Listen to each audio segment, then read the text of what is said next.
Hello! We are back. Sorry, I've got an apple at the moment.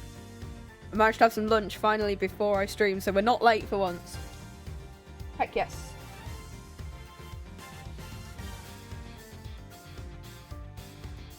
Hello!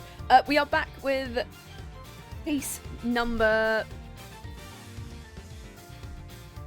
4 today, which I kind of looked up it slightly. I did remember a couple of spoilers from when I first played this case, I think, or when I first saw this case, or things like that. Most of it revolved around Callisto, which she's a very good character. And I think this case is one of my favourite ones because of the fact that it is ever so slightly shorter than 2 and 3, which is really good, because it means we might be able to get the whole thing done today and save next week for the absolute shitstorm that is the finale, which is apparently, Investigations 1 has one of the worst finales in the entire thing, but Investigations 2 is really good, so that'll be really good, I guess. Sorry if I was a tad late. I cut my finger on a bowl today. I can't believe that. I'm the most clumsy person in the world.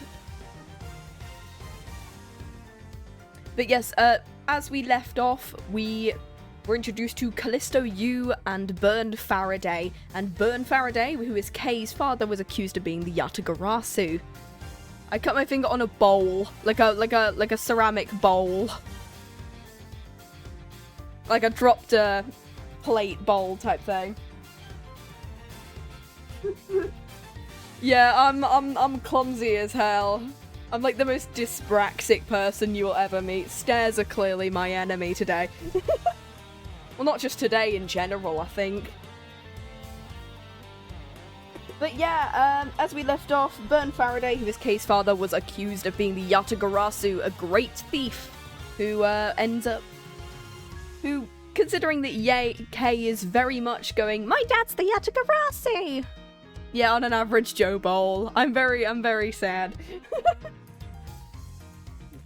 Kay is ranting about being the Yatagarasu, so it's safe to say her dad might be one. Because one of the spoilers I do remember is that the Yatagarasu might be not exactly one person. I think it's an organization from what I remember, but it's fine. And we've got Von Karma back. Hey Vexen, yeah. We have Von Karma back, which means we've got Franziska to come back as well. So this one has some of my favourite characters in, and my favourite victim name. Because you know exactly which victim name is coming up, and I cannot wait to show off this one. Here we go. As we return, oh yeah, the Larry's Thinker Clock. That for some reason is here like a full 7 years before he made it. A bookshelf, Compendium of Laws for Beginners. I don't have the time to read this and second guess myself now. Oh yeah, drink of the day is just regular water and also coffee because I need it today. Whee!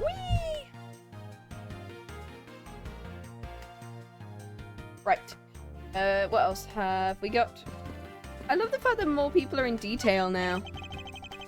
The trial will resume shortly, so please wait a minute, sir. I was already well aware of that. Shortly or in a moment. Which one is it? Be specific. Hello, other bailiff. Egad, what a cold stare he's giving me. Does he, like, hate prosecutors? As a disciple of Von Karma, but there is no option but to win. I love the idea that these two are just having a staring contest. Damn it, I blinked. Oh, he's good. The power of his cold stare rivals my own. Oh, he's gone to sleep. He's sleeping while standing up. We'll just check around all these, because I'm assuming we've got to talk to Von Karma. Oh, these great. Daddy made all of these. Awesome, but didn't you get fired right after you made them? Yeah, I did. I spent the same amount of money on this model as it cost to build the real thing. And my boss wasn't very happy with me. Dad, didn't you say you built a secret mechanism? I'll tell you about it someday when you're older. A secret mechanism? Maybe he installed it as getting payback for getting fired. It could be trouble. No, I'm curious. Okay, cool. Old woman. Excuse me, madam, but is something the matter? I just thought someone would have brought hors d'oeuvres right now. Is that... of his egg, right? This is a courthouse. It would be quite atypical to provide hors d'oeuvres here. You sure no one brought me a fresh cup of coffee the last time I was here? I don't know why... yeah. What the heck do you think a courthouse is for? Okay, cool. Boop. This dude. This is so good. I could drink a whole gallon. I've never heard of water that tastes that good. Are you sure there's no drugs in the water supply? Well, that feels more like a latent twist than an Ace Attorney one. There's drugs in the water supply. Wait, that is a latent twist. Maybe I will give him a minute. Go. Okay, Von Karma, are we sure we shouldn't, like, investigate the water supply? I'm fairly sure that, I don't get, Does he plan on gulping an entire reservoir dry? I'm gonna leave you alone. A bulletin board. There are some trial schedules posted on it. Trials scheduled for this week. There's only today's trial listed. This must be a mistake, or this country's judicial system is not working as it should. I'm gonna quickly grab my water and pop it over the other side.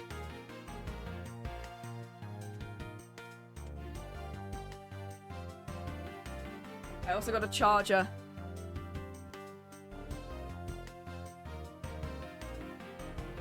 Yeah, I think moving my water to the other side might be easier near my, like, far away from my controller. Because I don't want to, like... Oh, I really don't want to, like, leave it there. Come on.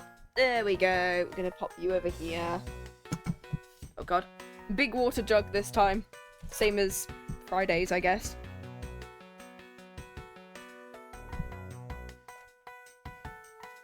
There we go. Got it. Cool. Right. Let's go. Right. Oh, this... Wait. Oh, we can investigate here as well. A model of the courthouse. It's pretty well constructed. Hands and a face? Don't tell me this thing transforms. Oh my god, it's a transformer. Yes. I wonder for what other purpose could they have been made. Turns out this whole place is like a Megazord. Like the SPD one. Today's trial should have ended in just 1 minute.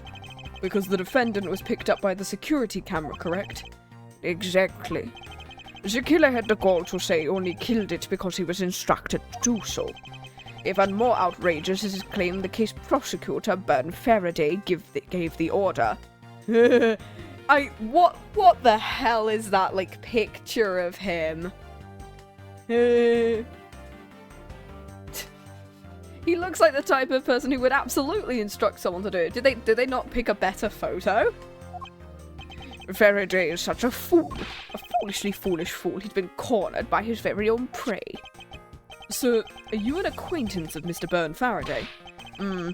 He's a pathetic man who speaks nothing but nonsense. Nonsense? He once tried to explain to me a way of punishing those who cannot be brought to court.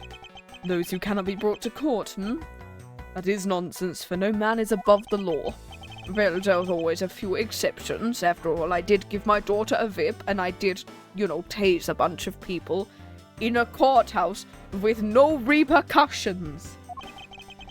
There is no reason to even deal with such individuals. A prosecutor is a guardian of the court, one with no obligation to outside matters. Thus, there's no reason to deal with such individuals, I see. Edgeworth, disgracing yourself as Faraday has will not be forgiven. And with no guilt. It's like, huh? Have no fear. I will not let you down, sir. In place of the accused Prosecutor Byrne Faraday, I'll prove the defendant's guilt. I love the fact that in his younger version, he copies the way that Von Karma does his little things. Whereas in his older version, he doesn't, because he's realized that Von Karma's, a generally shitty guy.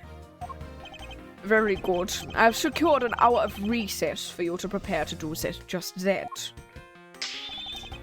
Show them all the power of von Karma.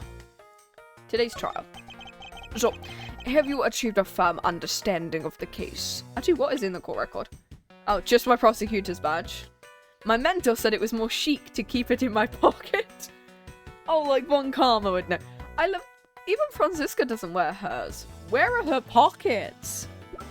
Oh, Manfred, and then Byrne Faraday, aged 40. Prosecutor in an embassy staff's killing case, accused by Rell of being the Yatagarasu. What's his first name, then? Because I'm assuming his first name is going to be a reference to just, like, a general pun.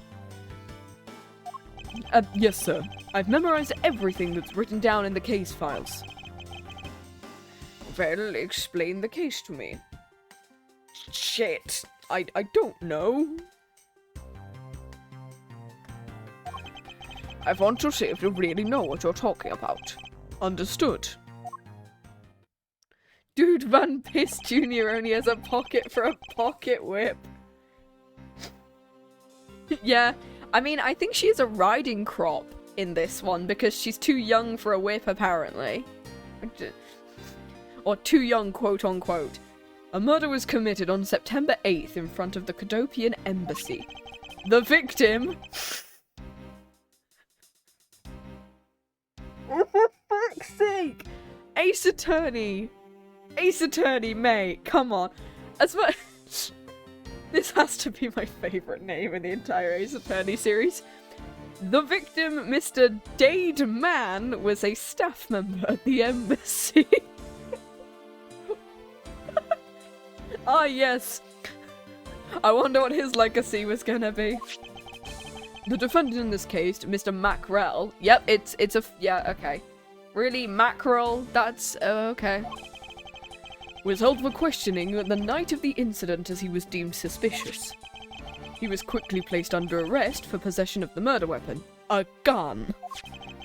Furthermore, at the time of the murder, the great thief Yatagarasu had successfully infiltrated the Cadopian embassy as well. At first, Rell claimed that he himself was the Yatagarasu, but that he did not kill Dade Mann. I wonder what he expected to gain from such a desperate lie. It's possible he wants to go down while in the spotlight, if he's found guilty.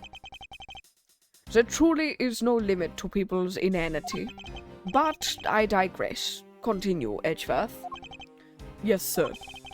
During the trial, the prosecution presented the security footage that captured the murder. Bang. The footage clearly showed Mr. Rell as the murderer. The act of Mr. Rell firing the gun could be clearly seen from the visitor's gallery.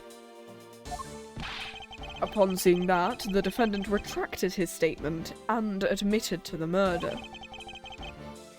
I did it because I was told to, by the real Yatagarasu Byrne Faraday, is what he said. That sounds about right. You've forgotten one thing. While this may appear to simply be the murder of a Cadopian embassy staff member, people are actually referring to it as the second KG-8 incident. KG-8, that's coming about in every case, so clearly KG-8 is a big thing here. The second KG-8 incident. I'm sorry, sir, I feel I failed to study hard enough.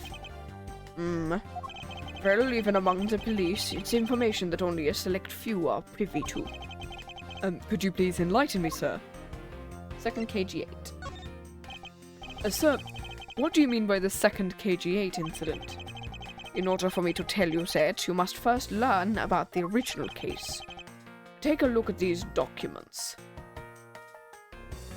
Sir, your handwriting is absolutely crap, sir. I cannot read that.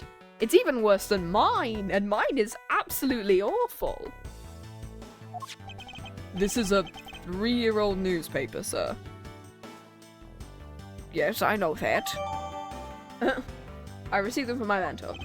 You have heard of the Amano Group scandal before. Oh, the group from the previous thing. Yes, I have. The secretary of Ernest Amano, the Amano Group's dictator, dictator, that's not a word I was going to use there, was arrested under suspicion of smuggling. Correct. CCU was an employee of the Armano Group and the sole witness to the smuggling operation. It was she who brought the crime to light. So this is Callisto's, like, mom? Sister? Something like that, right? She's got to be related to Callisto. Cece, I'm assuming, is Cece another moon? Or another god? I think it might be another moon or another god of whatever. I think it's another god. Or goddess or whatever. Miss Yu was silent before she could testify. Wasn't a Cadopian embassy staff member arrested for the murder? Yes, a Cadopian by the name of Manny Cochin was the suspect. Manny Coach. Okay, yeah.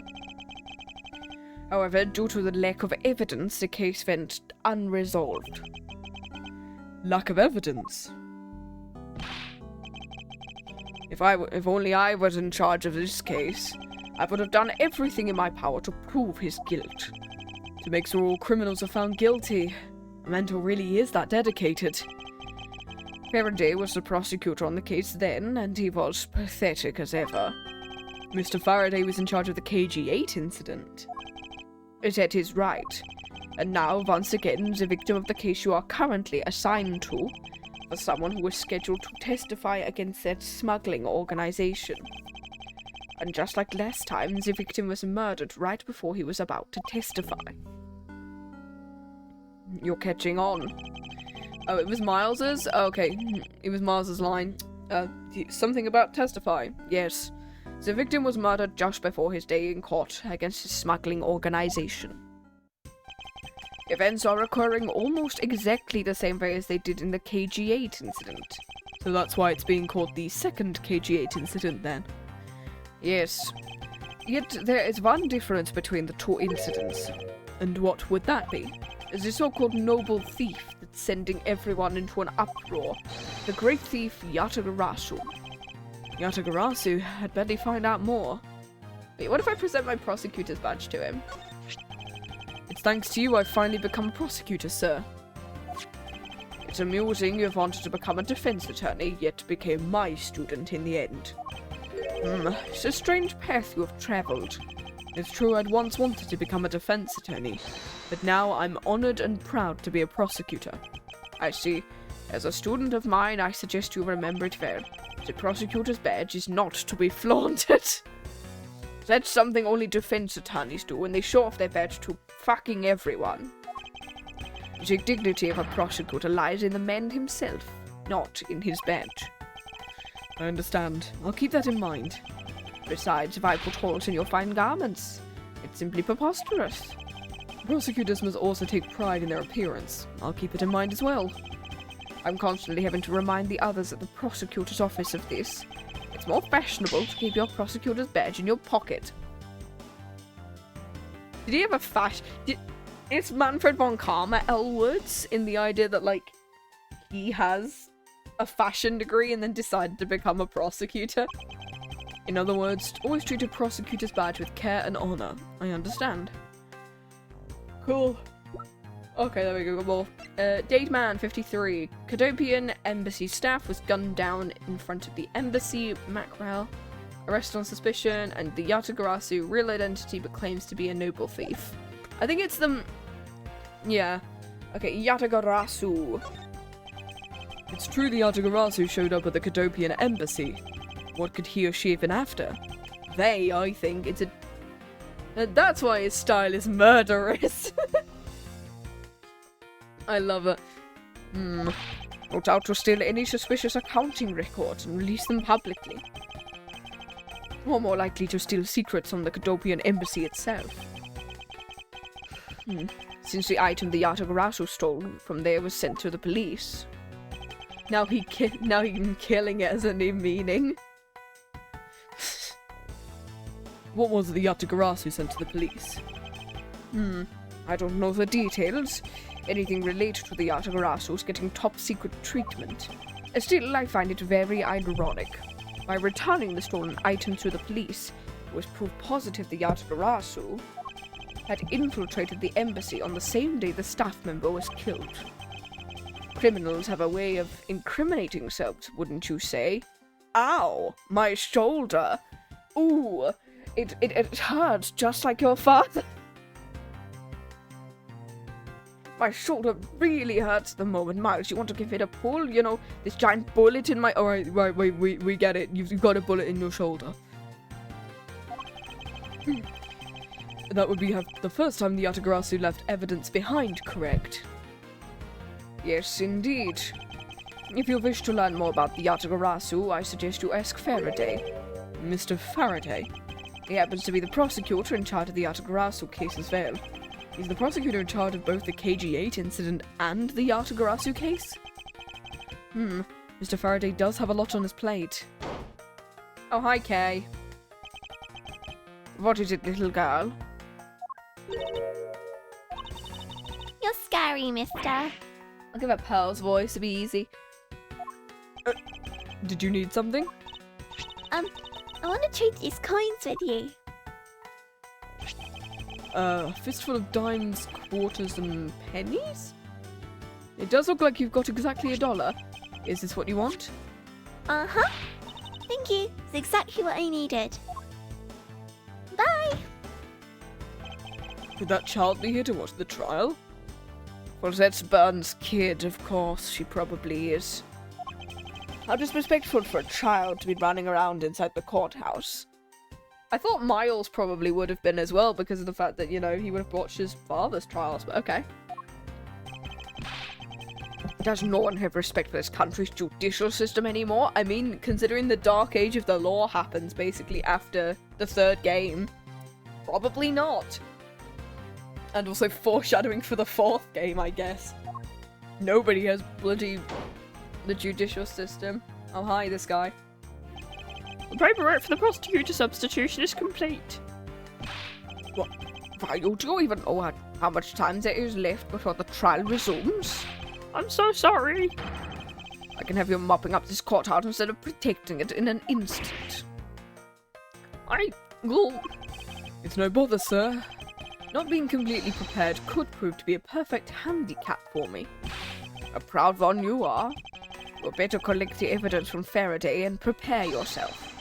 It's time for your debut, Edgeworth. Congratulations, Edgeworth, you're becoming a VTuber.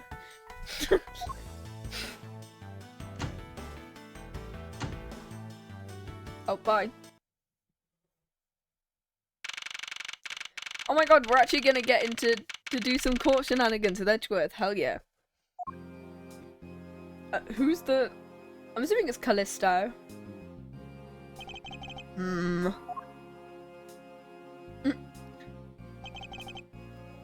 Coughing his pose. What is going on? Why isn't Faraday here? Or is it possible the defense is not prepared yet either?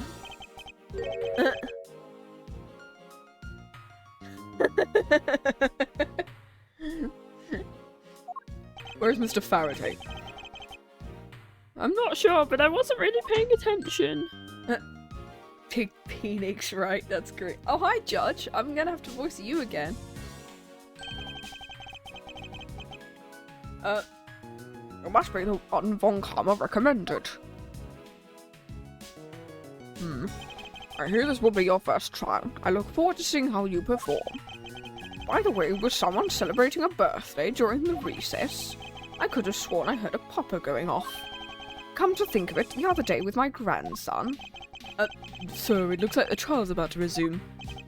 Yes, it will all be impossible to prove the witness a liar without the evidence from Faraday. What is that blasted buffoon up to? I'm assuming he's been killed. Considering it was like, oh no, a popper went off. It's gonna be a gunshot, isn't it? Because... It's an emergency, sirs! Oh, it's Gumshoe! It's an emergency, sir! Silence. Show me your yelling in this sacred hall of law. I love the idea that he is absolutely yelling this out to him. Remove this man from the courtroom at once. Sir, please. Wait, you have to listen. It's an emergency. Defendant lobby number 2, Mr. Faraday and the defendant. The two of them, they're both dead, Your Honor. What? Huh? What?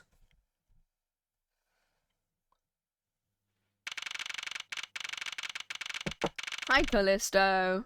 Did you do this? Young Judges for Justice. Love that. Courthouse specials. Fast foods and milk.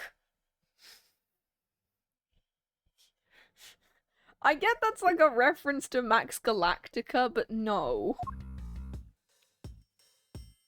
Yes! Oh my god, this dude! Oh god. Oh god, what voice do I give Tyrrell Bad? Tyrrell Bad. Okay. We could just go with like the more generic, like, stay back. We'll go with this voice for him. We'll go with generic Scottish, but slightly lower. Because Aunt gives them, because she's an American, and so I want to give him slightly different from Gumshoe. Gerald from Rivia. I'm trying to remember what that... Okay, let me casually... I can't remember what he sounds like. Let me casually just pull it up.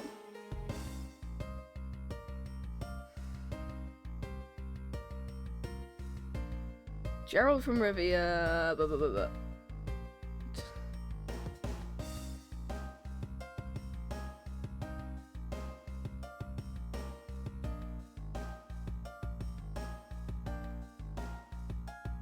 I'm just listening in, sorry to the...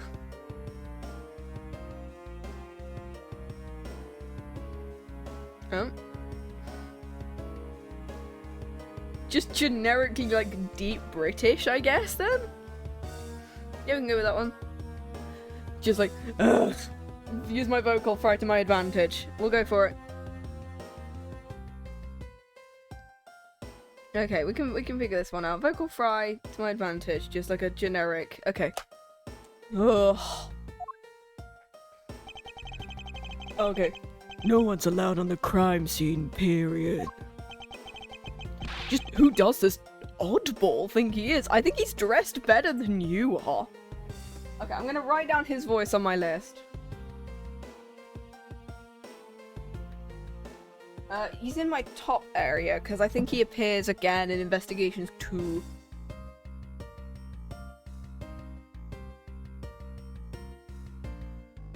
We'll go with that one. Yeah, we'll go with that one.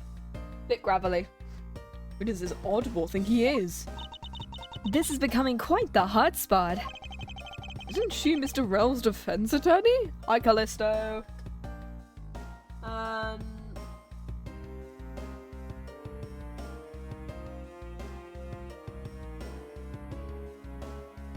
We'll also go with this one, because I'm remembering what characters are.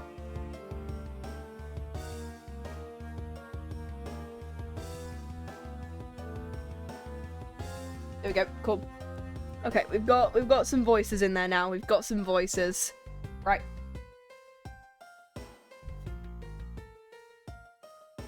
Okay, I think we've got some stuff right. Okay, isn't she Mr. Rell's defense attorney? Hey! You, no running in the hallway, pal. Aren't you doing that? And who are you to tell me what to do? You were just running as well. He's not in green, he's in like a beige coat now. I'll never find out what's going on like this. It's time for some civil discourse. Yay, we're gonna talk to this guy. Excuse me, but who are you?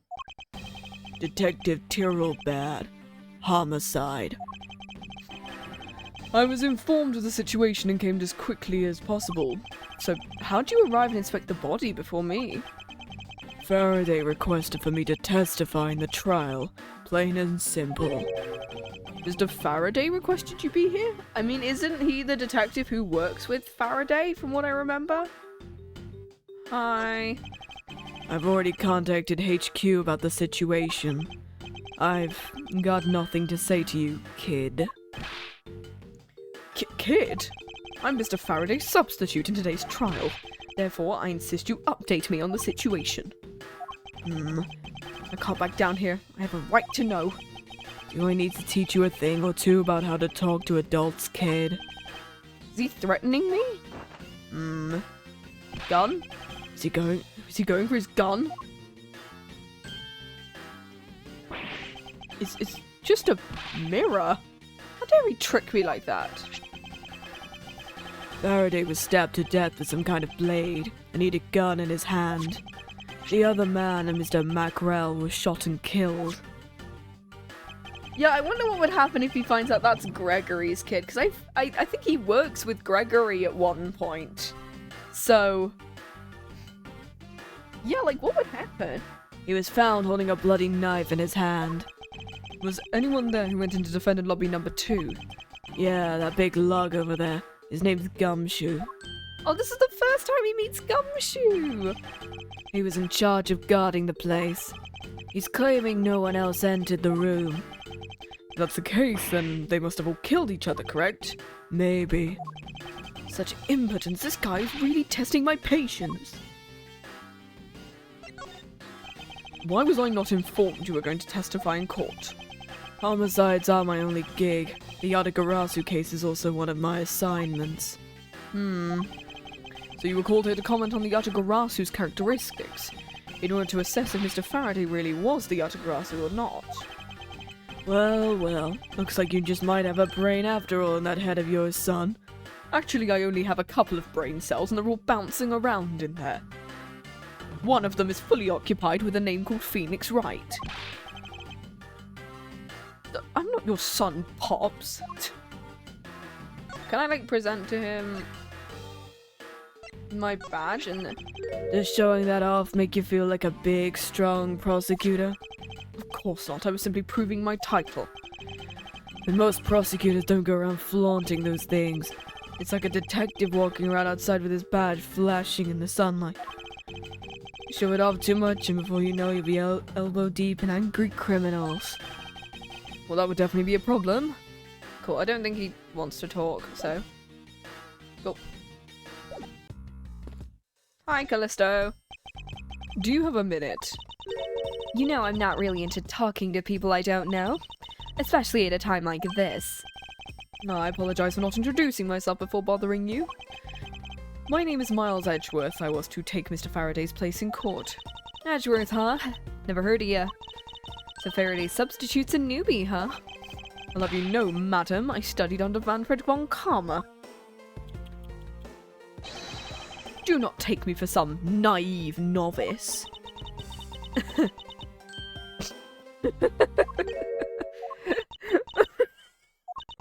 Do not take me for some naive novice.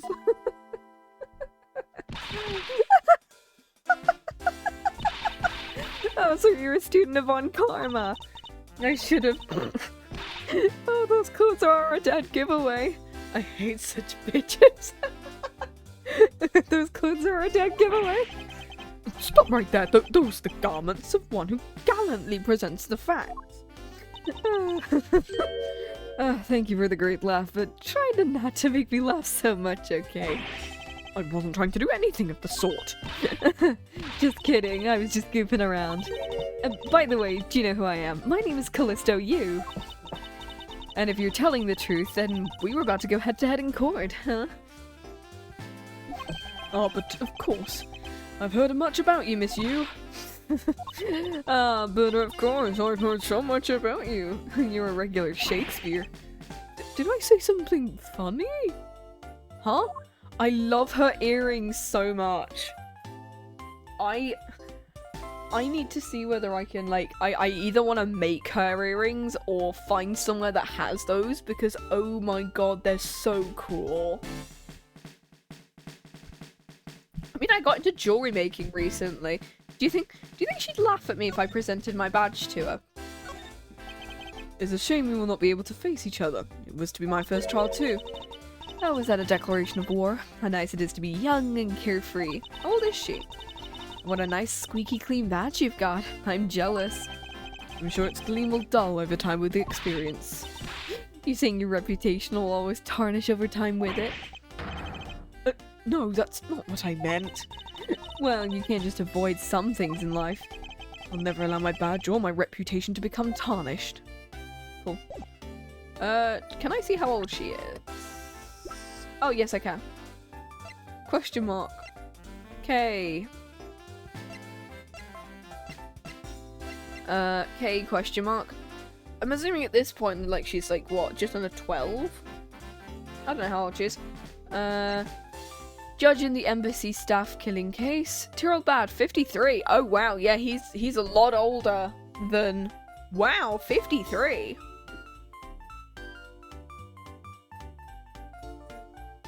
'53. Oh my god! At that point in time, you might be close to retirement age, depending on whether, like, this is before or after any of the UK stuff came in which it was like, you have to be like 65 or whatever. I'm gonna be working till I'm dead, mate. Callisto, 22. Oh, she's younger than you. She's younger than Miles is, because Miles is like 23 at this point. Okay, so she's younger than you are. Ooh, that's a new one. The crime scene. 22, yeah. I'd like you to update me on the situation.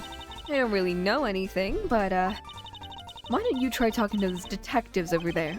If that's the case, then why are you here? I love her sprites. What's so funny? It's just the way you speak is so tactless. She's 17 years of experience. She's been doing this since she was 5. The person I was going against in court, until only a little while ago, was just, well, murdered. It's not like I could go back into the courtroom pretending as though nothing happened. That is a good point. I apologize for asking such an insensitive question. It's fine, don't worry about it. Okay, I don't think I can present anything to her, so I guess I will go talk to Gumshoe. And you are? Oh, this is the first time he meets him! Me? Hi pal. It's common courtesy to tell someone your name first before asking theirs. Point taken. My name is Mars Edgeworth. I'm a district prosecutor. Prosecutor, eh? Never seen a prosecutor as young as you, pal. I've told you my name, so would you mind telling me yours? Detective Dick Gumshoe. Recently I just achieved my dream of becoming a detective. He's 25, I think, in this, Gumshoe is. Considering we're going back 7 years and he was 32, so he's got to be, what, 25, yeah? Wasn't just a dream, it's what I was born to do. Wait, maybe I should check and make sure I'm not really in some crazy dream. This detective is entirely too excited to be at a murder scene. Okay, so Detective Gumshoe, would you mind telling me what you know about the incident? Well, you know I don't have to tell you anything, right? Well, I know that, but it would behoove you to fill me in on what you know. You're a proud one for such a youngster, aren't you? Anyway, Detective Bad's the one in charge, so you're just gonna have to ask him for all the details, okay? Wait, which means if he appears, if Detective Bad appears in the 3rd case, he'll be 60. As me, I was guarding the door to defendant lobby number 2. So you were on guard detail. Did you notice anything strange while you were on duty? Well, I freaked out when I heard a gunshot, and then I just kind of froze. So yeah, the judge heard a popper, he heard a gunshot, so yeah. You're a detective and a measly gunshot scared you that much? Well then again, I can hardly claim to not know what it's like to hear one at close range. Yeah, I mean, he has watched the death of his father. Ooh. Then Detective Bad came right into the scene. Went to lobby number 2 and both men were lying there dead. Is that everything? Well, yeah, that's it. I was in the hallway the whole time, but I didn't hear a single peep of a struggle. Notice how that's highlighted. So that's definitely going to appear in my logic later. Interesting. Other than the gunshot, he didn't hear a single sound of commotion. We're going to drill this into your head so that you'll force it into your logic segment. It's on hall, yeah, okay. Monsieur, there's someone here who wishes to see you. Who is it? Could there be an embassy staff member by the name of Manny Cochin? Isn't he... What? What? Let me check it. Oh, found on build. Oh, he's a... Okay. Ooh, okay. What? What's going on? That bad and misused moods just changed. Wait, wasn't Manny coaching? Yeah, the guy who was found not guilty. I'll be right there.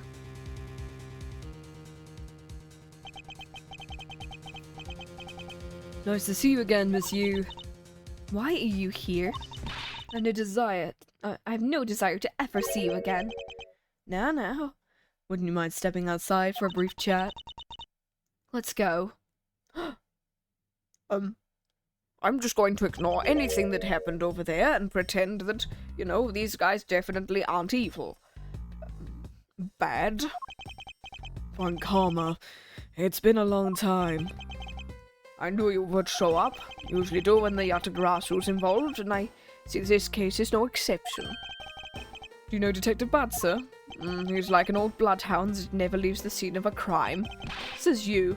Only would get a promotion and move on. It's the crime scene where a detective is most useful and effective. It's not like I don't know that. Leans over to him and goes, What was a detective again? I cannot remember. I only know what a prosecutor is. What's a defense attorney? What's a detective? Sir, I think you might be losing your memory. Shut up. Moving on. The man I just passed by. Was he not the suspect from the KG8 incident? So I was right. And just what is that man doing? Wandering around here. That Faraday, I can't believe he's such an easy catch getaway. Imbecile. I would have proved his guilt in 3 minutes. Von Karma, I think you've said enough for now. It's in poor taste to speak like that about the departed. Very well. Back on topic, I'm placing Edgeworth in charge of the investigation. Oh, hello! She's tiny! Franziska! My girl! Okay, I could go slightly higher for Franziska's, because usually I just kind of go here for Franziska von Karma. She has a mini whip, yeah, she has a rider's crop. We could go slightly higher as for Franziska von Karma. Papa, how can you place him in charge? Franziska, what are you doing here? You're 13. I'm here for summer vacation, what else? Franziska von Karma. So she's here on vacation from Germany. She's the daughter of Manfred von Karma and a student of his who's also junior to me. Aren't you 13? Honey Coach is 24 as well.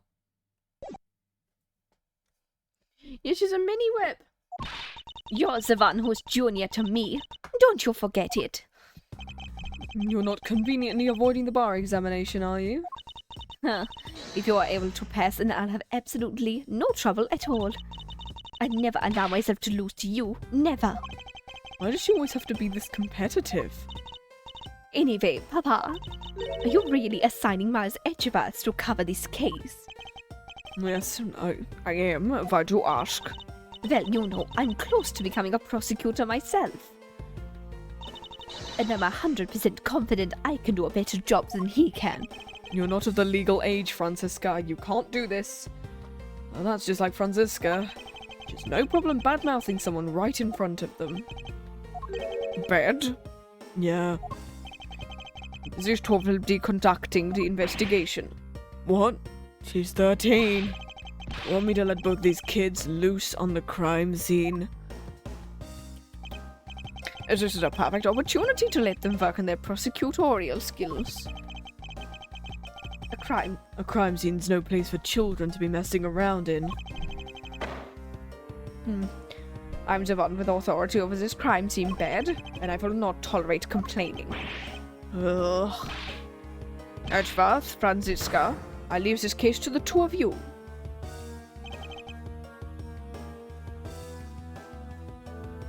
Boop. Understood, sir.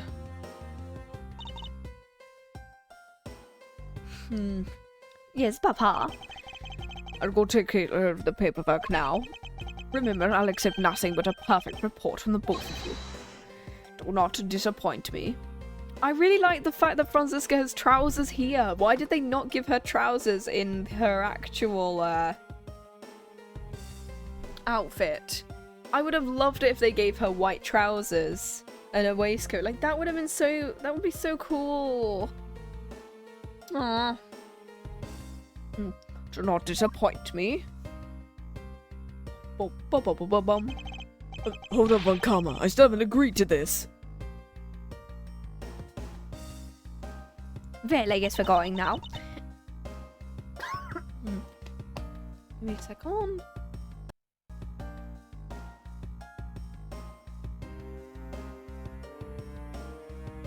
A little cough there. Gosh. Where's Edgeworth?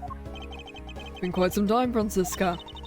This will be the first chance for us to see which one of us is truly worthy of the Von Karma name. Would it kill you to say hello? Ugh. Long time no see, Edgeworth. Very good. And just because you became a prosecutor first doesn't mean you can act all proud. Ow! Well, she hasn't changed a bit, clearly. Although she's a mini whip now, which makes it awful. Miles Edgeworth. As I was saying, we shall see which one of us is worthy of the Von Karma name. I'm not even a Von Karma, but okay.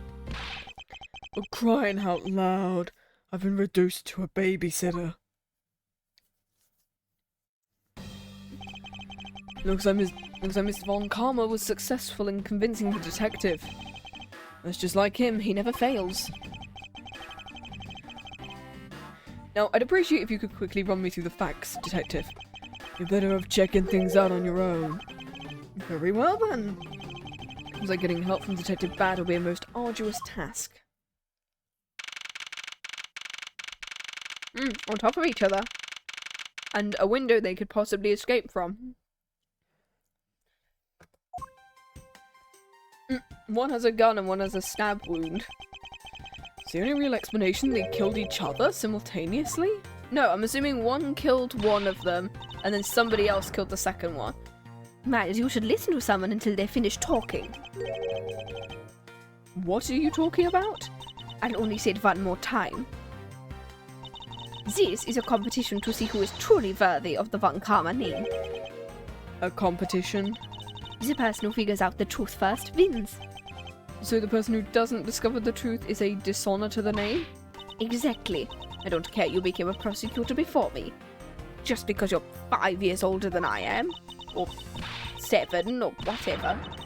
I refuse to hear any more foolish things come out of your foolishly foolish mouth. Oh, she's still obsessed with doing that? Okay. Whatever makes you happy. Come on, child. Can I take that as you accepting the challenge? Whatever makes you happy. Let's begin the investigation, shall we? I'm going to find the perfect evidence and prettily present it like the professional I am. Competing to discover the truth behind a crime. How delightfully childish. Oh, hi, Bad. You kids over there, hold it. Kid? Serves you right, Miles. I just called you a kid. I said kids. How dare you call me a kid? She's younger than you. I'll do what I please and I won't allow you to cause a ruckus on my crime scene. Hey, big guy. You're gonna watch over these two. Yes, sir. Detective Bad, sir. Now, do what I say from now on, kids. You'd better not gain our race, Scruffy. Okay, so this is the first time she calls him that and the nickname sticks. You'll feel the bite of my whip if you do. Hey, and you, prosecutor boy. Let's get your investigation started. Great, now even that detective is treating me like a child. Right, it's time to get investigating. Get a move on, prosecutor boy. I'm Edgeworth, okay? If you were to call me prosecutor boy one more time, it will be my duty as a prosecutor to look into your monthly salary. No, this is his first job. Don't do that. What? And what would you do with my salary after you saw how much it was? It's up to you now, isn't it? That's good, pal. He's so naive. Begin investigation. My bad. Detective Bad, may I have a word with you? What is it? Yeah, that was what I was about to say. It appears that both a knife and a gun were used as murder weapons. Yeah. Congratulations. You can see. Yeah. It does. That leads us to our first question of the investigation. What were they both killed with? Where did the men acquire the weapons? The gun was inside of Faraday's bag. It was a piece of evidence that was presented in the trial earlier today. It was used to kill the Cadopian Embassy staff member. But I never heard anything about the knife. Mr. Rell was being held by the police. There's no way he could have brought it in. Which means it's possible Faraday had the knife on him from the start as well. Could it have been a piece of evidence and yet to be presented? And then again, why doesn't Detective Bad know anything about it? What if... It's possible that Mr. Faraday brought the knife under the guise of prosecutorial evidence. He could have then brought it out and attacked Mr. Rell with it. Maybe you've got a brain in there after all, kid. You did say you just had one brain cell, but you might have two in there. Ugh. It's gonna treat me like a child forever? Probably. Looks like Mr. Faraday attacked Mr. Rell first, who then counter-attacked. It's the only logical conclusion you can draw from a scene like this. Not yet. I feel it's too early to be drawing conclusions already. I must first find conclusive evidence as to protect the honor of the one common name. Window! The window's open and there's a fresh flowery scent in the air. The flowers in the garden there are so gross and ghastly. Do you think you could try offering something useful for a change? Well, at least no one escaped through this window. Well, they wouldn't wake up and smell the flowers after a fall from the 3rd floor. You're fully ignoring the fact there are also iron bars on the window. No human could climb through the bar windows, there's a scent of flowers in the air. But we know what's underneath then. Okay. Yes, there's that too. Either way, no one could get through the windows, right? Well, they thought of everything while they were designing this courthouse. Very nice. My bad. Detective Bad, do you have any thoughts on the case? Faraday and Rell. Looks like they killed each other to me. Although there are a few things that just don't seem right. What would they be? Why don't you try thinking on your own before you bother me, boy? Aren't you a detective? I've been just downgraded to just boy? Boy. God of War. Kratos. Oh my god, he's Kratos. Whoa! What is it, detective? My TV at home is so tiny compared to this one. Perhaps you could purchase a more normal-sized television. So, I want to do this reference too, hell yeah. Kratos. We love him. And that's you should purchase a more normal-sized television. So, my salary's not that great. I'm like a junior detective. Let me show you. Wow, this thing's huge. I'm way too noisy. You're a noisy one here, Scruffy. Don't touch it, you'll get your fingerprints all over it. Don't touch it. Preservation of the crime scene is foundation of detective work. Foundation, huh? Sounds like something the rookie here needs to shore up on.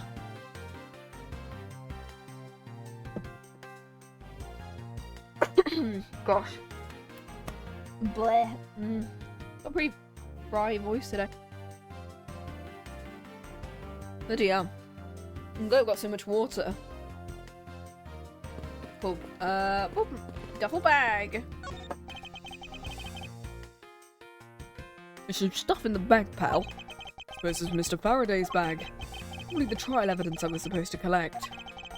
It's just the evidence? I better not touch it, it'll leave prints.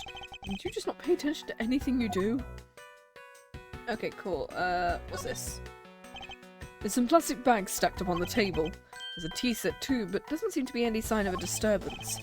Table's all neat and tidy. Hi Phoenix, how you doing? Hell yeah. Maybe they were so quiet in their scuffle. After all, I didn't hear anything from outside the hallway. Maybe the plastic bags scattered on the floor are throwing us off. Okay, what have we got? Tea set, plant. This decorative plant's foliage is quite nice. It's quite soothing to be around it. Okay. Perhaps I should purchase one for my room. Charlie! Why are there plastic bags scattered around? Those bags for keeping evidence safe, pal. I know that much, detective. You're sure good at this stuff, aren't you, pal? Look, I'm a lawyer, I should know this. Normally I'd be happy when someone compliments me, but when it's this guy? Could these plastic bags be evidence of a fight? There's blood on one of them as well. Looks like Mr. Faraday fell on top of Mr. Rell. At first glance, it seems like they must have killed each other, however. Using logic, the only logical conclusion is... Aha! What was that outburst for? My detective's instinct just hit me real hard. It's Mr. Rell that fell first, see?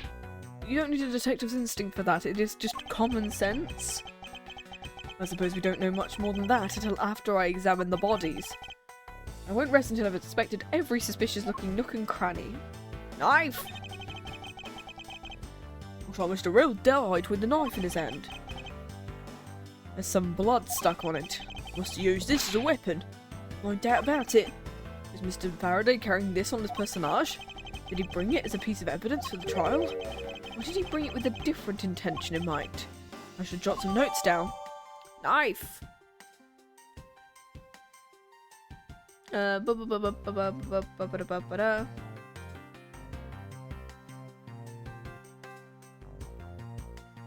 Boop. I believe it's already been an hour. Oh my god.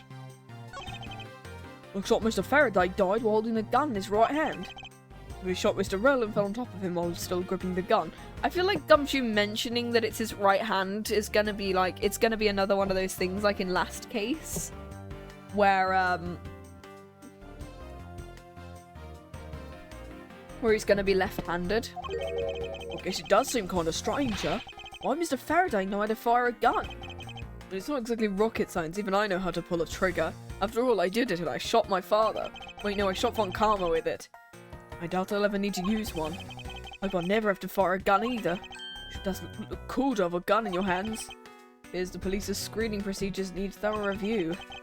Although I should jot down some notes about the handgun in Mr. Faraday's hand. Cool, gun. Mr. Faraday. Ironic for him to lose his life in a courthouse. Why'd have to be like this? I don't know what to say. Can't believe this happened while I was on watch, pal. Rather than beating yourself up, you should spend your time continuing the investigation. Can you become a detective in order to solve crimes? Well, yeah. Then get back to work, find out the cause of his murder. Right, I'm on it, pal. Cool.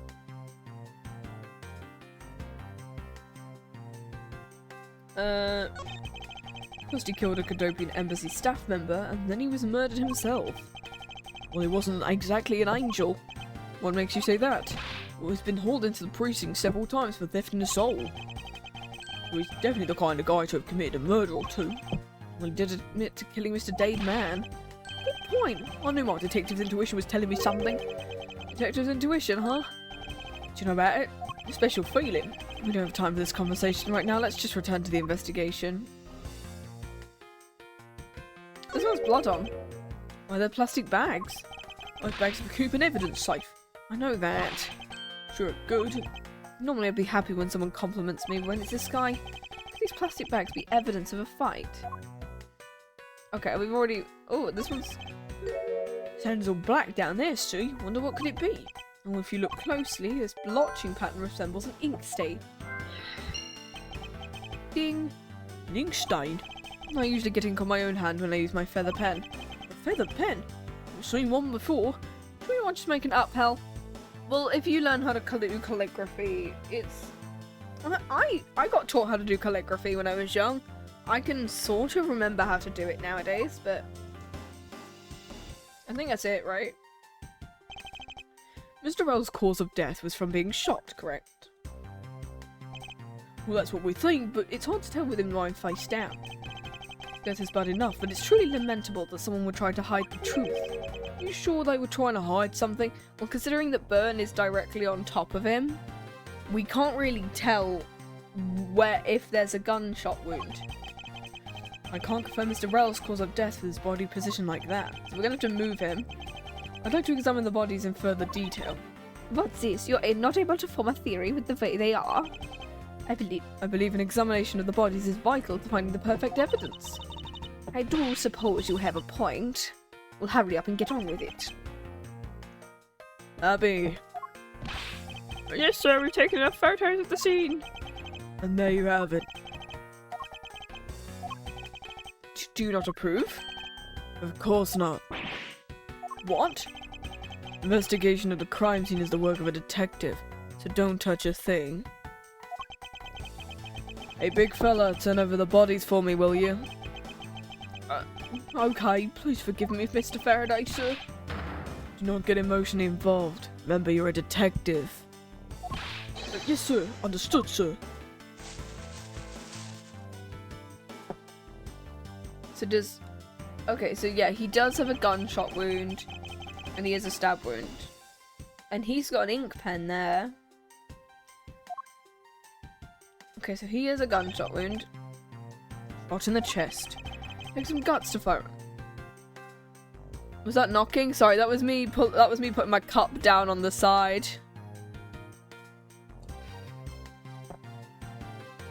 Yeah, I'm drinking a cup of coffee.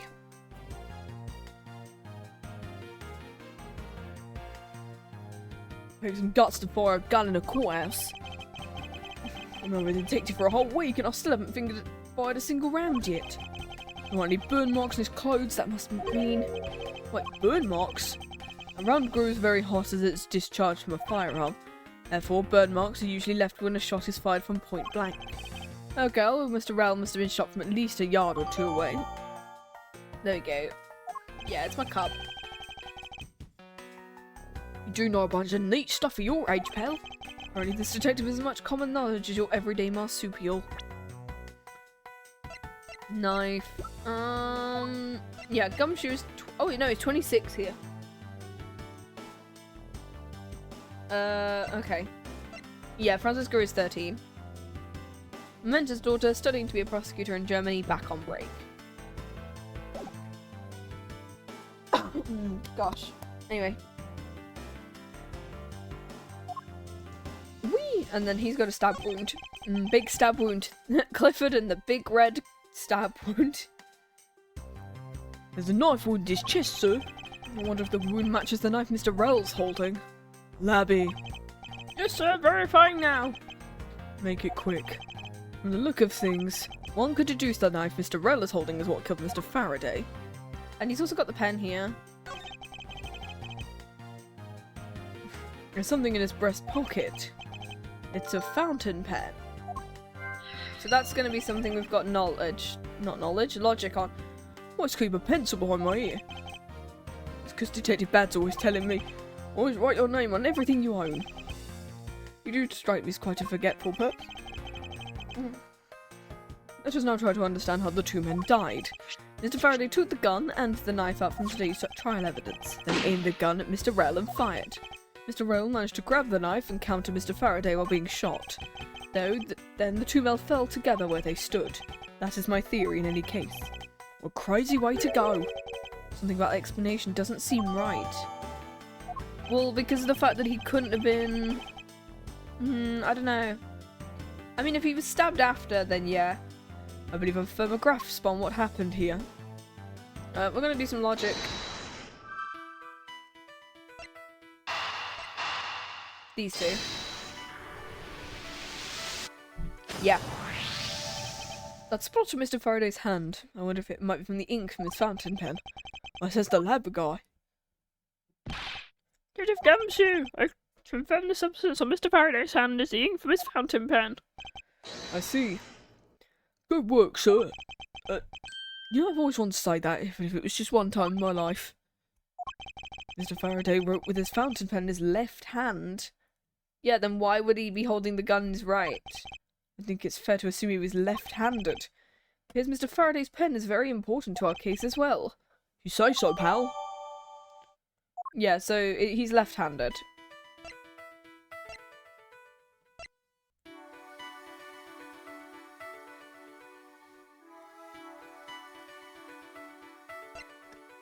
try and do these two.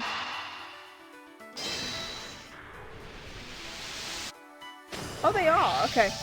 The idea is that someone would have taken stuff from one area and strewn it all about the other. But the idea is, like, why is one pile of stuff strewn about and the other one's really neat? There's a very tidy pile of plastic bags on the table, and yet a portion of them wound up scattered on the floor as well. It's not likely the ones on the floor were knocked over during a struggle, in which case might there not be another explanation as to how they got there. I'm assuming it was in, like, his pocket, maybe? Another reason. I believe it's possible the blood on the outside of the bag is related. Let's get that blood away from me, pal. Native Gumshoe, whose blood is on the bag? Hold me, let me ask the lab guy. Please hurry. Wait till you get a load of this, pal. It's Mr. Faraday's. The technician said they didn't find anything else or in or on the bag either. It would appear this bag is a very important piece of evidence. You say so, I'll leave it in your hands. Has Faraday's blood on it. Okay, cool. Well, I guess there's not so much left to investigate, huh? They really did kill each other. No, we can't conclude that just quite yet. Okay, cool. Right. What else have we got that we can... Oh. There's still something I find very peculiar. They simply killed one another is too simplistic. There's actually a contradiction that shows there's another possibility. Because of the fact that, that he's left-handed, and why would he hold the gun in his right hand? Hey, Captain, how you doing?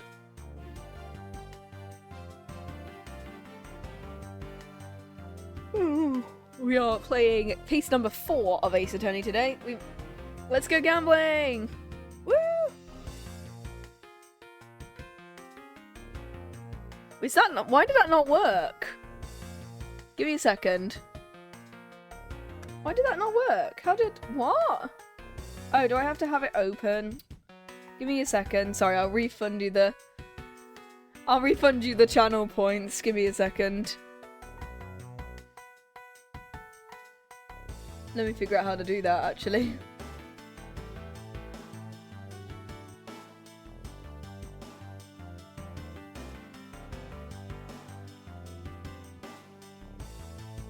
Actually, how do I do that again? I forgot.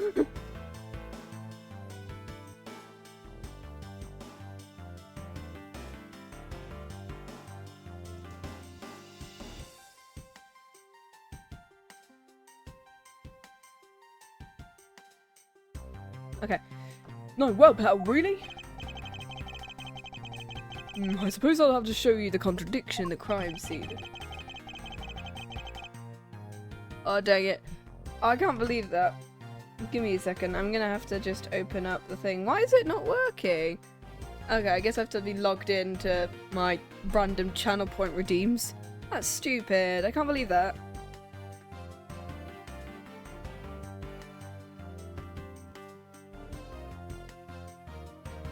Give me a second.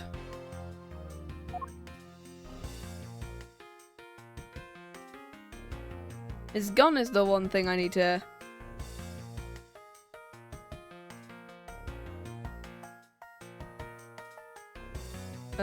let me just check whether I can do my Twitch channel points. That might work.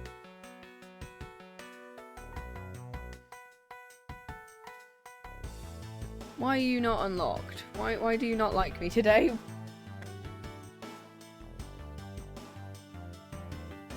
Okay, that should work. I'm just gonna test it.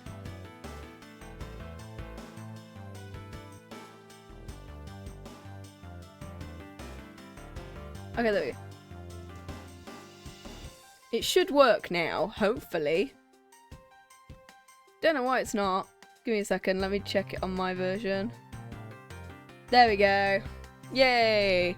Yeah, I have to have just stuff open for it to work. Okay, cool. Right. Thank you for the headbats, Maxarm. Whee!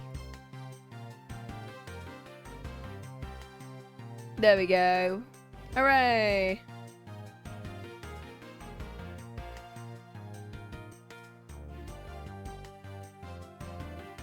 Oh, dang it. Mr. Faraday is holding a gun in his right hand. That's the one Mr. Rell got blown away by, right? The Labby, your answer. Yes, sir. We found the ballistic markings do match the gun. Ballistic markings are, the figurative fingerprints a gun leaves on a bullet when fired. Every gun has its unique ballistic markings. Therefore, by looking at the markings on a bullet, you can tell which gun it came from. That's it, of course. I already knew about that, pal. Maybe you'd be better off going back to the academy. Eek. Come on, sir. Cut me some slack, will ya? So the bullet that was fired from the gun is what felled Mr. Rell. Okay, cool. Is there...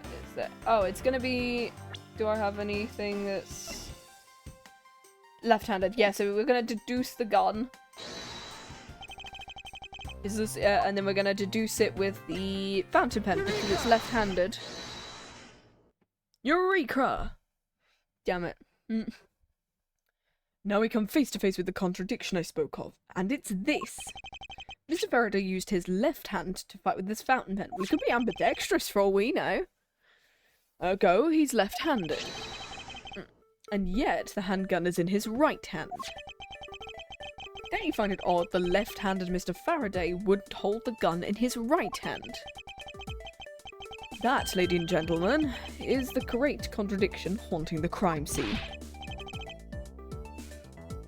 You're right, pal, this does seem kind of strange. But how could something like that happen? The facts add up to one conclusion, and one alone. Someone else put the gun in Mr. Faraday's hand after he died. Someone else? Plastic bags scattered on the floor, and the gun in the wrong hand. I sense the presence of a shadowy figure behind this case. A person of vile intent who is serious about keeping the truth from us.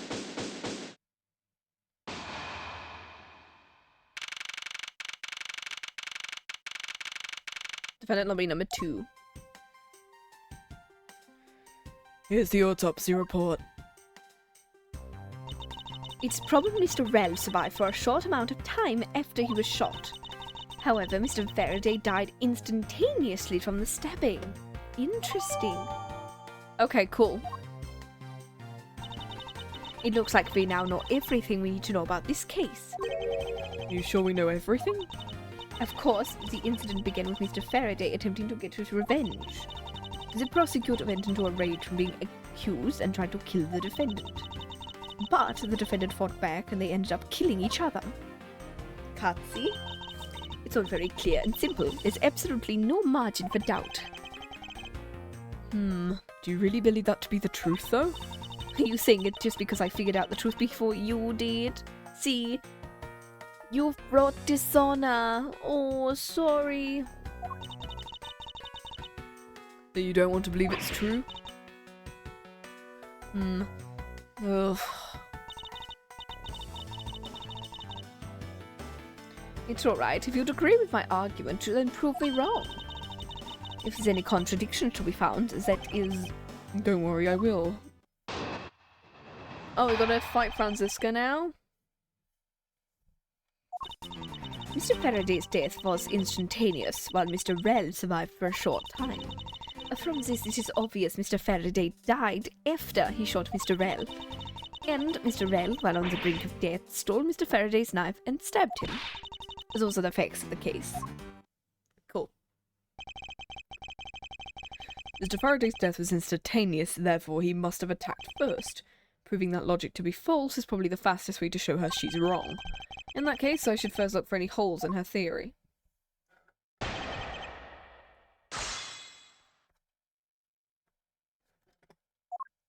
Cool. Faraday's death was short and instantaneous. Well, it's on for day. No, because of the fact that didn't we say that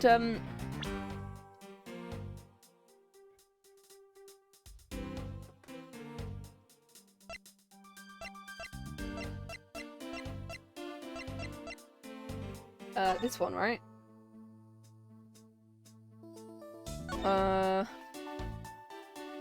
Rell died of a bullet wound to the chest. There's no gunpowder. It's possible he was alive.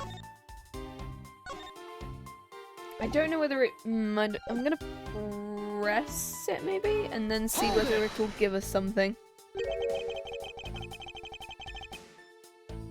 So you believe the dying Mr. Rell stole the knife from Mr. Faraday? Mr. Rell became desperate as he didn't want to die.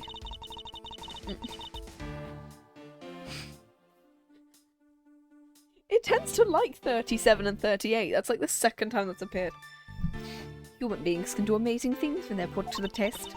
I saw the two men struggled, and in the end Mr. Rell was able to grab the knife and stab Mr. Faraday.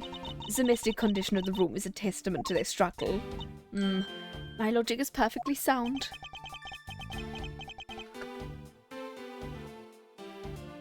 Okay. Can you really even say it's perfect? What are you insinuating? Nothing. However, I can't let what you said slide by without further inquiry. Before, one must be clear and precise, so if you could append that statement to your testimony... Fine.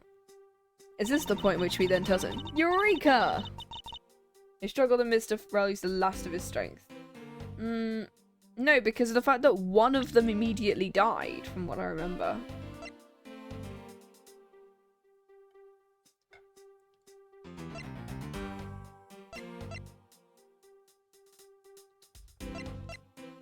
I don't think it actually says that one of them didn't die, so I don't know whether it should have just said...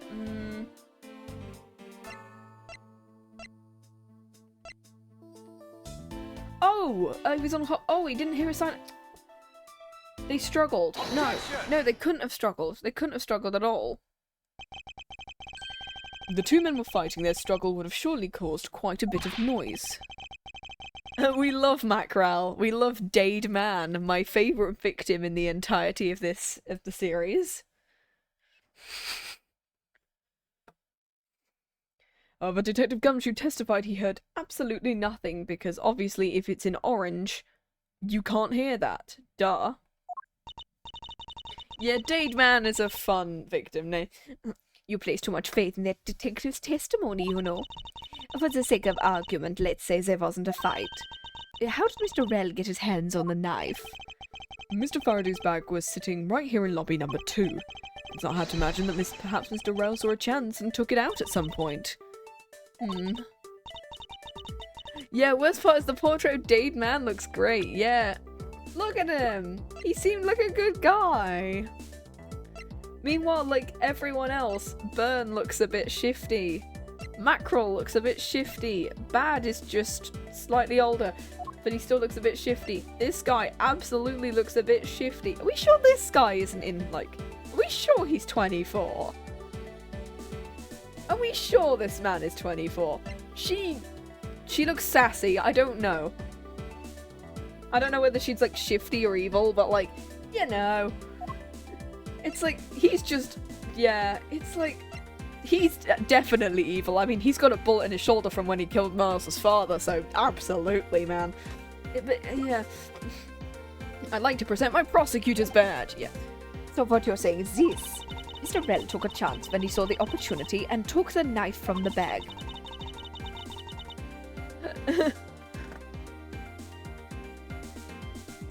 Hello, Sam. How you doing? Why does Franziska look 15? That's because she's 13 in this case. So this is a flashback case to the,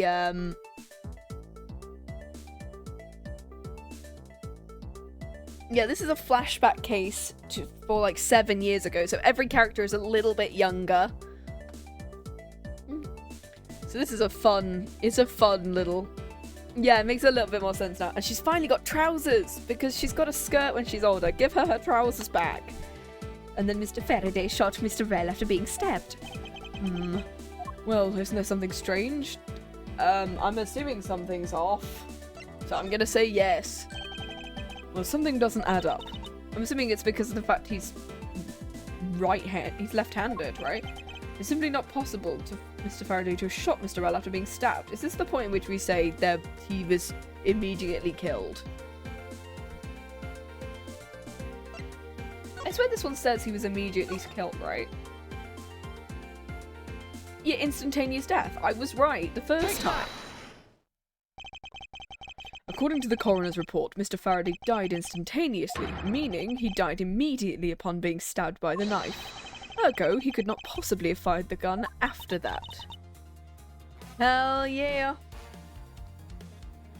You got me.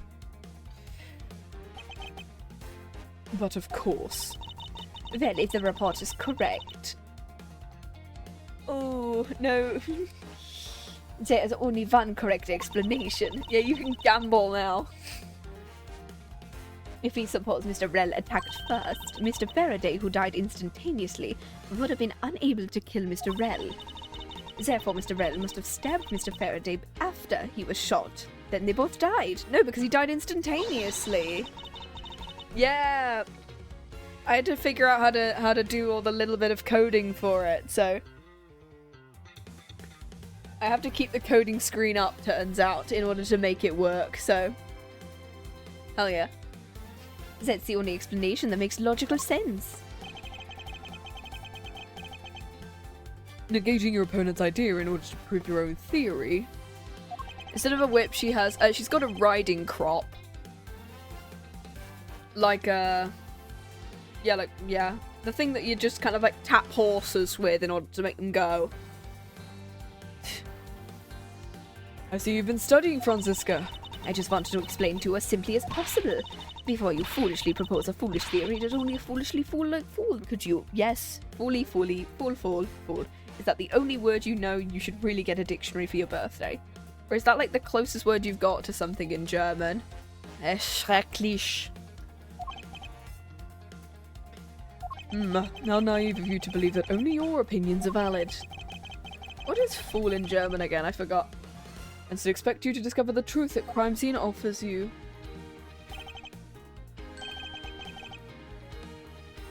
Fool in German is just Narr. Or it means a jester. Oh cool. Or Dummkopf that's even that's a greater word. Dummkopf sounds cool. Narr. Narr, clear.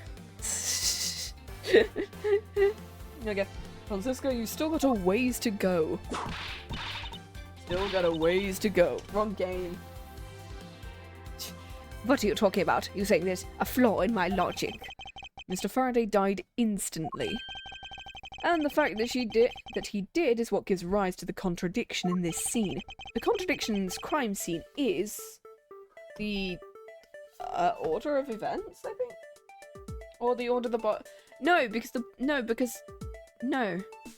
The order the bodies fell because of the fact that Faraday would have had to die first. Which means he would have had to fall first.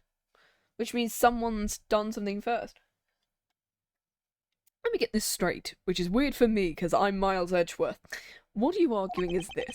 Mr. Faraday took the gun from his evidence bag and shot Mr. Rell. Then the wounded Mr. Rell found an opportunity to take the knife and strike back. Upon being stabbed, Mr. Faraday died on the spot and Mr. Rell died thereafter. If that's the case, how do you explain this? Yeah, him dying first. Dummkopf. I still love that word. It just means dumb head. Take a good look at the order in which their bodies are piled. No. Mr. Faraday's body is lying on top of Mr. Rell's, and therefore Mr. Rell must have died before Mr. Faraday. Oh. We got you now. Impossible. I agree, it seems strange no matter what angle you approach it from, which means the real mystery is... Oh, okay. No, not so fast, Miles Edgeworth. How come Franziska gets an objection but not Kay? Like, Kay doesn't get an objection in this, apparently, and it's like, huh? I simply thought you ought to think a bit more outside the box. And that it's even clear now the incident started with Mr. Faraday's murderous intent. She shall bounce back quickly. An explanation won't be enough this time. It's going to take some very decisive evidence to prove her wrong. Cool. What happened part 2? It's just that hence Miss Faraday's body fell on top of Mr. Rell's. The two bodies fell into a pile, which indicates they attacked each other at the same time. It really doesn't matter in the slightest they fell in the opposite order. this is like the first part. There's not been a to be continued yet. Like, wow, this is quite. I thought this case was short, but like apparently not. I just know Franziska's explanation isn't exactly correct. All I have to do is find a hole in her logic. Once I do, then I can present her with the evidence that proves the contradiction. What happened part 2? There was just a chance that Mr. Faraday's body fell on top of Mr. Rell. The two bodies fell into a pile, which indicates they attacked each other at the same time? This Edgeworth makes me look uneasy, I don't know why. Probably because he's wearing the Von Karma outfit now.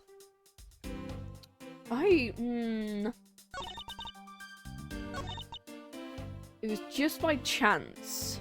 I'm gonna put it up. Objection! She immediately ejected me. Placing someone's testimony in order to gain some time to think. You're a one-trick pony, so I'm assuming we can do we have to present something? Someone's impatient. I was just about to explain. Do you think you could hold on?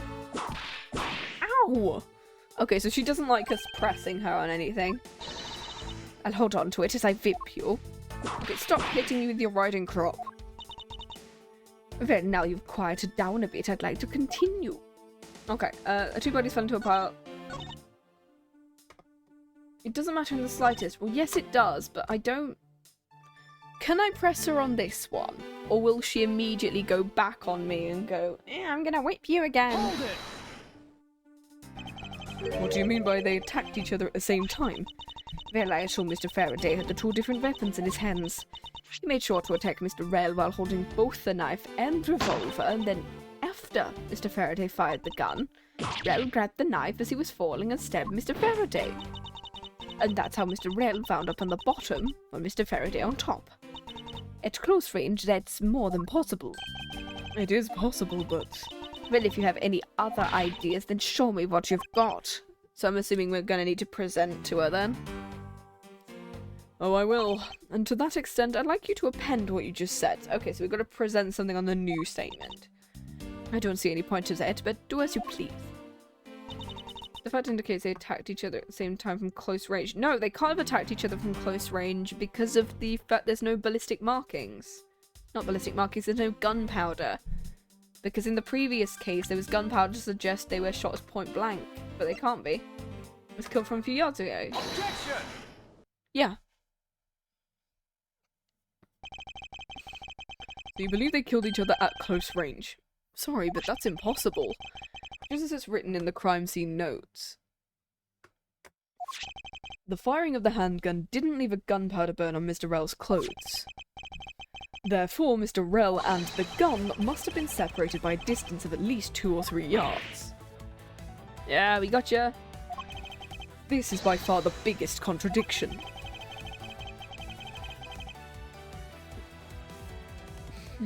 Do do do boom boom boom boom. Oh, this is so cool. The two bodies are piled up on each other, and yet the gun was fired from a distance. And with there being no chance that Mr. Rell moved that far after being shot, well, that only leaves one possible explanation. Oh, what a completely foolish line. A foolishly fought or a foolishly foolish fool. Oh, if I'm not right, then who was it to make the first move with the intent to kill? The person that attacked first with murderous intent, that would be... I don't know.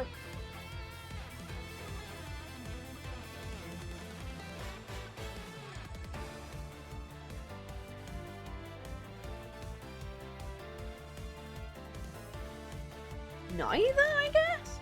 I don't know. Who attacked first? Unless somebody killed them both. I'm gonna save here, and if I pick neither, and suggest that somebody else did it.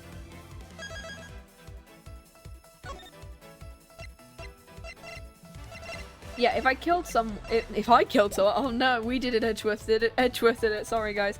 I know. No, if I pick neither and suggest that somebody else did it, because I don't think It wouldn't make sense if either of them instigated it, I don't think. I don't think that if either of them instigated it. Here in this room, contradictions appear no matter which man we claim attacked first, and thus there can only be one explanation. There was a third person here. It was this third person who killed both Mr. Faraday and Mr. Rell. Well, then where did they go? Where did they go then? Because wasn't Gumshoe in the hallway at that point? They couldn't have escaped out the window because of the fact that there were iron bars on the window and they couldn't jump down from a third floor. So, unless they just hid in here the entire time and waited for the detectives to show up and then like came out behind the door and said, "I'm here." Like, that could be the possible reason as to why we're doing this.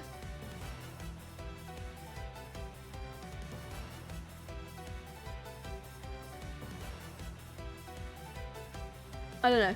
We'll find out. There's that third person who killed Mr. Faraday and Mr. Rell. And then it was revealed it was All Might. I'm here. Yeah, they were there. Oh my god.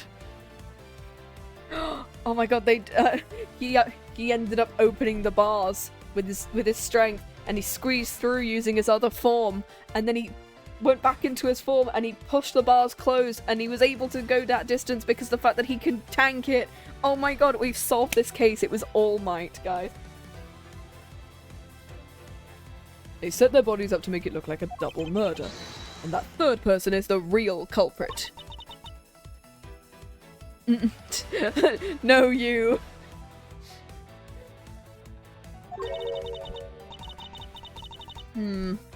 Matters age first, there's just one thing you're missing.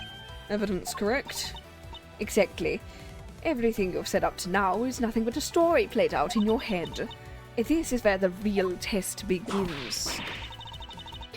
Can you prove there was a third person involved in this crime? Oh, I was about to say no. Yeah, this is the official game. Yeah, this is the official game. This is Investigations 1, so the remake of the DS version.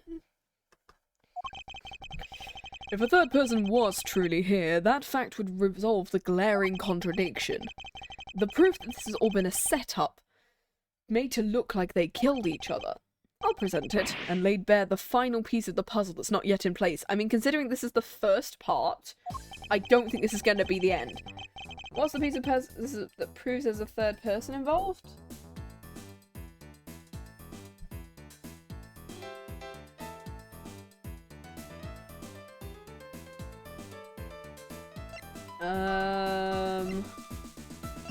The bags, maybe? Because it has Faraday's blood on it?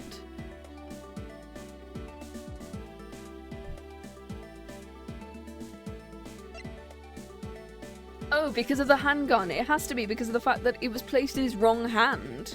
Take that! I'm assuming it's the handgun. Because it was placed in... Oh, you could have presented either. Okay. The gun in Mr. Faraday's hand and the plastic bag with his blood on it. These two items point to the presence of a third person, who didn't know he was left-handed. How so? Recall Detective Gumshoe's testimony. I was in the hallway the whole time, but I didn't hear the single peep of a struggle. Remember how we said that it was in orange? Oh my god. It was in orange that whole time. There wasn't a struggle in this room, then there shouldn't be any plastic bags on the ground. Meaning that someone else must have deliberately scattered them around. Ooh. Do you not see the possibility in this? Disregarding the gun for the moment, there's a high probability of blood splatter when a knife is used on a person. If the culprit held the knife with a plastic bag around it, they could use the bag to catch any blood splatter from when they withdrew the knife. Yeah, because the most blood that comes out is when you remove the knife. If you just kind of pop it in there and leave it in there, then there'll be less blood. Yeah. So they had to use something. Oh, hence why there's... Actually, no, because the bag had Mr. Faraday's blood on it. Oh yeah, he was the one who was stabbed. I keep forgetting which one was stabbed and which one was shot. Then, by spreading a few more plastic bags around, mixing the bloody one in with them, and arranging the room to make it look like there was a struggle between the two, they were able to conceal their presence. Well then where did they go? Also, those curtains look like my curtains, because mine are purple and black out. Would wrapping a cloth around the knife wound really tight help, or... I don't know. I mean... And, I mean, if it, like... I mean, it was in the middle of his chest, so you'd have to do it with a pretty big cloth, and you'd have to tie it pretty tightly around his chest. I don't know. Because you can do it on, like, an arm or a hand. Because I've accidentally nicked myself with a knife while cutting, like, vegetables before, and if you run it under cold water and then wrap something like a plaster around it quite tightly, or wrap like a bandage around it quite tightly, it will, like, stop the blood from flowing and stuff like that. But I don't know whether it would work with him, like, being stabbed straight in the chest. Oh. There we go. Looks like we still got a long way to go in this investigation. Yes. Objection! Oh! Callisto got a new voice line! Callisto's voice line got re-recorded because she sounded awful in the first game. The quality was really bad. But like, yeah. What the heck's up with you, pal? Oh, hi, Callisto. Mr. Bad, I advise you to place Detective Gumshoe under arrest. Yeah, I love her. What? He looks so angry.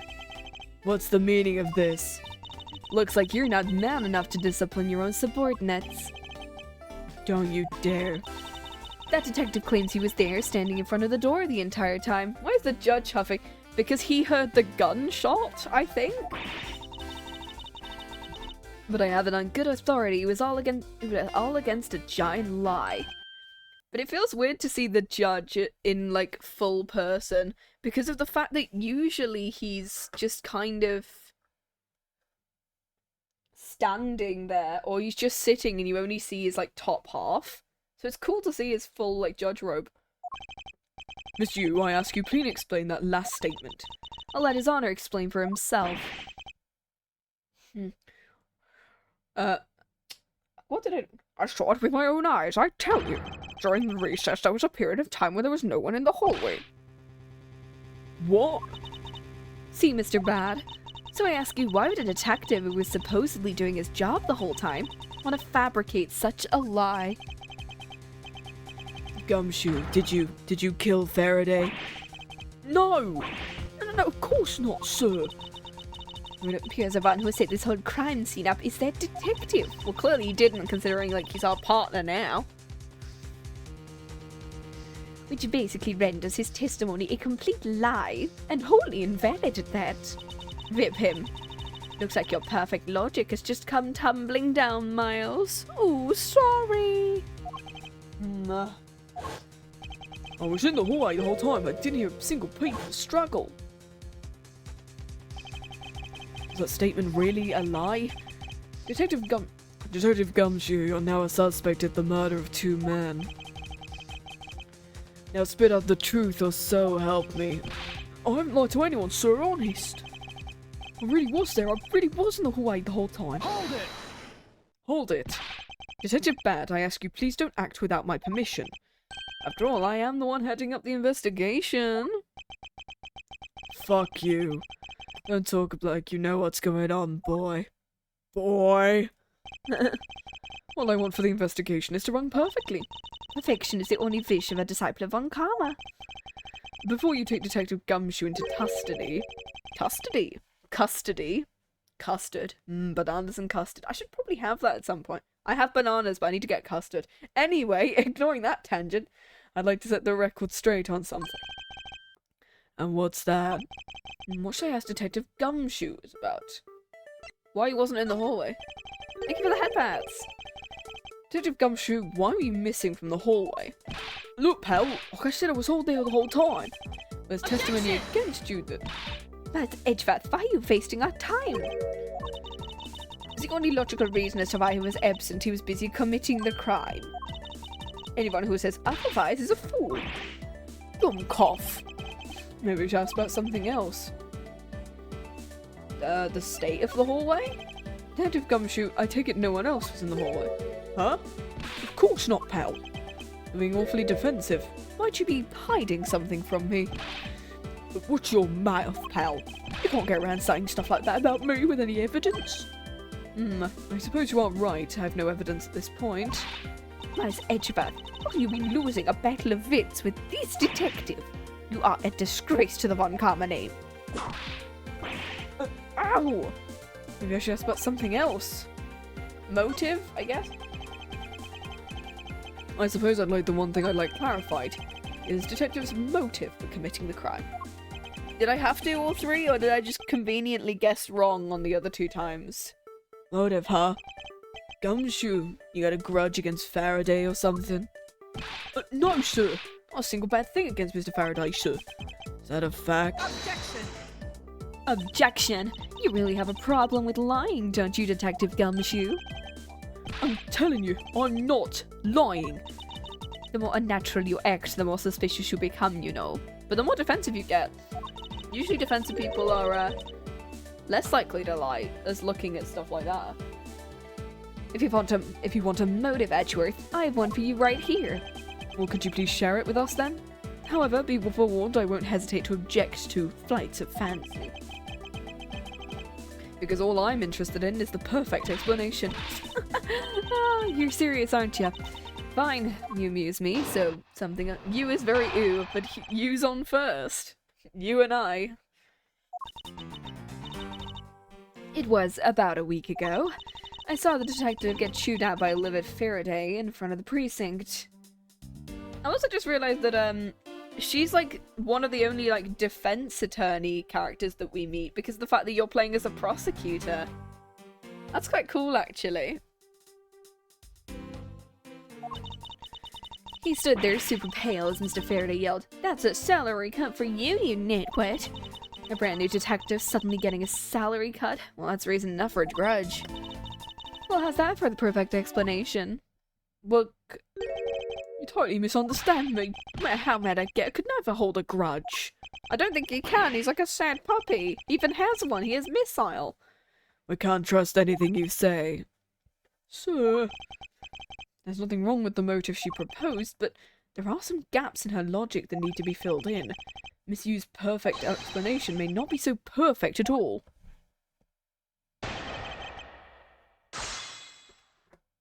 Okay, Gumshoe's motive. Okay. About a week ago, which would be about the same time he got his stuff. Yeah. Saw the detective get chewed out by a livid Faraday. He stood there as Mr. Faraday. Well, that's a salary cut for you. That's reason enough for a grudge. How's that for the perfect explanation? I mean, that's not... Hold it! Mr. Faraday was upset, Yeah, you know what else? Mr. Faraday isn't exactly known to get angry quite often. But there he was, totally beat red in the face. And the offending detective just stood there pale as a ghost, like he was about to die. Just like the face he's making right now. I'm completely innocent. Poor man. Sorry. It was quite the scene with the detective. He stood there super pale. Hold it! To cut a new detective's salary right off the bat like that. I'm not really familiar with the way you guys relate, but is that a common practice? Speaking of cutting my salary, didn't you threaten to do that to me earlier? I suppose I did. It's only natural to cut a worth the detective's salary down to their actual worth. My father can even fire anyone, new or old, with a snap of his fingers. Like that. Do you think maybe that's reason enough for detectives to hate you people? I guess they really shouldn't cut people's pay. After all, I'm a, you know, I'm a detective. Detective Bad, don't tell me Miss Von Karma cut your salary earlier. I hope she didn't. Hold it! You call your explanation perfect. Yeah, is it not to your liking? Unfortunately for you, it's just not up to my standards. Oh, is there something you want me to clarify in that case? What should I do? Should I raise an objection? Sure, let's raise an objection, because that's something we should always do.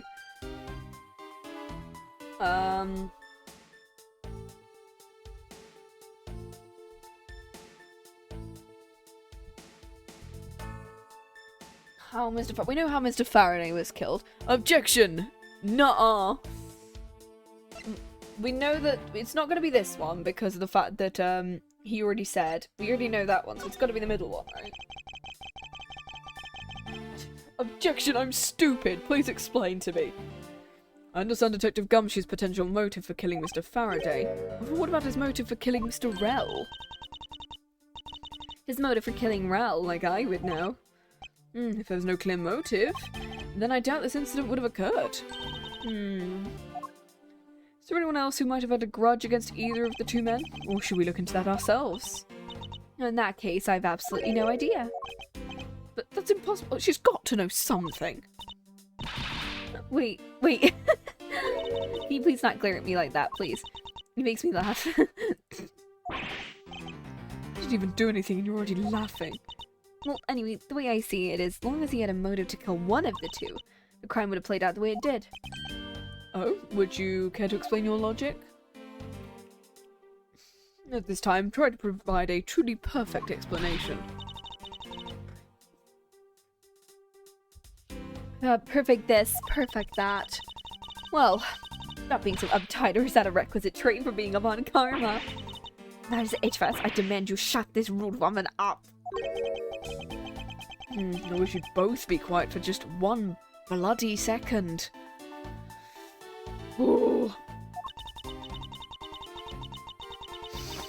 Oh well, I guess I'll just have to explain it to you kids. Okay, motive to kill the men. Update. This stream might be a bit longer than usual because, oh my god, why is it so long? Why is this case longer than I thought it was going to be? There's no one out there with a motive to kill both Mr. Faraday and Mr. Rell. All I have to really do is establish someone had a grudge against one of the two men. Rell, who happened to be there, became a witness to Mr. Faraday's murder. Therefore, he was killed out of necessity and set up to look like they'd killed each other. Wonder if that's really true. There's no one out there with a grudge against both men? I should take another hard look at the evidence. The second KG8 incident, as people are calling it, involving an embassy staff member. Oh, because Thingy would have a... Manny Cochin would have a... I think I can play tic-tac-toe on your forehead. On you's forehead. I was about to say on my forehead. Wrong model for that one. Because on one of my models, I just made my forehead way too big, and I was like, wait, no, you can play tic-tac-toe on my forehead.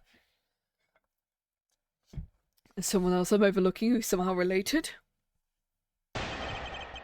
Wait until you've seen Pearl. Because Pearl Faye has an absolute, like, massive forehead. No one used yet. There was no one out there with a motive. All you have to do is someone had a grudge against them. Well, I'm assuming that there's no one with a motive. I'm assuming I've got to present one of these people, right?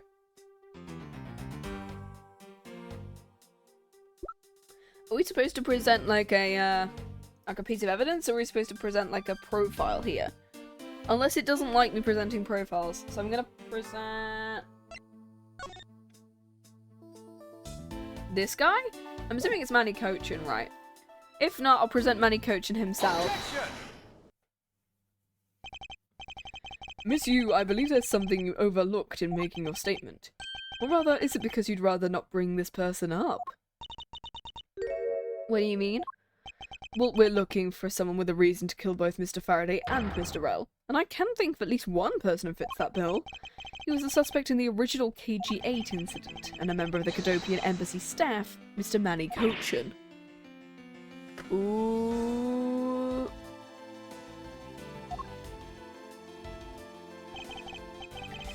That's right, the very man who came to visit you earlier out in the hallway. The man who killed a member of the Cadopian Embassy staff, Mr. Rell, and the man who was the lead prosecutor of the KG-8 incident, Mr. Faraday. Are you telling me that Mr. Cochin has no reason at all to kill both of these men? Well, I suppose he might have a reason or two. You covered me for me, pal. Maybe you're not such a bad guy after all. Excuse me, I'm actually a really awful guy, thank you very much. Don't get ahead of yourself, you're still a suspect, so make no mistake. The perfect evidence, the perfect testimony, these are the only things I wish to hold. Wow, you really are a Von Karma, aren't you? Yeah. I'm surprised you didn't start saying fool over and over again, like your child.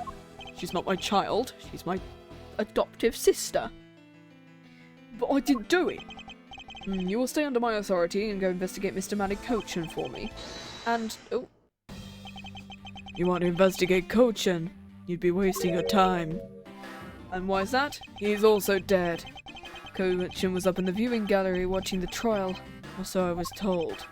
Every cop in this place has been keeping an eye on the guy since he arrived. But then the only really suspect we have is Detective Gumshoe, or like any of the new characters who we've encountered. I mean, Bat could still be a suspect. Callisto could still be a suspect, considering that, you know, she has a connection to Manny Cochin, and so she could have killed these two people in order to go, oh, to make the blame on Manny Cochin because she's also affiliated with the KG-8 incident, maybe. I don't know. We'll find out. The only really suspect we have is Detective Gumshoe. I suppose so. Come on, Bad, you've got to believe me. Is Bad's name a reference to like good cop, bad cop? Maybe? I don't know. Well, really was in the hallway the whole time, sir, and I took a single step into the room. Are you saying there was someone else who passed through the hallway? No, there was no one else. Then why should I believe you didn't do it? He is staring with those eyes. Oh, sugar lumps. I accidentally clicked on the wrong thingy. This is fine. Everything's fine. I attempted to make the mic slightly higher and the bloody thingy ended. It's fine. It's not stream without a bit of scuff, innit? That's one incredibly foolish detective, standing right in front of a crime scene all by himself. It's as good of a confession of guilt. Well, I have to admit it is a bit strange. Most criminals will fabricate some sort of lie to escape their crimes. And if that detective really wanted to prove that he's innocent, you'd think he would at the very least offer up, I spaced out while on duty, or the like. Come on, Gumshoe. Oh, no, this isn't him. Come on, Gumshoe, time for your investigation. Interrogation. Both of those things. Detective Bad?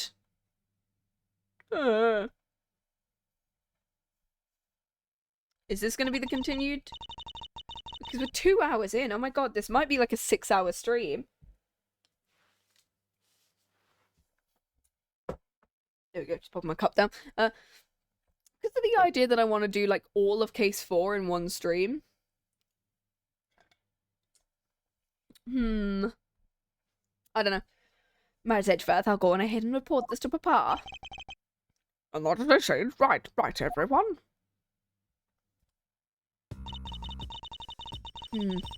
I suppose we should both be getting back on to... Oh. I suppose we should both be getting back to our real jobs now, huh? Before we do, Miss Yu, there's something I'd like to speak with you about. Did you do the murder? Start shaking. Oh god, summer heat waves, god. I'm lucky we're not at that point in the UK at the moment. It's still at that point where I'm able to wear like a hoodie. But oh god, summer. What is it? Ah! Don't worry, you'll be there soon enough. Oh no, because when it gets hot in the UK, it gets humid, and so it's like, it's not the heat I'm bothered by, it's the humidity of places, and it's like, oh, great. To have these two men make it look like they killed each other. Ow, stop touching my eyelashes. There's one thing I cannot forgive, is the desecration of the dead. Okay. So what do you want to ask me about? The KG8 incident, probably? Yeah, I don't like humidity. It's like, it's like, at the point of like the heat, the UK heat waves, it's me just going up in a tank top and shorts and going, this is too little, I wish I could just get away with stuff, but it's like, no.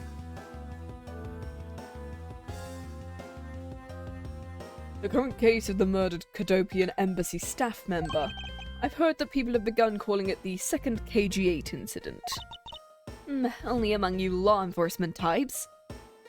Girl, aren't you a defense attorney? Surely you would... Okay, whatever. Girl, no. And what about it? I'd like for you to tell me everything you know about the original KG8 incident. Well, I'm afraid I can't help you there. I had to know when anything was reported in the papers. I believe you know much more since you are directly tied to the KG8 incident. Well, I would appreciate it if you stopped me with the false accusations. Baseless outbursts are useless both inside and outside the courtroom, don't you know? I do, but I also know I do have a leg to stand on here. Oh, I think you can stop making that ultra serious face in front of me. Oh, if you could please stop laughing for just 1 second. We have a cave nearby which stays cool. Oh, I love a cave. In the UK, like, we're all built for heat. So it's like, great. I live near a river though, so it's like, I could probably just go down there, but there's gonna be like a load of flies. If I just stand there with my arms out going, is it cool enough? Yeah, houses are meant to trap heat because of the fact it gets super cold here, and so I just have like it's summer, it's mostly just me going, it's a massive fan, please. Oh gosh, I feel sorry for you because of the heat and the humidity. Oh god. I'm not going to make any headway like this. I'm just gonna have to show her exactly how related to the KG8 incident she is. I'm assuming we're gonna present something here.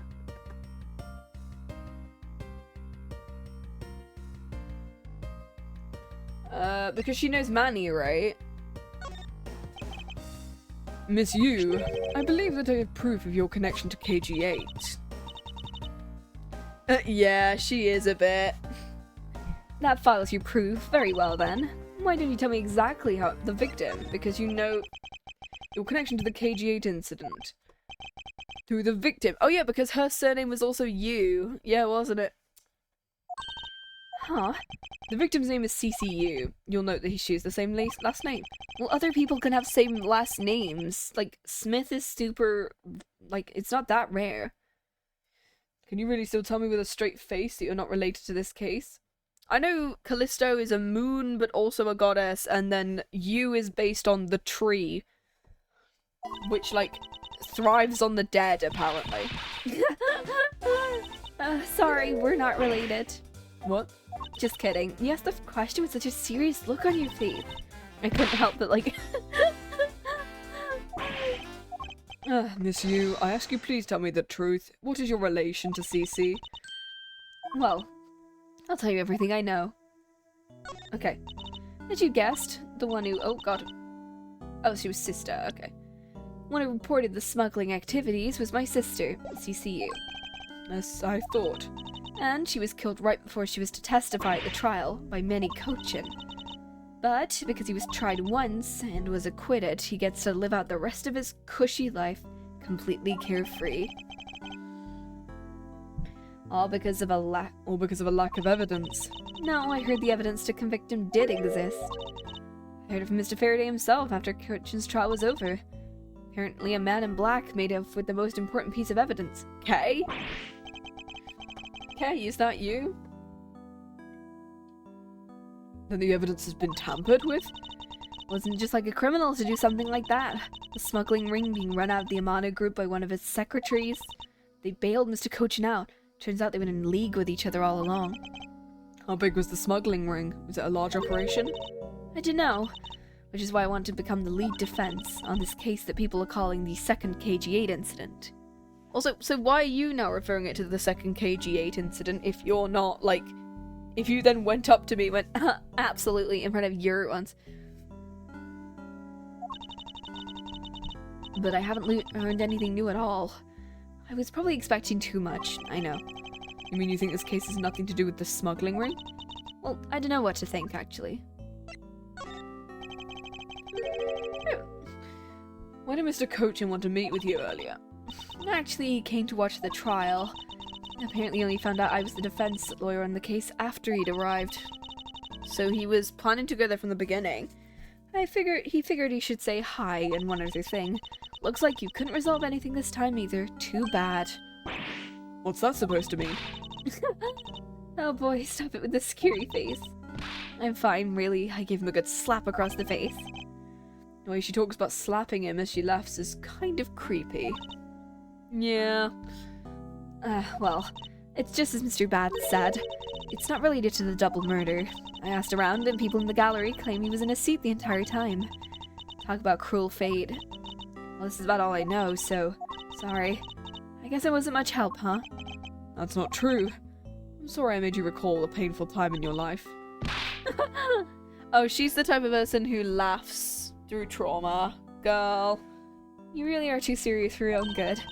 You really need to learn to relax. We wouldn't want you to die of stress, would we? Stress is what I call my stabbing knife. And this is relaxation. She's my gun. And if I stab you in the chest, then you die of stress. Don't know what I'm doing. Thank you for the advice, but there is no need to worry. I work in my own way, and I'll catch this criminal in my own way as well. You'll see. Look at you with your game face on, ready to go. Yeah, she laughs through trauma, girl. I'm making no such face. You know laughter is the best medicine, Edgeworth. Don't you get tired of making such a serious face all the time? I'm charged with making sure the criminals of the world are found guilty. Stress is my stabbing knife. Yeah, she's mentally doing that to Edgeworth. I've no need for laughter. There you go, making that face again. Oh well. Gotta get going. I still have a few loose ends I need to tie up. I need to, get rid of all the murder weapons. I've just killed like 4 different people. I mean, I didn't kill these 2, but like I killed 4 other people and I really need to dispose the bodies. Okay, bye. KG8 incident and this murder investigation. It's my belief these 2 cases are related to each other somehow. Plus that detective, Gumshoe. It's obvious he's lying, even though the lie is hurting his chances. Clearly this case is far from over. Whether or not that detective is the murderer can only be determined once I've completed my investigation. Mr. Von Karma, I swear to uphold your honourable name, or my name isn't Miles Edgeworth. It's actually John. To be continued. There we go, that's our first part. That's our first part, which, we are 2 hours in. Oh my god. I think we could actually go and do a long one today. I'm gonna prep myself, because we are gonna do a long one, I think. Which means we might... that's the first part just now. Yeah. And apparently, I think there's 4 parts to this trial, so we might be in for a long one. Though apparently the 5th case is far longer, which is why we're dedicating 2 separate days towards case 5. Because from what I remember, we had case... Yeah, because when I played 1-5, which was the final part of game number 1... Yeah, look at Gumshoe, he's so angry. When I played 1-5, that was like 11 hours. I think 3-4 was 10 hours. It's like, yeah, they do take a while. Sir, what is to become of the trial in the Cadopian Embassy staff member's murder? Since both the suspect and the prosecutor are now dead, well, we should leave. The case would be dismissed. In other words, the trial ends here. Huh. Looks like you'll just have to wait a bit longer before your big debut. The Alpha Judge accepts his receding hairline with grace. I suppose it can't be helped. The evidence for this trial will be transferred to you in a little while. What do you think about the murder of the Cadopian Embassy staff member, and the murders of Mr. Faraday and Mr. Rell? What an outrageous circus it's all become. Yet Faraday brought it all upon himself with his naivete. An outrageous circus. Right, sir. You're not just a clown, you're the entire circus. I grow weary of this topic. Edgeworth, I'll have you assigned to a different case. You'll come and watch my courtroom debut next, won't you? I'll consider it. Oh, go! If I may, please allow me to continue with my investigation. Whatever for? I know there's already a suspect in the murder of Mr. Faraday and Mr. Rell. However, there's not enough evidence to prove that it was he who committed the crime. I'd like to continue investigating in order to find the perfect proof of his guilt. Is it perfect proof? Don't make me laugh. A worthless person like you has no right to claim such a thing as perfection. Well, how fucking dare you then? Papa, can I investigate? No. Oh. Who do you think is the real culprit? Miles and I, we're competing to see who can find the real killer first. Plus, being able to investigate a real crime scene is a really rare opportunity. It would give us some real-life experience, wouldn't you agree?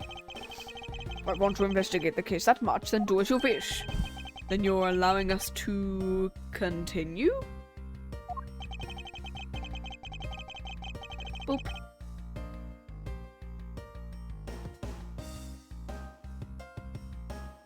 There you go. In court, your top priority is to win, and your solid investigation is one of the keys to winning. We have to make sure you become recognized as a first-rate prosecutor, don't we? It wouldn't be very interesting otherwise. I'm returning home now. See to it I'm not disturbed, save for the results of your competition. Of course, Papa.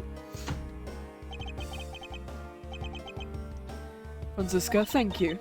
What are you thanking me for? Your logic earlier was built on the scruffy detective's lie. It means the competition's still on. Well, just as you wished. I couldn't let you get off so easily. Let's see how well you fare on the investigation from here, Miles Edgeworth. Cool. Boop-a-de-boop. I don't have enough information yet, so my first order of business will be to question anyone involved with the case. Oh my god, we're gonna see this dude again. I can't stop the water, sir. He's the man who was here earlier broke it by drinking too much. A bunch of fools who pretended not to see the foolish actions of a foolish fool. Well, why didn't you lend the officer a hand? As if I should have anything to do with it. Besides, that water-drinking fool's mouth is the thing the officer should be covering. Let's give that officer a description of the water guzzler later. She seems to have quite the drudge. Seems like someone wanted a drink. Hi, Callisto. Miss you. Oh, it's you, Edgeworth, and who are you? Well, you were at the crime scene just now, weren't you? You should be disbarred for not knowing who I am. I am Franziska von Karma, and I'm about to become the successor to the family name. About to? Means for now you're still just another kid. In which case, it's only natural I didn't know who you were. What? Why are you whipping me? Anyway, it looks like they're planning to hold the evidence a bit longer. There's one thing I can't stand, it's waiting. I'm terribly sorry, but I have a few more questions to ask of you. Look at you, eyebrows scrunched with lines on your forehead. And that to ask of you.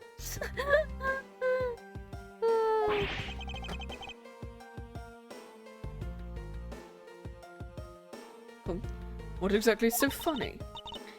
Sorry, I'm just bad at dealing with a super serious atmosphere. Apparently they failed to teach you proper behavior at crime scene at law school. I feel much better now. What is it you want to talk about? I'd like to inquire as to where you were at the time of the murder. Well, we were in defendant lobby number 1 the whole time up until we heard the gunshot. And by we, I mean Mr. Bad. If you don't believe me, feel free to ask him yourself. You were with Detective Bad. Why? Well, we had a little something to discuss, that was all. So, I take it your acquaintances with Detective Bad? Yeah, he was the detective in charge of the KG8 incident. Detective Bad is also related to that incident. Ooh! That's right, he was the one who was supposed to protect my sister, Cece. Well, but you know how that turned out, don't you, Edgeworth? That's Edgeworth, I have no idea what you two are talking about. I've heard of KG8 from my papa, but how does that case relate to you, Miss Yu? The victim of the case CCU is my little sister. You're making that super serious face again. I'm fine, really. I just made it a point to rub some more salt in his wounded pride every time I see him. Gosh, the way she talks about doing that as laughs away is kind of creepy. Oh, speaking of Mr. Bad, he and Mr. Faraday, I'd say they met up just about every single time the Yatagarasu made a move. It's practically a given the two would meet up at every single one of those crime scenes. He didn't mention he's in charge of the Yatagarasu investigation. Yeah, I should ask her what she knows about the Yatagarasu in more detail. There's so many... You claim that at the time of the murder you were with Detective Bad. But don't you lawyers usually discuss the trial with your clients during a recess? We do, and that's what I was planning to do. But Mr. Faraday was being rather threatening, and he dragged Mr. Rell away. After that, Mr. Bad came into lobby number 1, so we just kind of stayed there and talked. What did you talk with Detective Bad about? Well, nothing interesting. I just insulted him. Talked about how the trial was going, then I insulted him more. When she bloody hell. When she's not laughing, her mouth seemingly spews nothing but insults.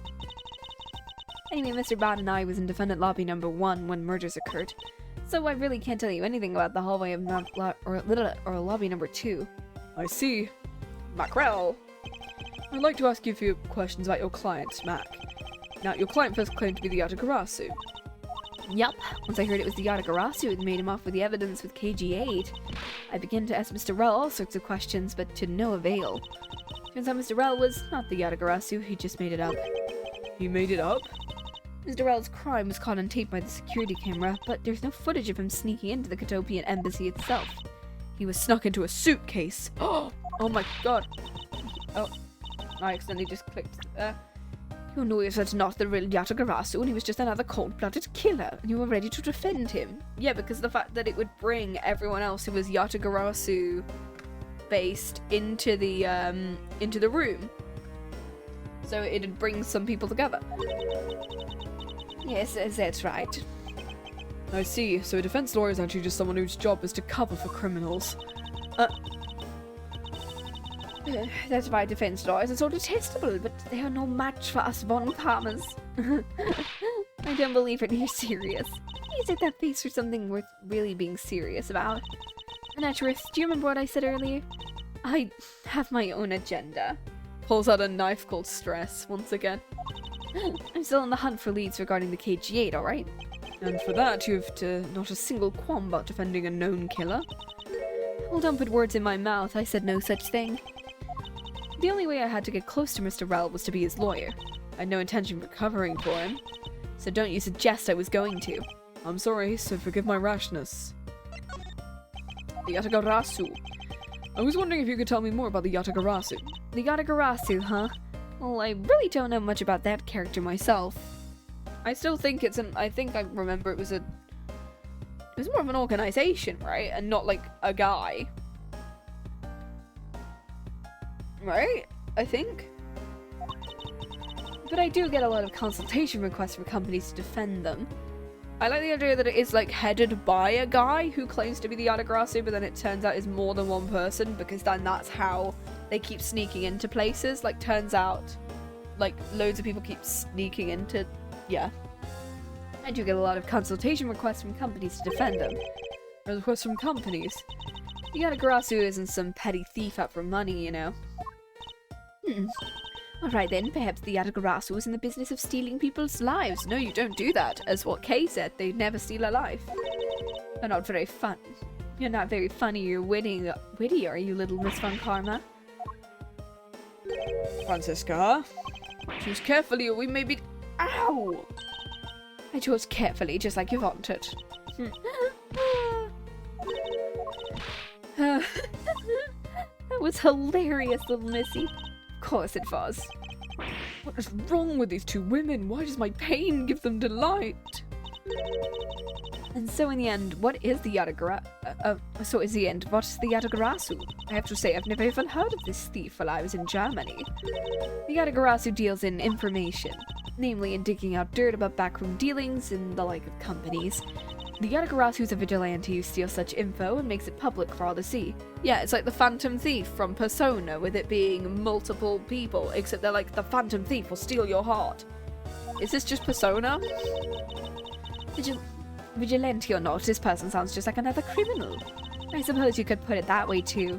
Either way, I get a lot more clients now thanks to that thief. Although Miss Yu is profiting nicely. I suppose I can got on up with Yu. I should move on to speak with Gumshoe. Gumshoe! Hey Gumshoe. Detective Gumshoe! Hi, Shoe Pal, you're here! Ow! As am I. I don't think you needed to whip him to let you know that. I didn't do it, pal. Swear my honour as a detective, I really didn't. Also, she's so much shorter than him. Did she just whip him in the legs instead? I don't know. Your words are useless. I place my trust only in the evidence, detective. Once the investigation is fully over, and you should find out that you are the killer, there will be no mercy to be had for you. Have a heart, pal. You're not worried. After all, you have nothing to worry about if you really are innocent. But that's right. Go do your perfect investigation and get the real killer for me. I would have done so had you not requested me to, detective. Motive. The motive. So you and Mr. Faraday had a small meeting last week. And what exactly did you do? Which is Detective Bad, the same thing, pal. Turns out it was mad on me because it was my very first day as a detective. I reported in my usual post instead of the Criminal Affairs Department. Why would he be angry about that? It's his first day on the job. He's just getting used to things. By the time I got down, I was really late. That's when he gave me that speech. I remember doing the same thing in elementary school. And the first day of my school every year, I'd always wind up going to my old classroom. How pathetic to be the detective to be comparable to a mere school child. During recess. Franziska, you are kind of weird, not gonna lie. Yeah, girl. You claim to be standing guard in front of the door to lobby number 2 during the recess. However, when did you receive the order to do so, and from whom? Early about 3:20 and from Detective Bad. Today's trial took a really crazy turn, so I was told to make sure nothing happened to Mr. Faraday. And yet something did happen to him. Looks like there was a total waste of manpower to assign you to guard duty. Ow! Words sting more than your whip, pal.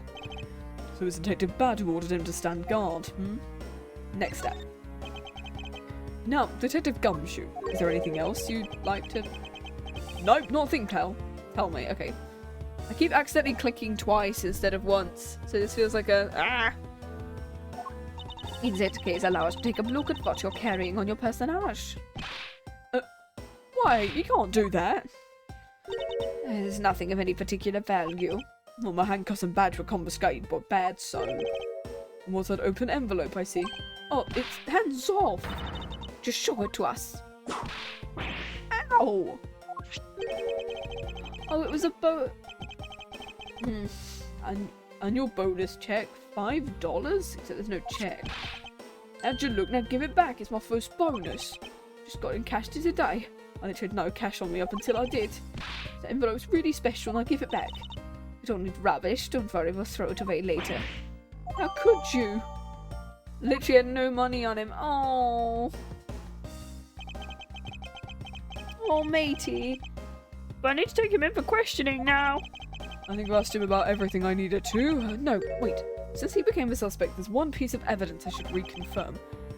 Officer, I ask that you wait a second. I still have one thing I'd like to reconfirm with Detective Gumshoe. Understood, but please make it brief, sir. Okay, I want to hear it from the horse's mouth. I must confirm whether or not his testimony when the crime occurred is the truth.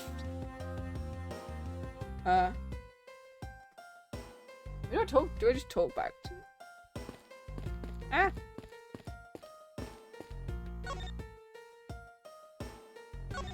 I'm assuming I present something to him. Present the testimony back to him. You told me earlier you heard no sound other than the gunshot in the hallway. Is that correct? My mistake, pal. Then you are... Oh, shit. You're also claiming no one passed through the hallway either. Is that also correct? Yup, not even a single ant passed through that hall or was on duty. You do realise the lie you're telling is only making it more difficult for yourself.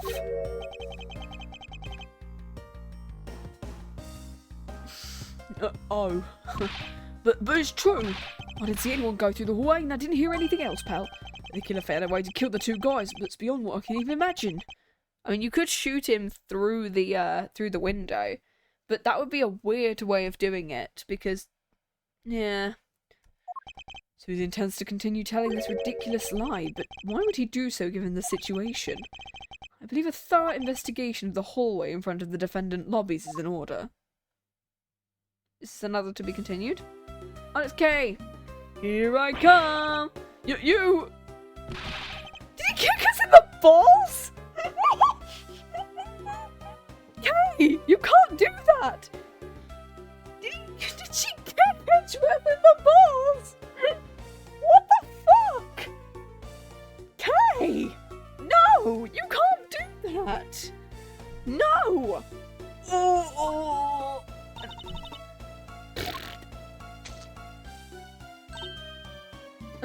How could you have not noticed that coming? Oh! Wasn't the child I changed money for earlier? Edgeworth won't be able to edge anymore. Kids can be cruel. Looks like she dropped something. A swish roll. It says courthouse special. Maybe you should arrest the girl. She might turn out to be a valuable lead. I believe some sort of punishment may need to be dealt the next time we meet. I believe I've asked all that I need to of this man now for Detective Bad and the judge. We have to confirm who's correct, the judge or the scruff face, right? I suppose we should inspect the hallway in front of lobby number 2. I suppose so. Shall we head over, Franziska? Alright, let's go. I'm gonna quickly BRB for now. What's the equivalent of ball painful? I mean, it still hurts if you kick someone there. It still really hurts if you kick someone there. But I don't think there's enough pain that is for that, because my god. I'm going to quickly BRB for now, because I'm just gonna grab another jug of water because I'm gonna need more.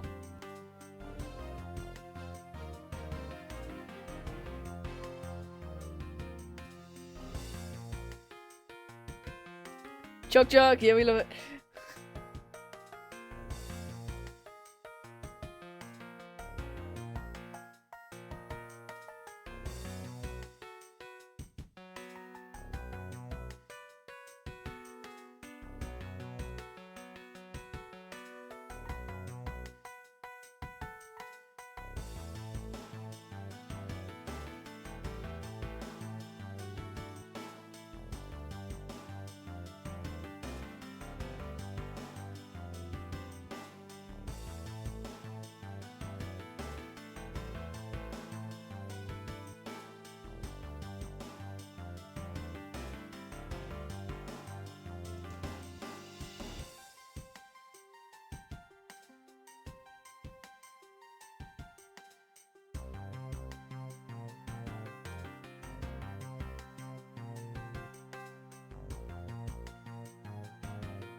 There we go.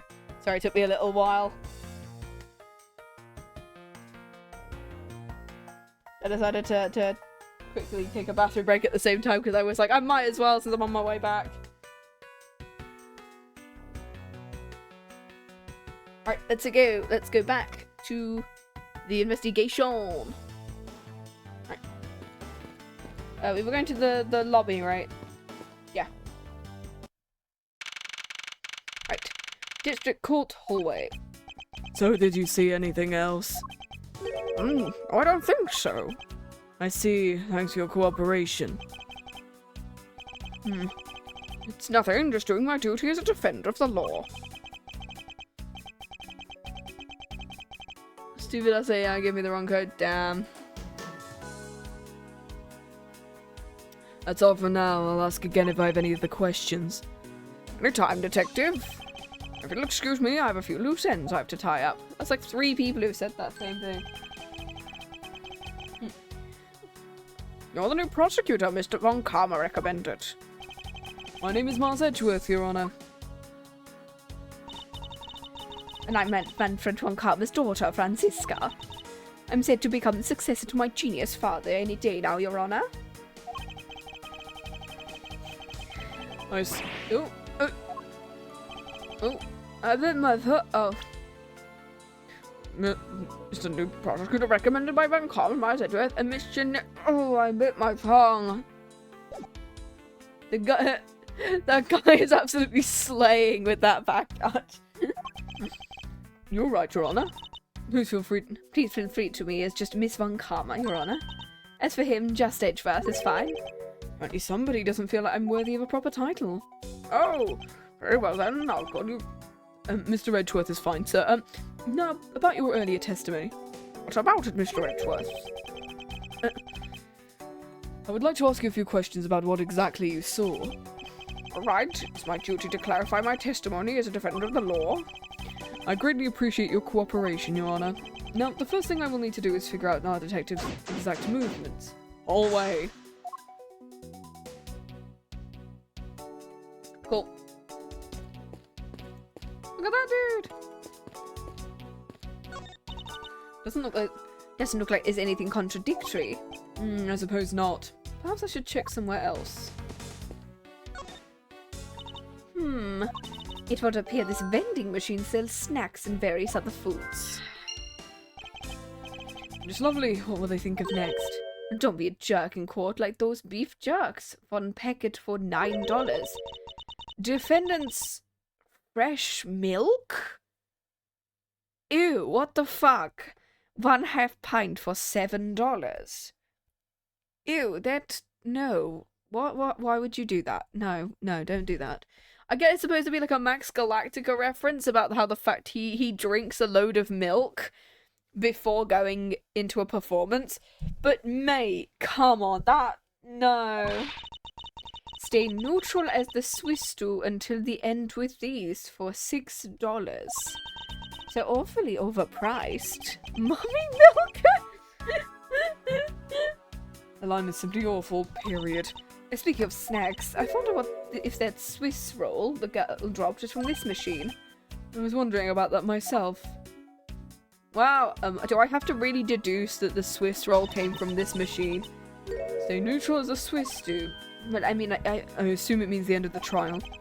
I suppose that one should eat these during a recess. Well, you can't eat during a trial, so I suppose the only time you could eat them is now. I wouldn't mind if you wanted to do one now. They come in packs of 2.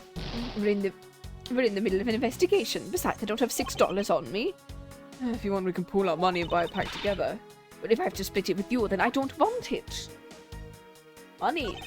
There's nothing unusual about this area. Okay.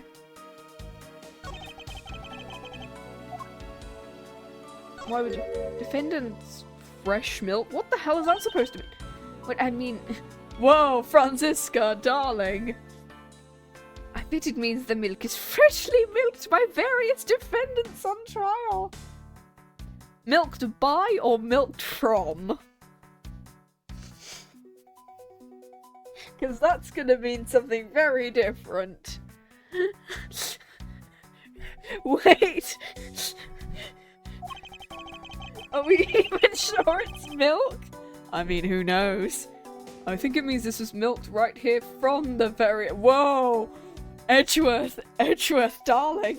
I think this might mean it was milked here from the defendants. I think Franziska being nice and saying maybe it was milked by them would be better. Because if it's milked from the defendants, are we sure... this milk tastes a bit salty, doesn't it? I thought this was supposed to be dairy-free. Miles, you can't possibly be serious. Of course not. Are you sure about that? When it's looking bad, blind your opposition with some OJ? Are they promoting violence? My fib will make sure that anybody following this advice won't be so long. Fun. Don't be a jerk. Objection! Wouldn't you agree that's a very clever pun? Do you really think they put so much effort into the product name? If this milk bit continues... Even a foolish fool could understand the foolishly foolish thinking of the fool who made it up. You're acting so foolishly, I got so thoroughly mad, and now I'm utterly famished. If you wanted a pack, all you had to do was act like a normal person. Okay. There's nothing unusual. Limited time specials. Okay, is there anything else besides the ham? Because I don't think really that I need to... Okay. Okay, so the vending machine itself is just... Okay, cool. Okay, I don't think that we've got this on. Okay, cool. Why do we have to look at the bloody Swiss rolls? Okay, I'm assuming that we need to check out all of these things. When you're in hot water, you might need a hot dog. What is this, IKEA? Looks like the slogan was decided through a public contest, and the winner was Winston Payne. Of course it was. What a pathetic slogan. Now, if it was up to me, it would read, if you lead matters in a von Karma's hands, everyone in court would be found guilty dogs. Objection! Objection. Overruled. Okay, don't let the prosecution and defense make a ham sandwich out of you. It sounds like it's depicted at that hammer of a judge. Well, it certainly isn't directed at me. I can outmaneuver him any day. Is that it? Okay, I think that's it. At least there's no more milk puns that's gone on. Fast foods and milk. Sure. This is so stupid. Okay, anyway, we gotta talk to the judge. Your Honour, I'd like to ask you a few questions if you don't mind. Where were you at the time of the murder? Do you suspect me of something? No, nothing of the sort, Your Honour. Very well, you may continue with your testimony. Your Honour, it's your testimony I'm after. Oh, I had no idea you were chasing after me or my testimony. I'm beginning to sense that I might want to avoid being in a trial run by this judge. Well, sorry, love, you're the entire... Your Honour, I believe you're a bitch. God.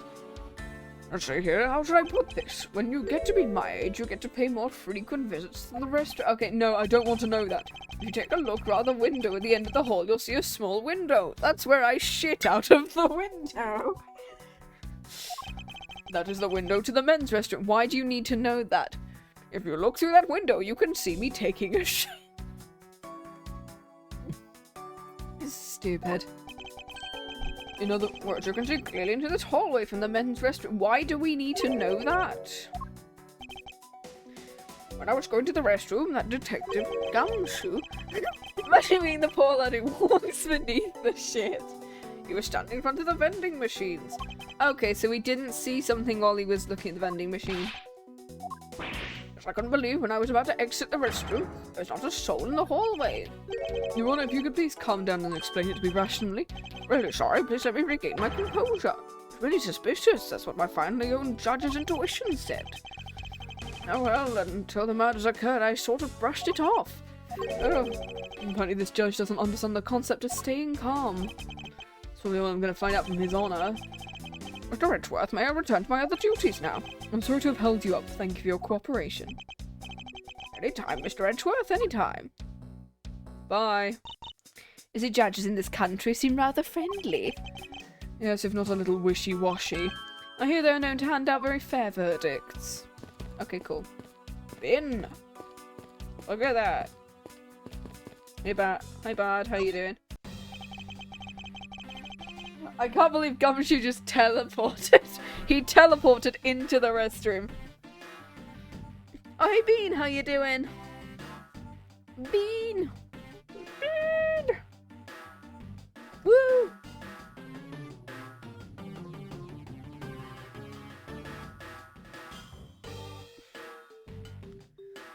Oh, and hey!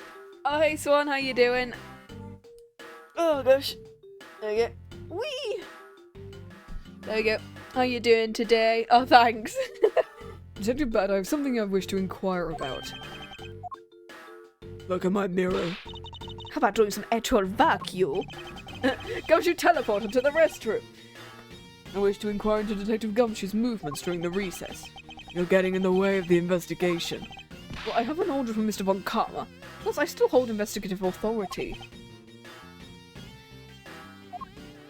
Detective Gumshoe. So I hear you were the one who called for Detective Gumshoe to come down here. I love his theme. Faraday, the guy was just accused, you know. I knew something was gonna happen. My detective's instinct told me. A lot of good it did you. You couldn't even protect one lone prosecutor with it. Oh, I love the staring he does. I accidentally played him until 4 AM playing the 100 line. Ooh, how is it? Because it's on my list of games that I want to play. But I'm not gonna get it just yet. I want to see when the reviews come out.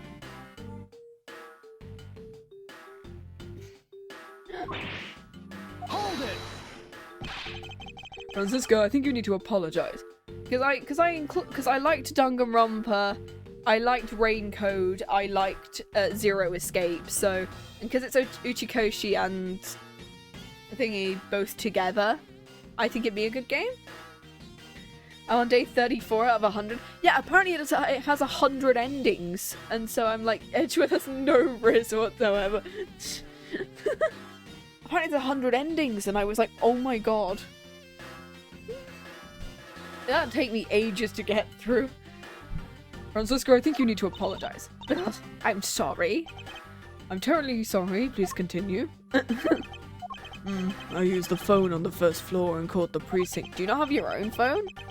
Ooh, the combat sections are pretty fun. That's good. I told them to send somebody over, and the detective's the one that showed up. And only upon his arrival did you see Detective Gumshoe to stand guard, Bad. I waited for him on the first floor. After he got here, we came out to these defendant lobbies together. Oh, and there's Callisto. As we entered, we ran into you. She told us that Faraday was really mad. He dragged Rell off to lobby number 2 over word. Faraday said not to let anyone interrupt him. So what choice did I have? All I could do was tell the big log to stand guard outside. Oh, so it could have been Callisto? So Callisto could have done it before. Unless, like, because the time of death, it never I don't know whether it specifies or something. Around what time of all did that take place? Around it was 30 minutes before I heard the gunshot. Okay, so it's 30 minutes. After taking the big lug as assignment, he never left the hallway. And how can you make such a claim? One of the guards on the floor's main lobby swore he didn't. Why, was he pissing? I'm really liking the characters. There's one that has a crazy Danganronpa fan and keeps insisting they start killing him. That's the one with the blue hair, right? Because I saw her when the trailer came out, and I saw she made a 999 reference at one point, and I was like, yes! Oh, she is the absolute epitome of, like, the Danganronpa fan. If the detective never left the hallway, where did he disappear to? He teleported. Oh my god, that'd be really good. I think I might wait until it goes on sale before I play it. But I'm gonna try to not get spoiled on it as much as possible. Because I keep seeing people playing it and I'm like, I don't want to watch any of these streams because I will get spoiled. That's simple. He must have gone to lobby number 2, as I suspected. You and I, we were in the lobby number 1 next door. When were we? When were we together? No, you and I. No, I don't think we were together in lobby number 1 at any point. As in... Forget it, you're just, The only one without an alibi is Gumshoe. It would seem I'm still missing some key pieces of information. The gunshot. People People! Detective Bad, you heard the gunshot? Yeah. I heard it when defendant Lubby with you. No, when was I with you? Just shut up. That's why I came running towards lobby number 2 together with you. When was I with you? I swear to God, stop telling me things. Oh, this is why Yu's on first is back. I heard it takes over 100 hours to see everything. Holy hell. Forget it. How much time elapsed between you hearing the gunshot and your arrival on the scene? Less than a minute. What were your movements? I grabbed the big log who was wandering around and raced into lobby number 2.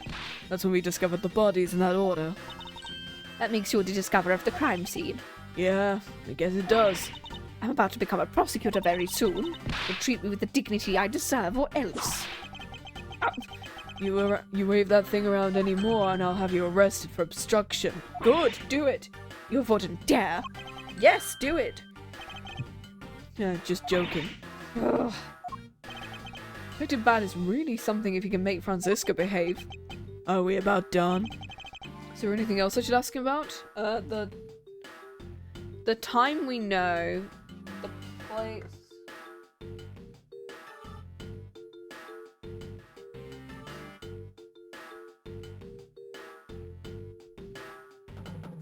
Actually, yeah, because he came to the hallway before he heard the gunshot. But when did he hear it, actually? Because we know the place, the situation we know. Actually, I thought we didn't want to like go for the time, but I think we should actually ask about the time. I don't think it'll cut me any like points for it though. I'd like to tell me the exact time you heard the gunshot. At the end of the recess when the trial was about to start. He was supposed to be making time for himself to transfer the evidence I was holding, but I got the sense he wasn't going to show for the handoff. So I figured I should go get him or he'd be late. And just as I thought that, bang, the sound of a gunshot hit my eardrums. So we heard the gunshot right before the trial was about to restart. Ooh, okay. Heard the gunshot, okay. Are we done? Hold it. Oh, come on, all you're doing is standing in front of this door doing nothing. I get the sense he's keeping under us under surveillance. But to what end? Detective Bad, may I ask you cooperate with us for just a bit longer? I don't have anything else to say to the two of you. You guys were the ones who said you wanted to investigate in the first place. Fine then, be obstinate, we'll do as we please, come on. You may be no longer willing to help us. However, may I ask for the forensic scientist corporation? Do as you like. Okay, I don't think we can present. Okay, cool. I guess we don't need to... I don't think there's anything we can present to him. Are those ants? They look like ants. I won't rest until I've inspected every suspicious looking granny. Okay, the pink thing. What's this? It's a pink coloured piece of trash. Made of rubber. Okay. Made of rubber, you say? No. I feel like I've seen something like this before. Well, all I see is a piece of garbage. But you know the fact there is a litterer running around loose in the courthouse. It's simply unforgivable. Ow! Well, it's not like it was I who littered. Rubbish belongs in a rubbish bin. Ow! What's this? The ants are hard at work carrying their food home. It's a marvel they can pick up such comparatively large objects due to their size. But if you want to carry the mighty Von Carmen, it would not be squished under it. I was fully expecting her to go, you must carry me through this courtroom. But better work extra hard, just like the ants. The same goes for you, Franziska. Okay, the ants aren't really... So that window on the other side belongs to the men's restroom. I can't see it. At your height, I'm not surprised. Shorty. I guess short people have feelings too. How dare you? I'm short and I have feelings. Actually, I am of perfectly average height. In terms of women, thank you very much. Ugh. What's the matter? I pricked myself on one of the cactus's needles. I didn't think the needles on this thing would be so sharp. Well, what do you expect? It's a fucking cactus. Can you imagine how it'd be if you were hit on the head by one of these? That's how he was killed. He was hit over the head by a cactus. This cactus seems to be unrelated to the case. You really think so? I believe this cactus sitting on the windowsill. Oh, okay, sure. Well, I look forward to an explanation on how the cactus was related. We've already done that bit. Is the lock on the window not gonna be? Okay, cool. I think that's it. Oh, we can... Oh, hand! There's a handprint and the ants are down there. What are these black speckles? I believe it's a pile of ants. That detective, he claims not a single ant slipped by him. And yet here's a whole hill of them. Ow! What are you hitting me for? As a replacement for that pathetic detective. Perhaps I should add this deduction to the detective's group. Whatever. Of pay cards. I wonder what the ants are eating. From the look and sweet smell, pieces of cake and chocolate from a Swiss roll. Now as Edgeverse, the courthouse is to be kept pristine at all times. Oh, it wasn't me that dropped food on the ground. The courthouse must be kept clean. Ow! Stop bloody hitting me with a riding crop. Handprint. The dirt on this bench smells like some sort of sweet substance. I can't believe there's someone going around dirtying the courthouse. For shame! Hold it! Calm down, Franziska. Now take a good look. Doesn't this smudge look kind of like a handprint to you? I suppose it could be.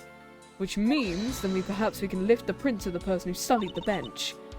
And then we'll know the identity of our mystery slob. I'm assuming it's Gumshoe, right? You there, the lab technician. Could you please find out who this handprint belongs to? Sir, yes, sir. Oh, I've got the results. Well, that was fast. And do we know who they belong to? The fingerprints belong to one Mr. Detective Gumshoe. Oh, interesting. Good work, officer. Okay, sweet sugar. So he was eating a Swiss roll. Cool, that's helpful. And there you have it. No, I suppose so. Now we know the identity who dirtied the bench. I sense you and I will be using this information in very different ways. Okay, I think that's it. Cool. Cactus. Is that... I'm assuming we're gonna have to just kind of go...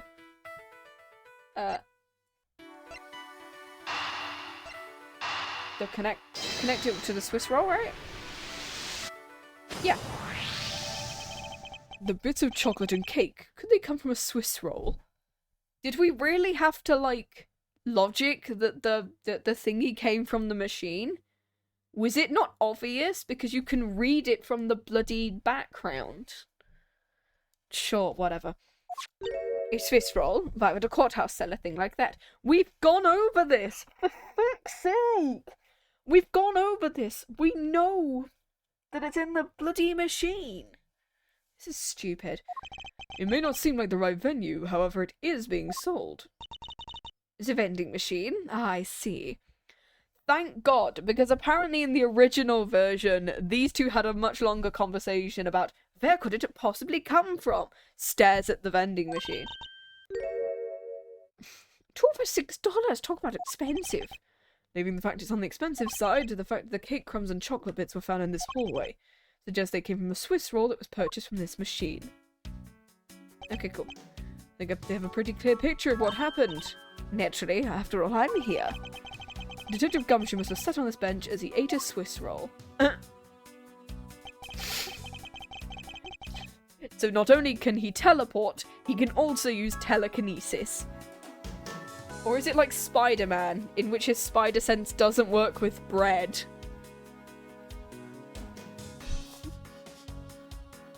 So not only can he teleport, he can also use telekinesis. As he ate, he dropped it on the floor and sullied the bench. Okay, cool. How could he have not cleaned it up after himself? But you don't whip me again, it wasn't I made the mess. Oh, was it because he went to the bathroom to go get, like, wipes for the Swiss roll? Anyway, if it was indeed Gumshoe who bought the Swiss roll, that creates a contradiction. There. Having another look at the special courthouse vending machine is in order. Why do you want me to look at the vending machine for? Do I have to do I seriously have to deduce that the Swiss roll came from the vending machine? Eureka! Eureka! There's clearly a contradiction. Do you think so? I think there is one. I think there should be one. Okay, I was about to say, did we have to deduce that it came from the machine?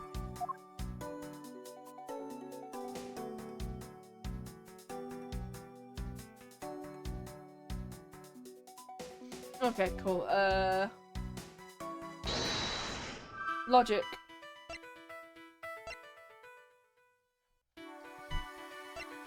I mean, this one doesn't help, so I'm just gonna see whether... Can I connect these two pieces together?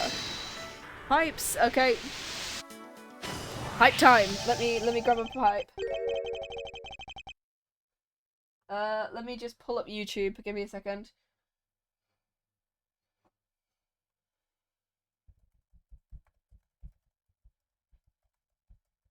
Let me pull up pipes. Yeah, this one works. This one. Let's go with you.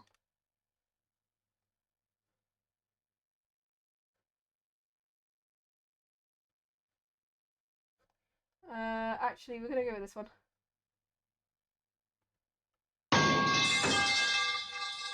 Cool, we're just gonna chill that in the background. Thank you for the pipes. Cool. That's just gonna chill in the background now. This pink rubbery substance. I saw this in a different way today. I believe this is a picture of a pop balloon. Oh, the one Kay was holding. Yeah, the pipes are back. I suppose it's possible. The balloon probably got a little close to our friend. Oh, the balloon probably got a little close to our friend, the windowsill cactus. That would be the logical conclusion, yes. Okay, so Kay's holding the balloon. Yeah, the pipes are back.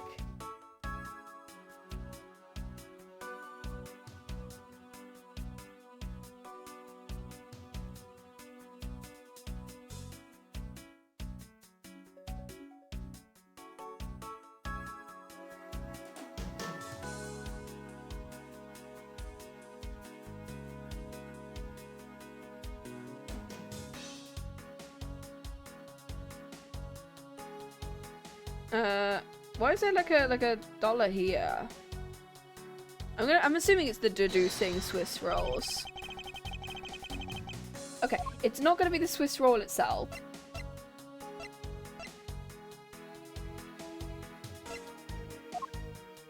Oh,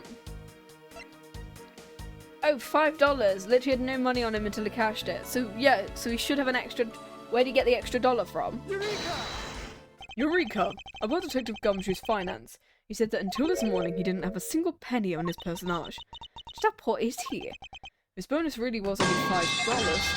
Fucking hell. Oh no, this is... That's gonna... I apologize to anyone who's now watching this. Welcome to the pipe stream. You should not have been able to purchase a pack of Swiss rolls. However, facts being as they are, we found cake crumbs on the floor. Oh, is this why, Kay went up to us? I don't think it'd be two so quickly. This adds to the character building. Yeah, fair enough. So does this mean that... Oh, it's because Kay asked me for $1, so maybe the Kay... Oh, Kay wanted to share a Swiss roll with Gumshoe, and so asked him whether she'd share the money with him. Okay, that makes sense.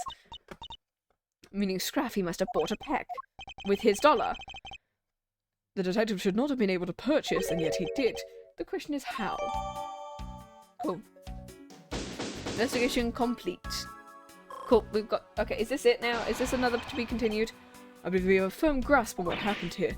Well, I do too. Alright, Franziska, would you get your share? Gosh. This is fine. Why should we do that? We're still in the middle of a competition. We should be checking to see if your conclusions are wrong. It's almost cute that she's going this far to ensure that she wins. Almost. Very well, but first we need to pay His Honor a visit to correct his testimony.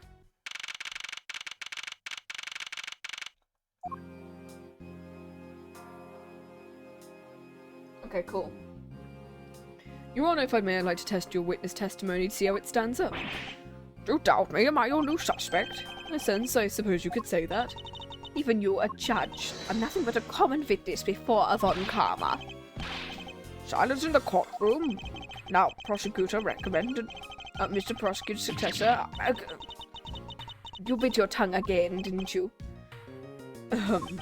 As a defender of the law, I could never give false testimony. You can even place me under oath. Very well then, your testimony. Okay, cool. We've got some more testimony. What I saw at recess. During a recess, I went to the restroom. There's a window on the hallway side. In other words, I could see into the hallway. This is terrifying me every time it goes off. As I entered, I saw the detective buying something from the vending machine. When I was about to exit, he'd completely disappeared. That's because he was sat down. Here with K, right? A detective goes missing. That was mighty suspicious to me. Because he sat on the bench, right? Your Honor, can you please try to remain calm? Oh. I'm so used to simply listening to testimonies that I got caught up in the excitement. I'm sorry, Your Honor, but I'm afraid I'm going to have to spoil your fun now. Cool. I went to the restroom. How do we prove that he went... What do we have to prove that he went to the... Oh, here. I'm assuming he sat here, and I keep forgetting how frequent they are. I think it's you present the fact he was sat down here. I think you might not be able to see him. You might be able to see him when he stood up, but you might not be able to see him when he sat down. Objection! Yeah. What was that finger wag for? And don't you know it's rude to shout objection while someone's giving testimony? That's usually... If you are a man of the law, you must always be vigilant. For example, I never let an objection to shout, "Objection!" pass me by. Miles Edgeworth, it's one thing to be passionate about your job, but this is real life. This is what happened. What people they say is the pot calling the kettle black. Your Honor, I wonder if you might take a look at this for me. What's that filth? How dare someone dirty the hallway bench like that? Who is the culprit? The party is hereby found guilty of uncleanliness. You must know the uncouth bench sullier has already been placed under arrest thanks to your earlier testimony. Well, that's good, but who was it? We're about to discover something from the smudge on the bench, namely Detective Gumshoe's fingerprints. Not happy with committing this murder, he had to go and dirty the courthouse. Guilty. Your Honor, please calm down. While it's true the detective is the one who made the mess on the bench, we've not yet established the action is related to the double murder. What do you mean? I believe the detective bought a pack of Swiss rolls from that vending machine, and then promptly sat down on the bench to eat one.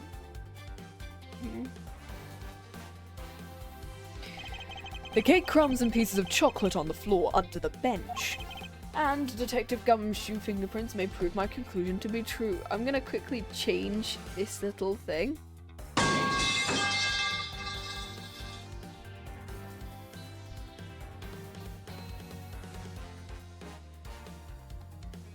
There we go.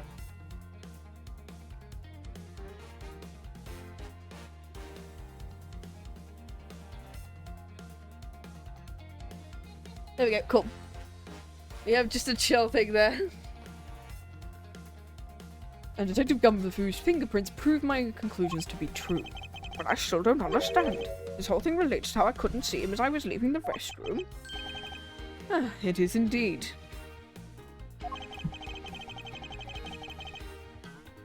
The window in the hallway was built rather high up into the wall, and around a grown adult's chest height. As evidence, I submit that Franziska herself was unable to see out of the window.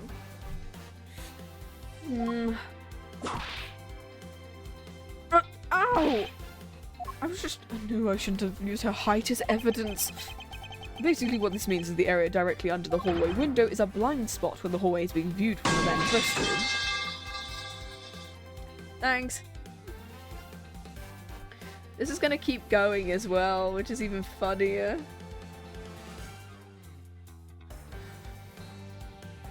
Love the pipes. Yeah, they are returning. Then, and they'll keep going for the rest of stream because it's a 10-hour thing. So you've made the connection. If someone were to sit on the bench under the window, even someone as large as Detective Gumshoe would effectively disappear from sight. What? Do you finally see, Your Honor? Well, testimony has just proven Detective Gumshoe was in the hallway the entire time. Yeah, it's... oh, dang it. Yeah, it's only if you roll 100, which is slightly annoying. I still need to add something to the gamble that if you hit 69, it just says nice. Sorry. I didn't mean to say it with that much enthusiasm. All I wanted to do was try saying it once. Let me try it again. Hold it! There's something of value you'd like to say? Actually, there is. I remembered something else. Edgeworth, please allow me to testify to the court one more time. Even if we overruled him, he'd just keep on talking, wouldn't he? That might not be a bad thing. The more info we get, the better in a perfect investigation, right? What I saw. I suppose it's possible you can't see a seated person from the window. That doesn't mean the detective was sitting there when I looked. I forgot to testify earlier about probably the most important detail. I heard the loud bang of a gunshot. Okay, so we've got a gunshot. How was that? Testimony of one who judges the crimes of others. Could you try and state the important facts first time? I agree. Before you go around judging others, you should learn to judge your own words. Thanks. Thanks, Pipe. Honestly, I thought the sandwich had a noise popper. I mentions it right before we restarted the trial. He did talk about it. I heard a popper going off. The other day when my okay. The most critical point in his argument is when did the judge look into the hallway? Whether that lines up with when the gun was actually fired. The pipe was a noise popper. Oh my god, it was the pipe all along. If I may, I'd like to clarify a few details in your testimony.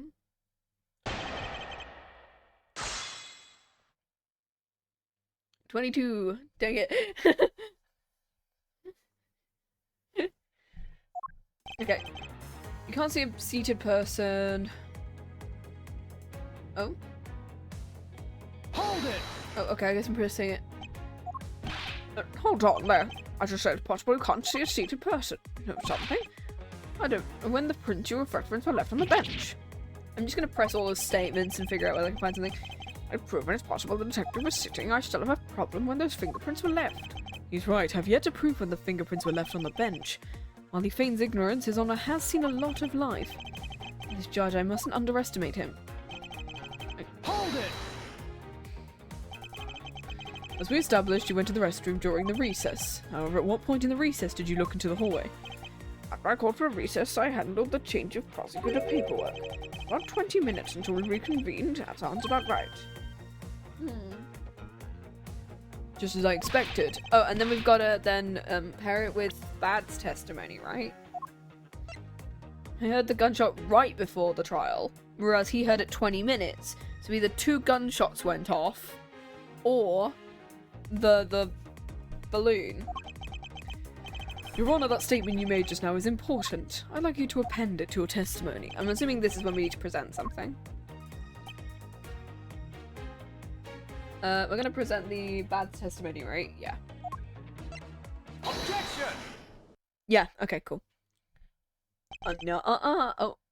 I cannot allow you to make an objection. What? I'm really sorry, but I cannot allow you to not make me an objection. It can't have been overruled. Your Honour, there are simply too many holes in your testimony for my taste. What do you mean by that? Well, you claim you heard the gunshot during the recess, but that's simply not possible. A new prosecutor recommended my man Fred von... Eek! Yeah, man, at this point, Franziska's just hitting people with pipes instead of the whip. She's discarded the riding crop and is smacking someone over the head with a metal pipe. I see you've no mercy for the elderly either. Don't talk back to me unless you want to be whipped in the back. With your height, you need a stepladder or 4 to accomplish that one. Mr. Edgeworth, my ears are not that far gone, I'll have you know. I can still hear just fine. I hear the sound of a gunshot loud and clear. Huh. I have an interesting bit of testimony. It's from Detective Bad. Maybe he heard a metal pipe instead. Exactly. According to him, he heard the gunshot right before the trial was about to start. What did you just say? Your Honour, you just said, and I quote, You heard the gunshot 20 minutes before things were about to reconvene. How do you explain this glaring contradiction? It can't be. Unfortunately, that is the truth. It is clear. Bang! The sound of a gunshot. The sound of a gunshot. We keep referring to this point of contention. That piece of evidence. I did always wonder where I found it where it did. However, I now understand what that gunshot the judge really heard was. This is what really produced the gunshot you heard. A gun! I mean, it could be the gun, it could be this... I'm assuming it was the balloon. I'm assuming it's the balloon. I found this object in the hallway earlier. What's this pink substance? Balloon. May not look like it, but it's a piece of a balloon. I suppose you'd like me to set this pink balloon into the court record? Your Honor, I present this piece of evidence in order to overrule your testimony. What? Your Honor, your argument goes as follows. You saw no one in the hallway when you heard the gunshot. See, the metal pipe appearing just then would have been so much funnier. Now, there's no guarantee the detective was sitting on the bench at the time. Therefore, you believe he must have been at the crime scene in defendant lobby number 2. Am I correct? It was a small child's balloon. That's exactly right. Let me ask you something. Do you think the gunshot you heard was produced by a real gun? I think I've said enough that you can figure out the rest out on your own. Your Honor, you were fooled by the popping of this balloon in thinking it was a gunshot. Unless it's the other way round and the balloon popped later. What manner of trickery? This was a good effort you put forth, Edgeworth. If it was of me, I would have read this thing up before the judge even testified. Care to elaborate on what ends something before it begins? Well, to be honest, I did think that sounded a bit off. But who would have guessed someone would pop a balloon? That's true. One doesn't usually think balloons in courthouse. Well, Kay gave him the $1. I chained these coins with you. The balloon the girl was holding. Your Honor, if it makes you feel any better, you didn't lie once in your testimony. However, I can't really vouch for its accuracy. Who knew that giving testimony with something? What have I done? I owe Detective Gumshoe a very big apology. I will see to it myself he is released. Wait, there are still a few things I've yet to resolve about what happened in the hallway. Your Honor, I request your permission to further question Gumshoe. Why? I thought we cleared his name. Whether we did just now or not, I cannot say. The only thing I can do for now is continue my quest for the perfect explanation. And to that end, I must resolve the remaining issues pertaining to the events that occurred in the hallway. Bailiff, please bring Detective Gumshoe into the courtroom. I must fulfill my mission and find the perfect explanation to the case. Is this another to be continued? No! Oh my god, how is this still not going?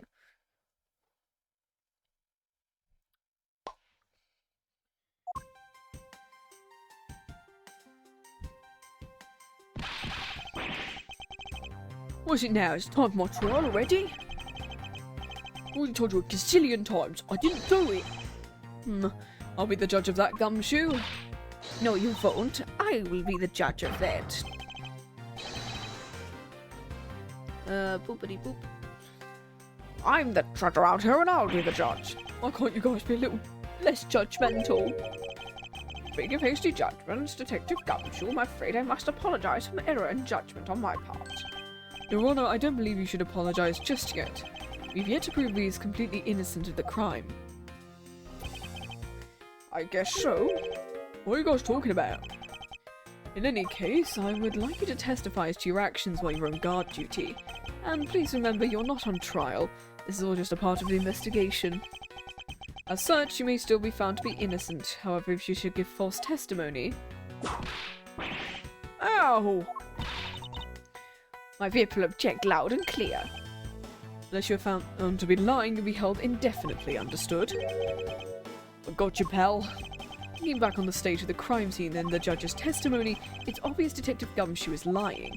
And if I can't break his lie, we may never get a break in the case. I'm assuming Kay was there with him then. Kay's gotta be there with him, right? I came down into the courtroom on Detective Bad's orders, so as I got here he ordered to stand guard in front of lobby number 2. On that on, until I heard the gunshot was in the hallway the whole time. My Honor, I swear it wasn't me. Okay, cool.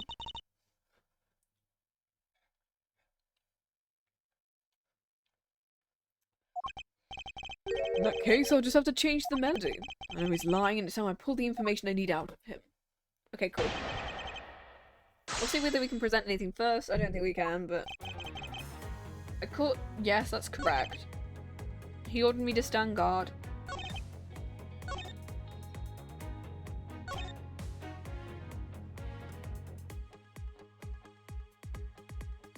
What have we got that's... Yeah, no metal pipes for a long while. I'm terrified that like there's gonna be like 5 in like quick. God fucking damn it!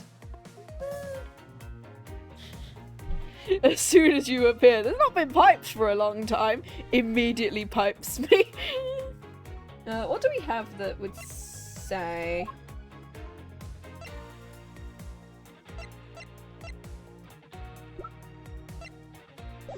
Okay. I'm gonna press him and see whether we get extra testimony. Yeah.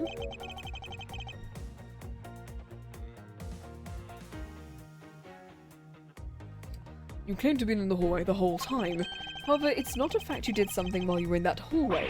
Of course I did something. Guard the door to lobby number 2, pal. Very well, and what exactly does guarding that door entail? Well, to put it simply, oh no, it's my job to stand in front of the door without moving an inch. Well, you clearly didn't do that, did you? Oh. Gumshoe, you mean to tell me that you didn't take a single step away? Is that really what you wish to testify? You got it, pal. You take a single step of the way. Except like 2 people know. What are we examining exactly? I don't know at this point. We're trying to say that Gumshoe didn't do it because of the fact that he would have had to be in the hallway the entire time. But we're trying to prove that at some point he did step out of the hallway. Why's everyone so quiet? Because we're all in shock and in awe of your utter stupidity. You're going to lie and tell us a more believable one. Ow! I'm assuming he went with the girl to do something, and so we need to find the girl. Gumshoe, just admit that you were with Kay. I should hurry up and bring this insipid testimony to a close. We're just gonna present the...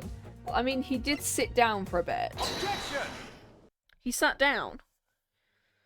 You just admit it all. It's like, yeah, he tried to hide it. I have an objection. Yeah, he went to the... He could have just said he'd gone to the bathroom, but like... Oh well. What is it, pal? Detective Gumshoe, I wonder if you might recognise this from somewhere. Hey, it's one of those things. The courtroom special switch roles, right? Precisely. In that case, I suppose that you also recall the sullied hallway bench? You know what, I think it was probably me that did that. You know you can't go around dirtying up the courthouse. You inconsiderate, slovenly pig. Hey, promise to clean it up later, I swear. Shall we get down to business to defeat the Hans? Do do do do do do. Do. Anyway, that's enough. About the fact you didn't move even a single step about them in front of the door. If you really were the case, how are you able to buy a pack of Swiss rolls? That... I don't like that sprite. If you didn't move a single step in front of the door, how'd you manage to get the bench dirty with your grubby hands? Yow! Exactly. She's literally just whacking him with a pipe. Is that Franziska's whip can do more damage than my words alone can. Right, I'll confess. I was hungry, so I bought a pack. Thought I'd get chewed out if someone found about me eating on the job, so I didn't want to say anything. Unfortunately, I saw you do the whole dastardly deed. I saw you buying a pack of Swiss rolls from the vending machine. I'm sorry for lying. That's all I'm sorry for, because I'm not holding anything else. That statement, it may sound like it makes sense, however, there's something I don't quite believe. You sure you're not withholding further information? Of course not. Got nothing else to hide. Oh my god, we're like 3.5 hours in. Why is like we're on like the second part? If only that were true, Gumshoe. It is true, pal. I swear there's nothing else. Detective Gumshoe, I'm sure you're aware of the price of a pack of Swiss rolls, correct? Remind me again? That vending machine out in the hallway is selling packs of 2 for $6 a pack. According to you, you didn't have any cash on you until you cashed your $5. We know that Kay has the... We know that Kay has the, We know that Kay took the money off you, so... Probably because she wanted one herself, and so they split the thingy. Like, come on. Isn't that right? Oh. Let me ask you, how do you manage to purchase a pack all by yourself? Can you provide me with a proper explanation? I told you I bought one myself. Wasn't anyone else in that hallway? Says no one could have helped me, but why are you like... There was a child. Don't tell me you got some kind of proof there was someone else. The balloon, probably. If you could, what are the chances of that? Why do you need to... Why? What you do? Of course I do. But how? Why are you doing this? The balloon, right? Or it could be this. Oh. A Swiss roll dropped by... Oh, because of the fact you get 2.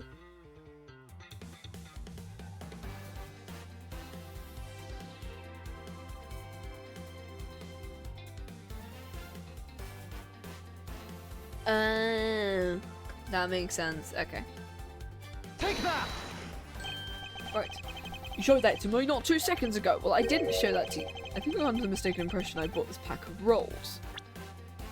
I mean, I didn't present that. I presented his fingerprints, but I'm assuming you could have presented the Swiss roll. Okay. I think you're under the mistaken impression I bought this pack of rolls. If you didn't buy it, it means you stole it. But I'll never do such a thing. All your lies are the same. You start out as thieves. You're under arrest. I believe you meant to assert that all thieves start out as liars. And in that case, what does that say about you, detective? Oh. This particular Swiss roll was dropped by a certain someone. Oh? There were 2 rolls in this package. You ate one of them, but you gave the other one to a certain other person. Why is there like... No, I ate both. Hi, Kay. Please don't kick me in the butt.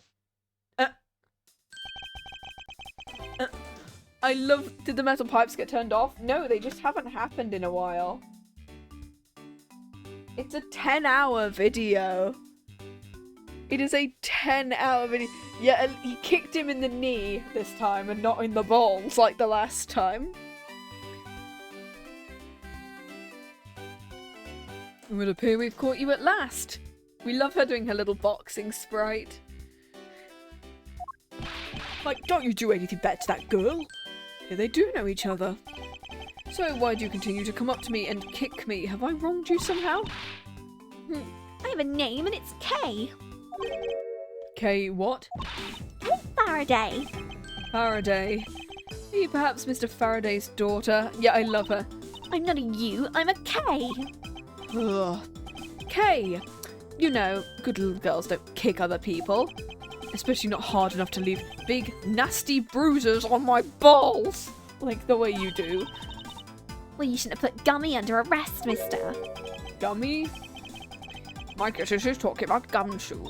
What a cute nickname you've given him. Gummy didn't do anything wrong. Kay. Because I will need to speak with her in a bit more detail. Bruh! Okay, cool. I guess we can... Oh, I guess we gotta talk to her. Hi, child. Now then, Kay.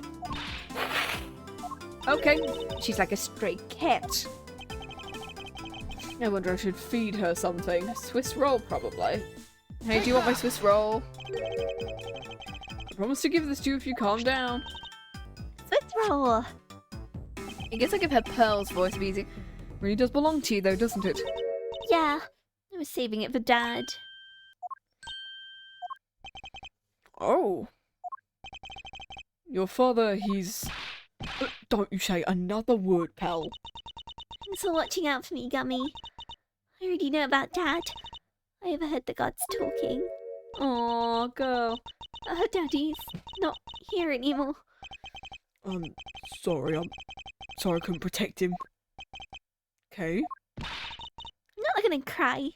I'm not gonna... Aw. Aw. It's alright, let it all out. Your father just passed away. I mean, I know the exact same thing. My father's dead. I was involved in a case at this courthouse when I was a young child. A case in which my father, who was a defense attorney, passed away. All of my dreams of becoming a lawyer were crushed into fine ash on that nightmarish day.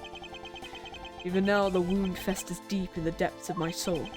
Ever since that incident, I've dedicated myself to locking away every criminal I can. And now to have this happen right in front of me, this child, I feel a shared fate, a common bond.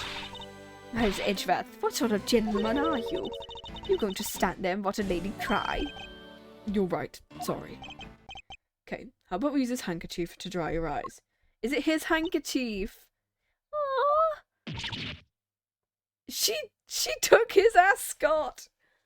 We love it. Oh my god. No, my cravat, don't play your nose on that. Oh, he's gonna give her his cravat. I feel better now, thank you. Hi, small child. Okay, you going to be alright? Yup, I'm alright. No, I highly doubt that, but I'm not gonna push it. I promised Dad I'd never cry in front of strangers. And you're a good kid, aren't you, Kay? You always keep your promises. That's right. Even if I can't see Dad anymore, I'm still gonna keep my promises. Thanks, Pipe. You're a very brave girl, Kay. You're a very good child for keeping the promises that you made to your papa. I'd even testify you didn't cry just for you. Thank you, matey. It's nothing. I'm only telling the truth after all. Aw. It would appear that was because her father was a respected prosecutor, Franziska sympathetic to Kay's feelings.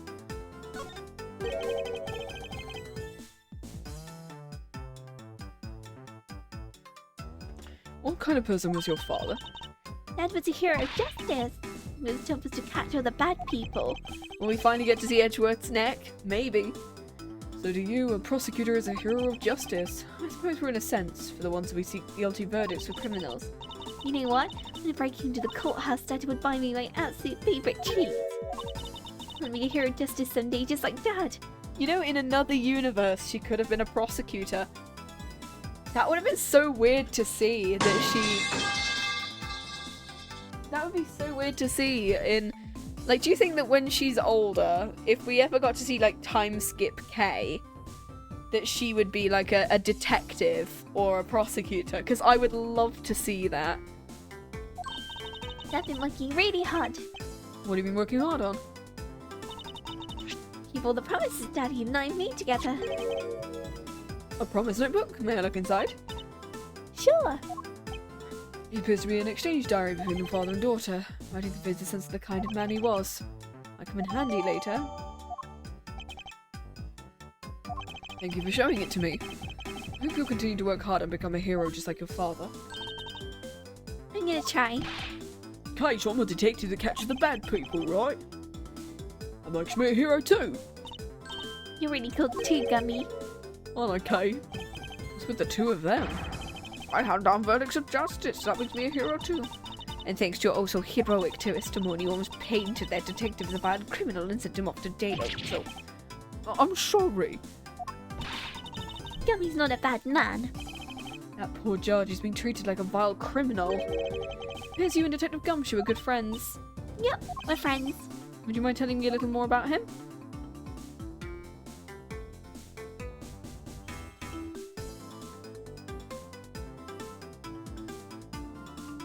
What if we, like, what's the promise notebook? Promise 1, never take things from a stranger. Never go anywhere with a stranger. Always greet people with a smile, even people you don't know. Never cry in front of strangers. Always try your hardest to learn about things you don't understand. Daddy shows make sure everyone follows the rules. Be a good girl and promise to... There's only 5, okay. What if we present the promises? The promise notebook Daddy and I made. To be a good girl and keep all the promises I wrote. May you take a look inside? Sure. Because there are more than just the 5 I thought there were. Promise 6. If you ever have a boyfriend, you must bring him to meet Daddy right away. Promise 7. Even when you have a boyfriend, never forget that I love you the most. Aww.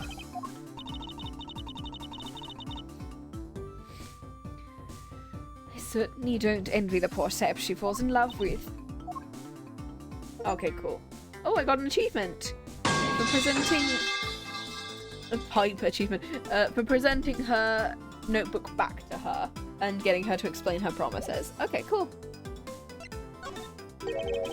I take it you ran into Detective Gumshoe. Yep. I was on my way to see Dad when I saw Gumshoe. He was standing in the hallway staring really hard at the vending machine. And when was this? Before everything got crazy. How long were the two of you together? We only talked for a little while. And then we went in our own ways. That's right, Kay and I talked for a little while. Which means we have now confirmed Kay was in the hallway. But you got me. So you stop picking on Gummy, mister. Very well then, I'll just have to speak with the good detective in private. I love how she bounces to her own music. Were you the one who brought the pack of Swiss rolls? Well, I didn't really have a lot of money. And I somehow made $1 out of all the pennies and quarters I had. And I really wanted one. Come to think of it, she did come and ask me to exchange a handful of change for $1. New stream achievement sound is just pipe. Great update. Yeah, the new Steam achievement.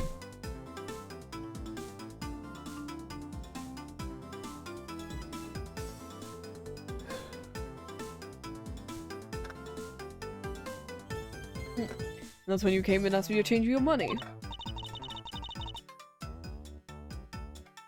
Thanks so much for doing that, mister. Sure, but let me ask you, even with that $1, you still don't have enough. That's why. Really, Kay, I'm gonna have to arrest you, pal. Need I remind you you're the one who was under arrest? Yow! I sense Kay's going to be less than forthcoming with this question. Sorry about your roughly thing. Now it's possible to be drenched in your nasal mucus. Don't worry, Kay, I have a spare. So, hey, you can have this one. Oh my god! He has a... Yay! Edgeworth's neck! Dad said never take things from a stranger. That's one of the promises you made. It's right here on this page. Yep. Alright, I'm not giving this to you, I'm allowing you to borrow it. You can take it home, wash it nice and clean, and then give it back to me the next time we meet. Dad said I never couldn't borrow things from strangers. Jesus Christ, Pipe. Now then, Detective Gumshoe. Oh, I believe it's now crystal clear that you were with little Kay in that hallway. Oh. What does that mean? Hold it. Myers Edgeworth is still something you've yet to resolve. I beg your pardon? Well, you still haven't offered us an explanation as to why that man would lie. That's, well... Don't tell me you lie for my sake. Don't worry about it, everything's gonna be okay. Oh, for the kid. Okay. So what was Detective Gumshoe's motive for lying? If you can't explain that, you call it an investigation. His reason for lying is very simple. But Here's what I believe to be his reason. From simple observation of the detective's actions and interactions with Kay, it's obvious the detective is lying for the young girl's sake. This piece of evidence will show you exactly why. the thingy?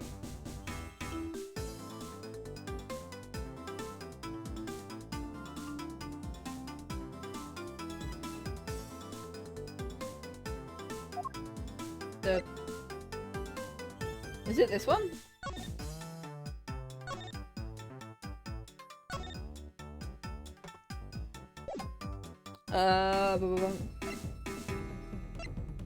I don't know, it could be the promise notebook, because then it could be she was trying to see her dad, and then, yeah, she might have gotten it from her dad. Take that! And then they don't want people to know that she went and saw her dad because of the thing, right? Mr. Faraday and Kay's promise notebook. How does this explain anything? You can take a look at this page. It's clearly written that Kay should never take things from a stranger. When Detective Gumshoe heard about that promise, he tried to cover. Oh. What a foolishly foolish fool of a foolishly foolish reason. What a fool. Ow! You lied because of me. Because I'm your friend, that's why. At long last, Detective Gumshoe, can you please tell us the whole truth? There's no beating you. Okay, I'll spill the goods. I've been standing guard for a while. I was getting really hungry and that snack vending machine was taunting me. Well, the cashier had on you was $5 and that wasn't enough to buy it. After all, the cheapest item in that machine is a $6 pack. But it, like an angel, Kay showed up. I was thinking about sharing a snack with Daddy, so I wanted to buy a Swiss roll. But I only had $1 in coins. So we pulled my 5 and 01 and bought a pack of Swiss rolls. but I was worried about breaking one of my promises. As then Gummy said. Mr. Faraday's one scary guy when he gets mad. Don't worry, you won't get in trouble if I don't tell. Besides, you brought it with me, so you didn't really get it from me, you know? He told me to be okay, and he gave me a whole roll to save and give to Dad. Aw. Who knew that Scrappy could be so considerate? Indeed. A detective, I take it that you sat down on the bench and ate the rolls together. Yeah, we split the other roll and ate it right there. Sweet taste of that chocolate, I'll never forget it. I believe this also belongs to you. That's in the balloon I popped. It's bad manners to leave garbage lying around. Sorry. I guess I can't blame you for not throwing this one piece away. One piece? Oh, the one piece! It was sitting up high on a windowsill where you couldn't see it, so just this once I forgive you. The balloon. The surprise Gummy, so I popped it on purpose. And because of me, Gummy dropped his half of the roll. You really got me there, pal. Thought maybe I should give Gummy this other roll, and then I saw you picking on Gummy. So you kicked me in the balls. Really? You shall feisty one. I'm really sorry. It's alright, I'm perfectly unharmed. But about this Swiss roll, would it be alright with you if I held on to it until Detective Gumshoe's cleared of charges? Sure. Just make sure you give it to Gummy afterwards. Of course, I promise. Now, I believe we've proven beyond the shadow of a doubt that Detective Gumshoe was in the hallway for the entire duration, which undeniably proves Gumshoe could not have committed the murder. Oh, Callisto, hello. Actually, it proves the opposite, Edgeworth. You've just shown that Detective Gumshoe was the only one who have committed the crime. What? Other than the child. It's quite rude to eavesdrop, Miss You. Oh, I'm getting lectured on manners by a girl with a penchant for whipping people. How dare you talk back with such insolence? You're wrong. Gummy's not the bad guy. And what do we have? What do we have here? What is a child doing here? Take this child away. She ran. Miss Callisto, that girl's Mr. Faraday's. I know, so what? You think that because she's the victim's daughter, she gets to run wild around the crime scene? I think it's actually quite dangerous for her to speak. Nothing of getting underfoot. I suppose you're right. However, as long as we're in agreement on that point, let's get back to the real issue at hand. Now, Detective, you were in front of the door to lobby number 2 the entire time. Yeah, but... Isn't it obvious that it could only be the detective? He's the only person who could have gone into lobby number 2 at the time of the murder. I've no counter-argument. Don't worry, I've already put in the necessary paperwork for his formal arrest. The investigation's far from over. Oh, that's right. I was going to speak with you about that. Don't you think it's reckless to talk to the suspect out in the open without a guard? I suppose it is. Well, as someone with more experience in law than you, allow me to share something. Always keep a good eye on a criminal. You might regret what comes of your negligence. I can't believe... No, I keep going to Welsh. Why the hell did I go for Welsh there? That was not the accent I usually go for. German. Miles, I can't believe you're letting this woman lecture you like this. It's unforgivable as a disciple of Von Karma. Down, Tigress. Now I'll be looking forward to the results of your investigation.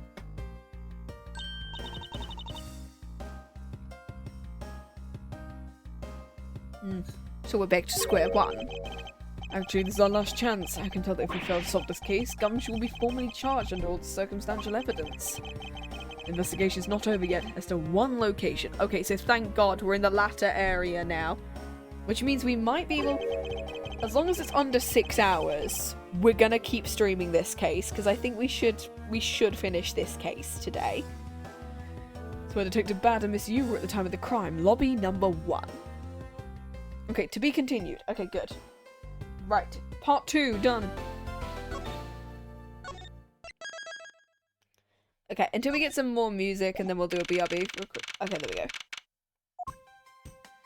Here. What's an incredibly overpowering sweet scent? Smells like flowers. Uncle Bad, is this it? Is that Detective Bad and Kay? Looks like she managed to escape the bailiff. No, that's not quite it. Too bad, but it's so pretty.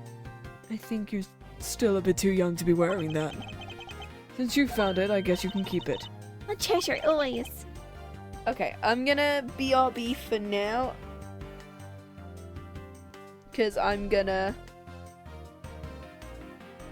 take a quick bathroom break, because now we're at the latter area now.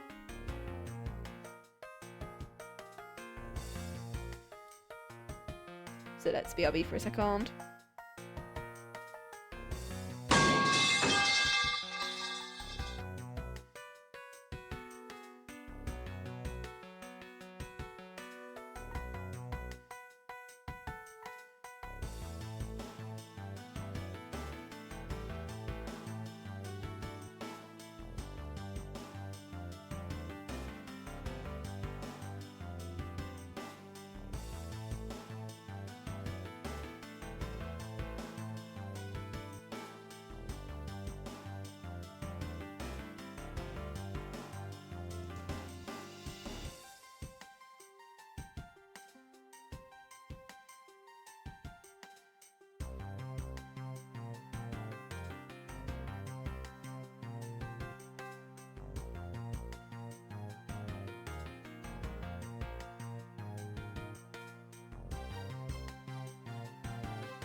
There we go, we back.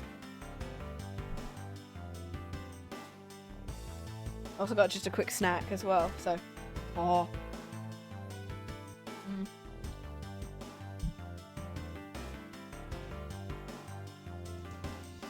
I made a jam tart the other day. It's like my first time making them. They're actually decent. Those two seem to get along rather well. Here, I've got something else for you. Thank you, Uncle Bad. Anyway, one of these is Gummy. Gummy, oh, you mean gumshoe? Gummy is... He was trying to be nice to me because I was going to get in trouble. And then he got in trouble because he lied to protect me. Gummy. I knew he didn't kill Daddy. Don't worry. I didn't say so.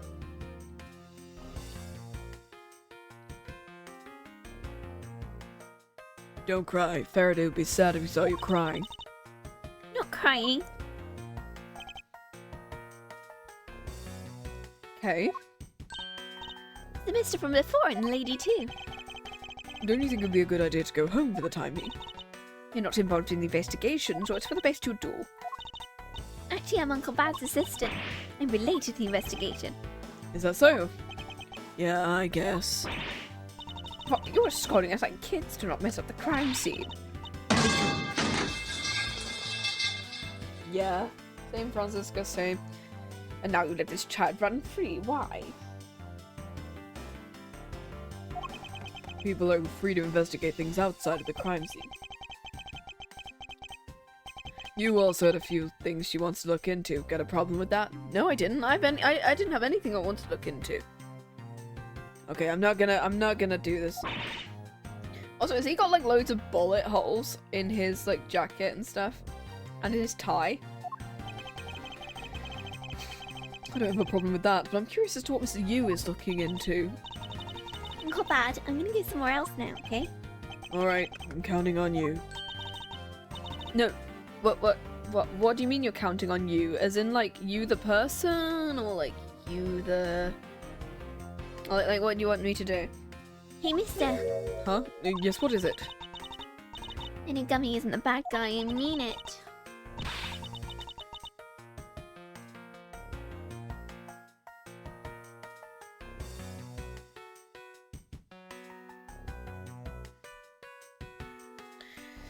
Please help to find the real bad guy. Won't forget whoever did this. In the absence of the perfect piece of testimony evidence. Very tasty. There's no one else who could be the true culprit other than Detective Gumshoe.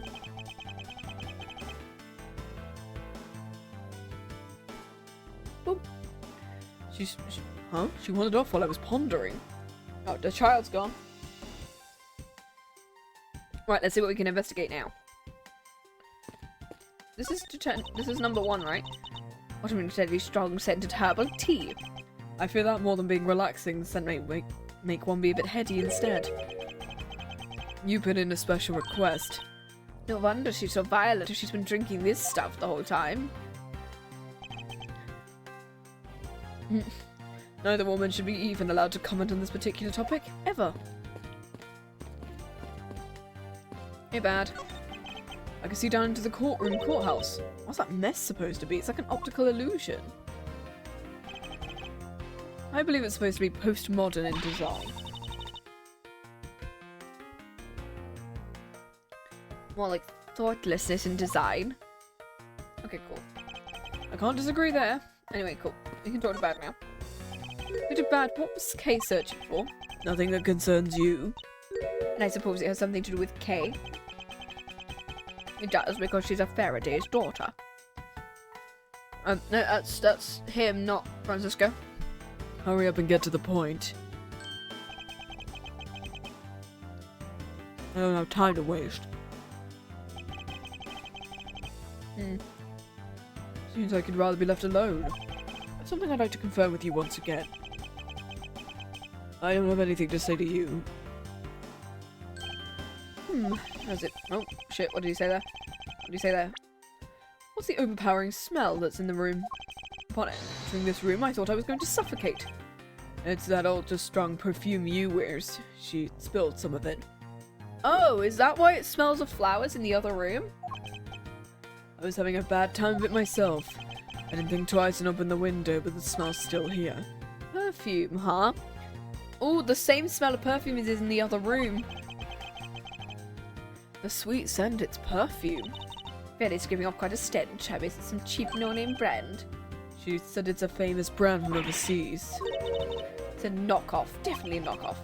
No disrespect, but she's forced one of those bottles on me. Here, you can have it. I was wanting for a much more expensive and refined perfume. Seeing as how you just happen to have a spare, I suppose I will take it. Miles, you will hold on to this bottle without fail. Ugh. Why can't she ever be honest about what she wants? Misuse perfume. Okay, so because we can smell the same perfume, that's definitely a clue. That's all you wanted to talk about. If so, I'm going back to investigating.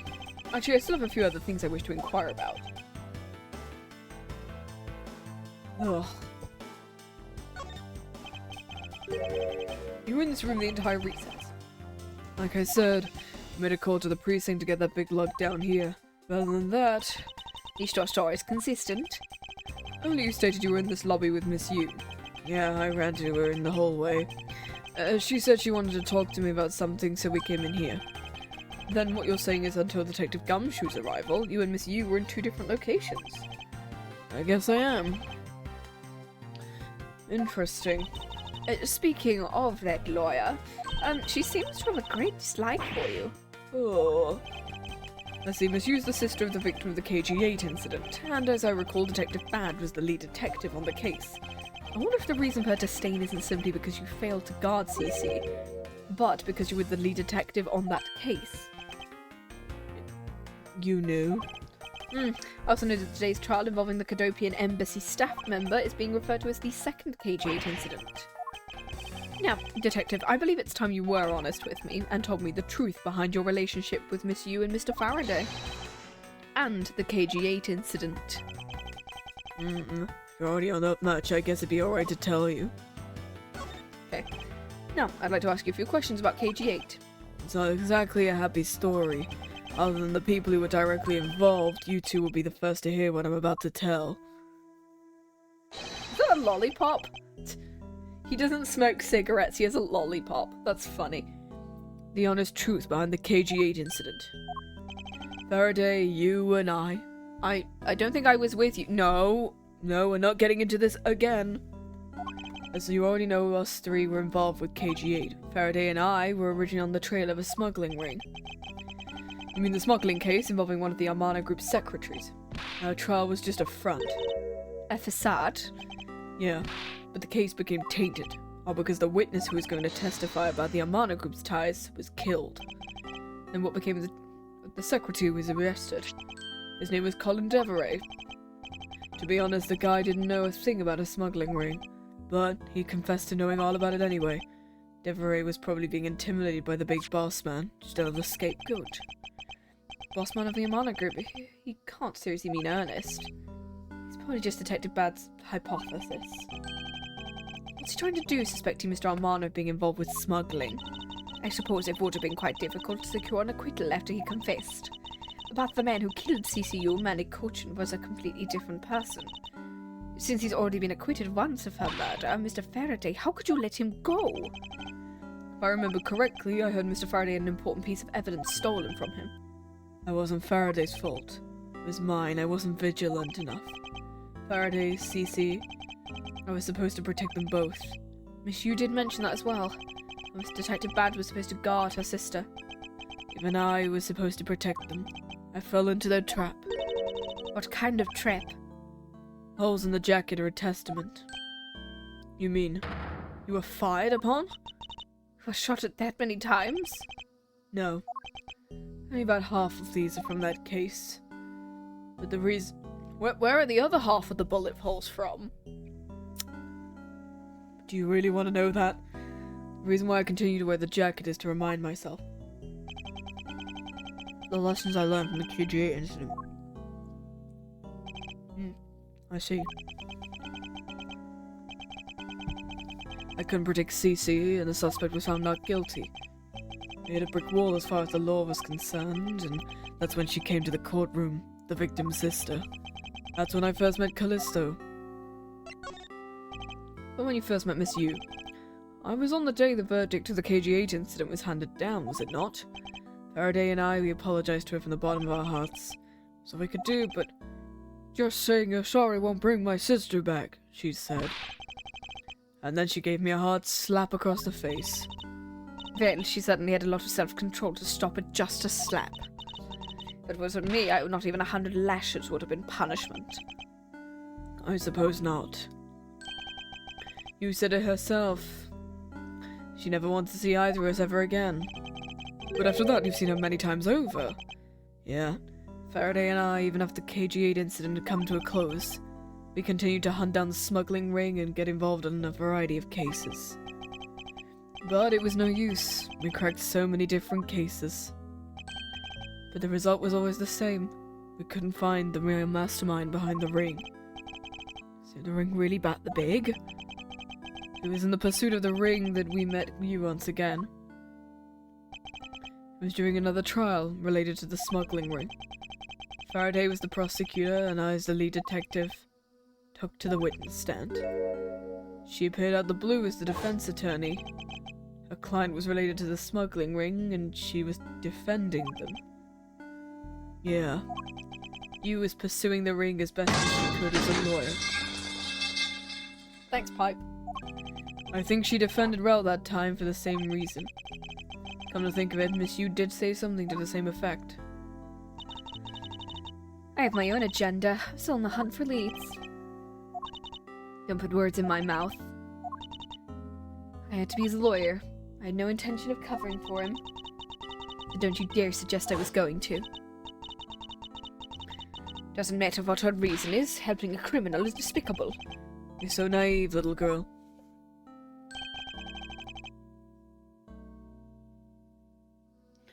I could have stolen this lollipop from you, that's how naive you are. How dare you insult the daughter of Ankama? Just like us, you felt I'd hit the limit of what the law could do. That's all.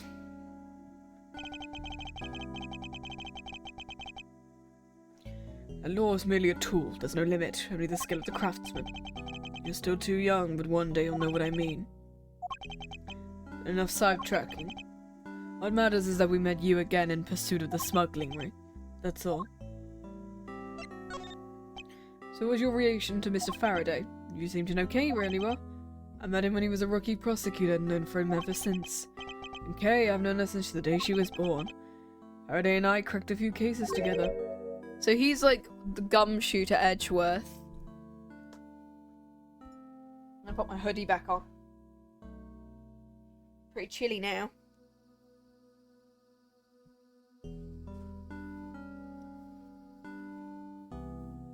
There we go. Yeah. We got the hoodie back on now.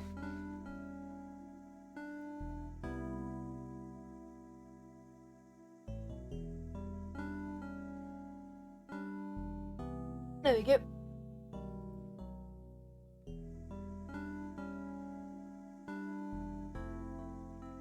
Cool. The two seem to have made no progress at all in the Yatagarasu case.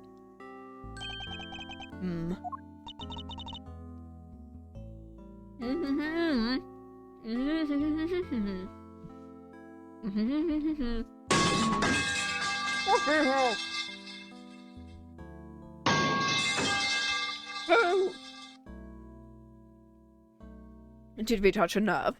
Franziska, stop eating the Swiss roll that was meant for Gummy. I only have this one thing to say to you.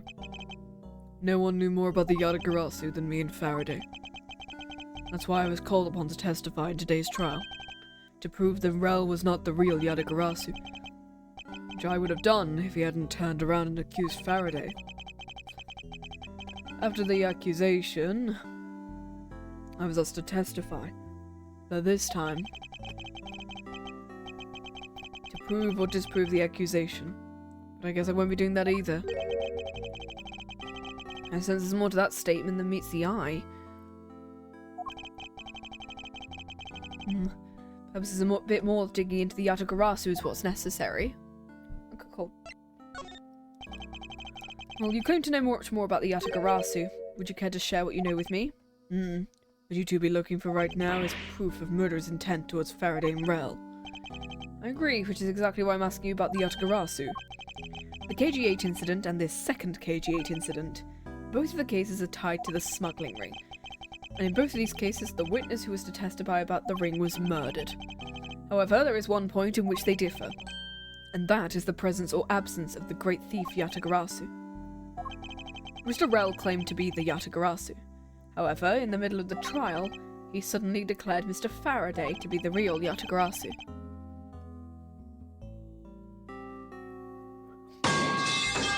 Fuck! The bloody pipes! During the recess, they were both killed. Don't you find that to be the least bit odd? Where's the Edgeworth? Stop beating around the bush and spit it out! I believe there must be some reason the two men suspected of being the Yatagarasu was both killed at the same time. A reason, huh? And so in order to catch Mr. Faraday's and Mr. Rell's cold-blooded killer, I feel I need to learn as much as I can about the Yatagarasu. It will help you solve the case. I'll tell you the reason why we've never caught them. I'm fully aware as to why. This was one of the Yatagarasu, and the true identity of the Yatagarasu was one of the things I was spoiled on. So, what was that sudden outburst? It made me vapey by accident. Oh, still accidentally whipped me anyway. There's three main reasons why the Yatagarasu will always be one step ahead. Firstly, they always know the exact location. Second, they know exactly how to disarm the security system. And third, they never leave a single shred of evidence behind. So those are the Yatagarasu's special traits. And considering that Kay claims to be the second Yatagarasu, I think her father might just be one of those. Maybe the real Yatagarasu is the friends we made along the way. Oddly true, if you've played the game. Oddly true here. Sounds like an incredibly elusive thief. The Yatagarasu has never been caught on tape, never tries to draw attention, or would never do something as lowbrow as commit murder. That's how I knew Rell wasn't the real Yatagarasu right away. You can't use that sort of logic on its own to prove that he wasn't. I haven't. Oh, you're gonna have fun. The true Yatagarasu was the friends we made along the way. Which ones? Nobody knows at this point. Listen, little girl, I'm not done talking yet. What's different about this time was the evidence related to the smuggling ring was sent to the police. And the sender was none other than the one who infiltrated the embassy, the Yatagarasu. Ow! The Yatagarasu sent the evidence. Until now, the Yatagarasu would always publicize any corrupt dealings through the mass media, but not this time. The evidence was something only Faraday and I and a select others knew. For a case, how can you be sure it was the Yatagarasu who sent it? Well, that's easy. Such a card only the Yatagarasu uses was attached. And so I can be sure. What sort of card is it? Take a look at the article. Whenever the Yatagarasu wants to publicize something, a white card is sent alongside the stolen information. Ooh. When we questioned Rell about what was sent along with the white card. Maybe the— oh my god, I'm the Yatagarasu! Holy shit! Stop the game, we're the Yatagarasu! Chat's the Yatagarasu! Oh my god! The pipes were the Yatagarasu all along! Rell had no idea what it was. I thought Detective Bad knew that Mr. Rell was a phony. Thank you very much, I have a much better understanding of the Yatagarasu now. Hi. Excuse me, Mr. Edgeworth. His Honour would like to transfer the evidence from today's trial over to you. If you could please head over to the courtroom, it'd be much appreciated. Understood, I'll be there shortly. Detective Bad, what does the law mean to you?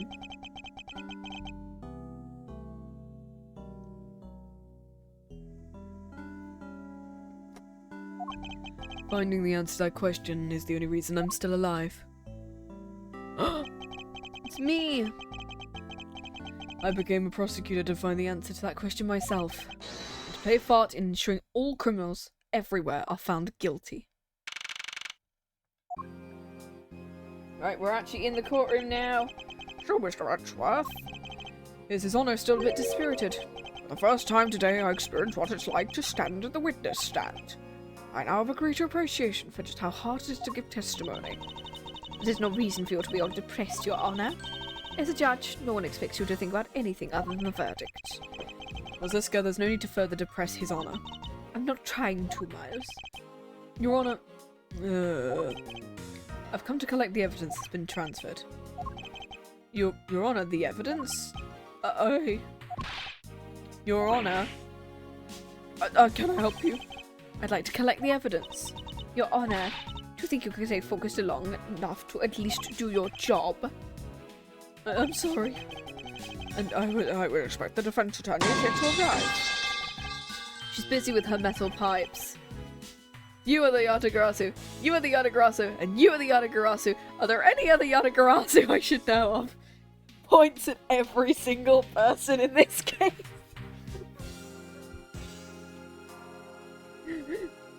She's busy with the investigation, so let's keep this brief.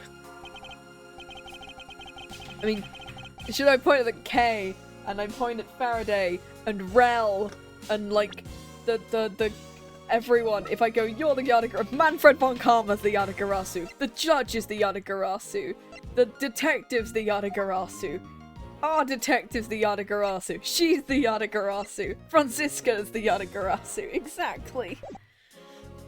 Everyone's the Yatagarasu. Is that everyone else?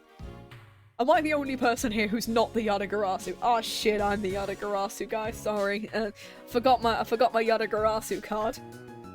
It says my name tag and it says I'm in the Yatagarasu. Just confirm all the pieces of evidence of hacking how present. Furthermore, the evidence was used in murders of Mr. Faraday and Mr. Rell. They're also encoded, so please go ahead and use them. Understood, Your Honour. The pieces of evidence that were used in the murder of those two men. This could be a very good chance for me to find new... maybe something that will finally lead me to the truth. Is this it? Can I finally... Can I finally end this case? I placed all the evidence at the prosecutor's bench for you. Okay, cool. Thank you very much. Alright, let's go investigate that evidence. Let's go. Whee! Right. No, that's not... Oh, okay. That's not where it clicked, but okay. So this is the evidence related to today's embassy trial from Mr. Faraday's bag. It means the evidence back that was on the table. Finally, we can take a look at the evidence itself and not just data. How do we know that, like, the person who did all of this stuff didn't, like, steal evidence, you know? Let's be sure to thoroughly examine them while we have the time. Agreed, I want to take a good look at all the evidence from the embassy matter too. Why's that? I still don't understand what today's trial is about.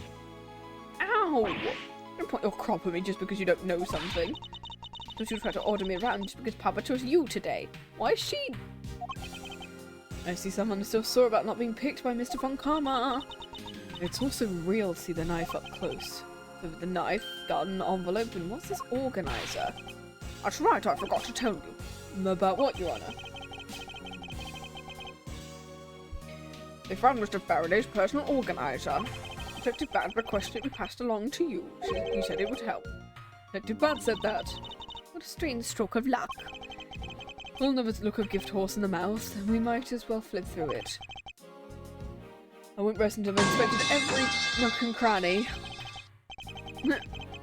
Right. Appears he was in the habit of using it. Good strategy for getting Mr. Rell convicted down in here. I've collected the evidence I need to prove. Between the handgun, Rell, O'Donnell, and when he was arrested, and the surveillance tape, I should be able to prove that he was the one. I honestly believe Mr. Rell was the killer. The sound of his hand going off was recorded with superb clarity on the surveillance. I also have evidence that I could use to prove Rell is not the real Yatagarasu.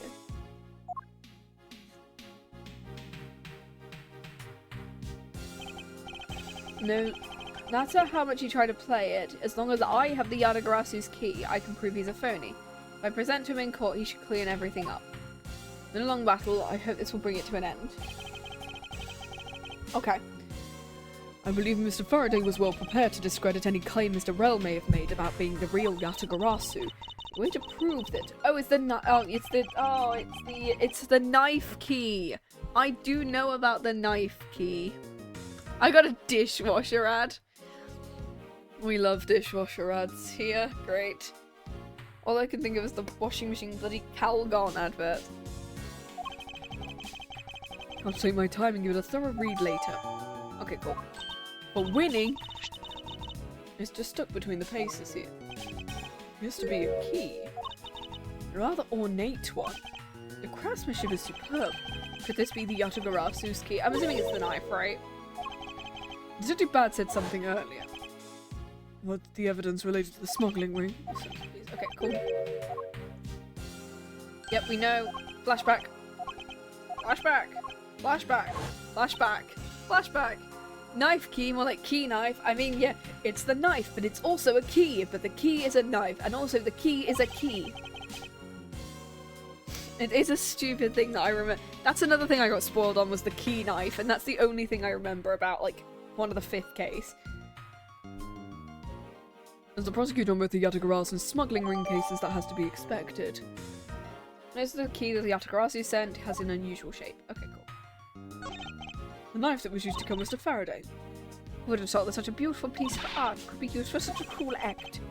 Ever crossed your mind to use your riding crop for the wrong purpose? That's odd. What is it? Mr. Faraday didn't mention anything about a knife in his organizer. That certainly is odd. It's a keyblade. Oh my god. It's not a key knife, it's a key blade. Oh, he got you now, Sora. From Kingdom Hearts.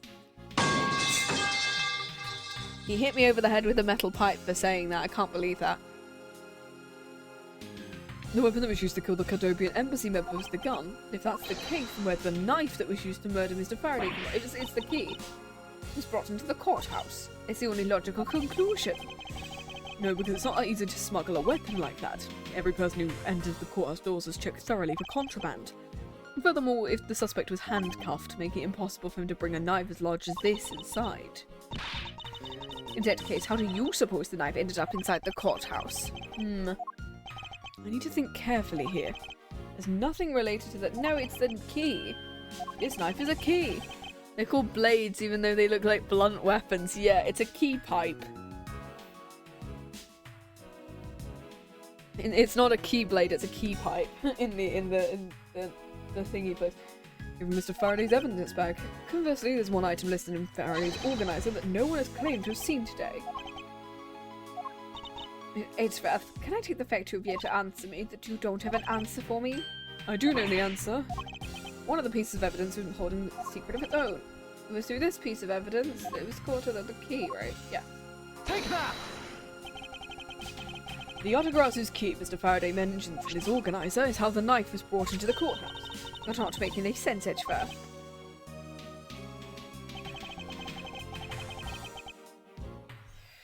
You just need to look a bit closer, Franziska, to see what I mean. Don't the colour and ornamentation of the key's handle remind you of anything? They do remind me of the knife. Both the Yatagarasu's key and the photo in the murderous knife have the very unique design on their handles. Even though Mr. Faraday mentions the Yatagarasu's key, the only item we found at the crime scene was the knife. You don't mean to say? Appears you finally caught up. Yes, I do mean to say these two pieces are in fact one and the same. That's impossible. Even that's what you believe, you can still investigate this possibility. Ugh. Let us examine this knife in a little bit more detail. Oh, wait, there's like a ring thing on it.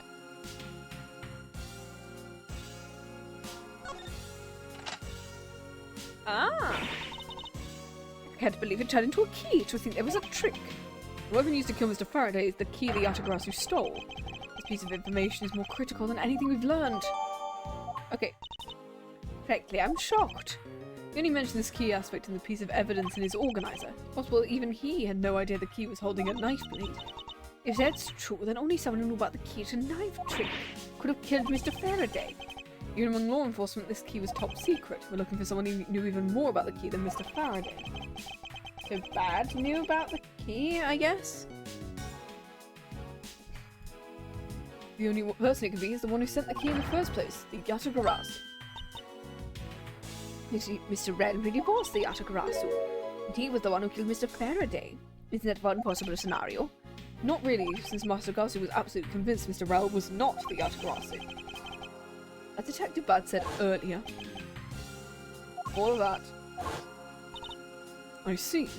Alright then, I guess the person who knows the trick behind the key is someone else, and that person is the Yatagarasu. Key. Okay, we also don't... The gun. This gun was originally used to kill the Cadopian embassy staff member. When the crime was reported, found Mr. Rell holding it, which led to his immediate arrest.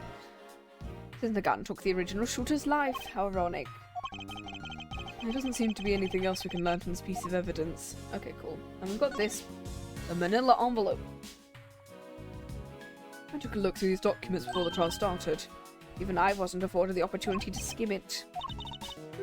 Perfectly and in its entirety. On the night, an embassy staff member was killed in front of the embassy. The staff member died of shock due to being shot in the heart. Mack Rell was brought in that night as a suspect and questioned because the murder weapon was found on him, from which he was arrested on the spot. A simpleton of a man, that's what he was. Exactly. Oh.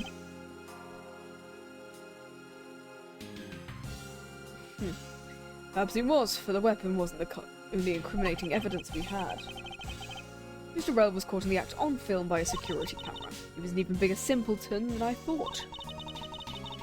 Can't believe he didn't even notice a security camera.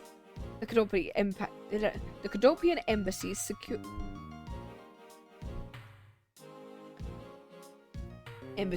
system is supposedly well designed. You may not have simply been aware there was a camera in the area. Have you seen the contents of the video for yourself? The surveillance video the security camera took was played during the trial by Mr. Faraday. You can clearly identify Mr. Rell on it, even the sound of the gunshot was clear. I'm sure the footage included sound, I don't think I'd ever want to see the moment of someone's death in real life. Me neither. That's odd, we were short one piece of evidence. The piece that's missing is the surveillance video that was played in court. The video? How could a piece of evidence just disappear? Yeah, I was about to say, the killer took it, right? The video showing the moment at which Mr. Rell committed the murder. Where could it have gone? Oh, is that why the, in the first case, we have the guy who, wanted the KG-8 thing? Oh! Because he took it. Because we had it in our office the entire time. You're done with your inspection? Yes, I'm finished. However, I'm missing a piece of evidence. For your derelict in your duties. I dare not lick my duties. The most important piece of evidence in today's trial, the surveillance video, is not among the evidence you laid out for me. I thought I brought Mr. Faraday's whole bag with me from the crime scene. Maybe the tape is still somewhere at the crime scene. There's something wrong. Something about this missing piece of evidence. It would appear for me to find the answers I seek, I will have to pay another visit to the scene of the crime.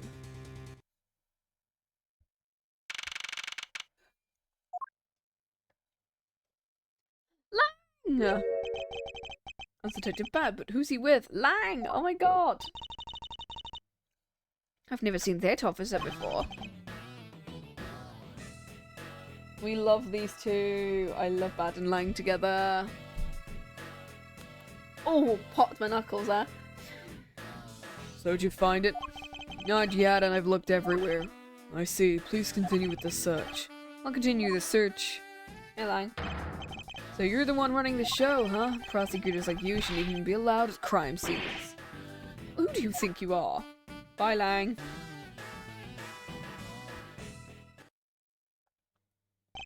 What was that?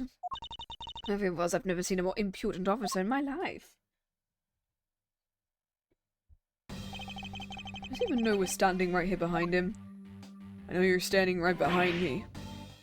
Looks like you were paying attention after all. Of course I was. I have eyes in the back of my head. The mirror isn't for vanity's sake. It's for him to keep an eye out on who or what is behind him. Tell me, Detective Bad, who is that rude man? The guy from the Republic of Zhengfa to study, Agent Lang. He's trying everything he can to revive the lost honor of his family. He's traveling the world to study different philosophies of detainment from scratch. While visiting various police departments around the world, he has a lot of dedication. He's still sort of a rugged cop, with a strong grudge.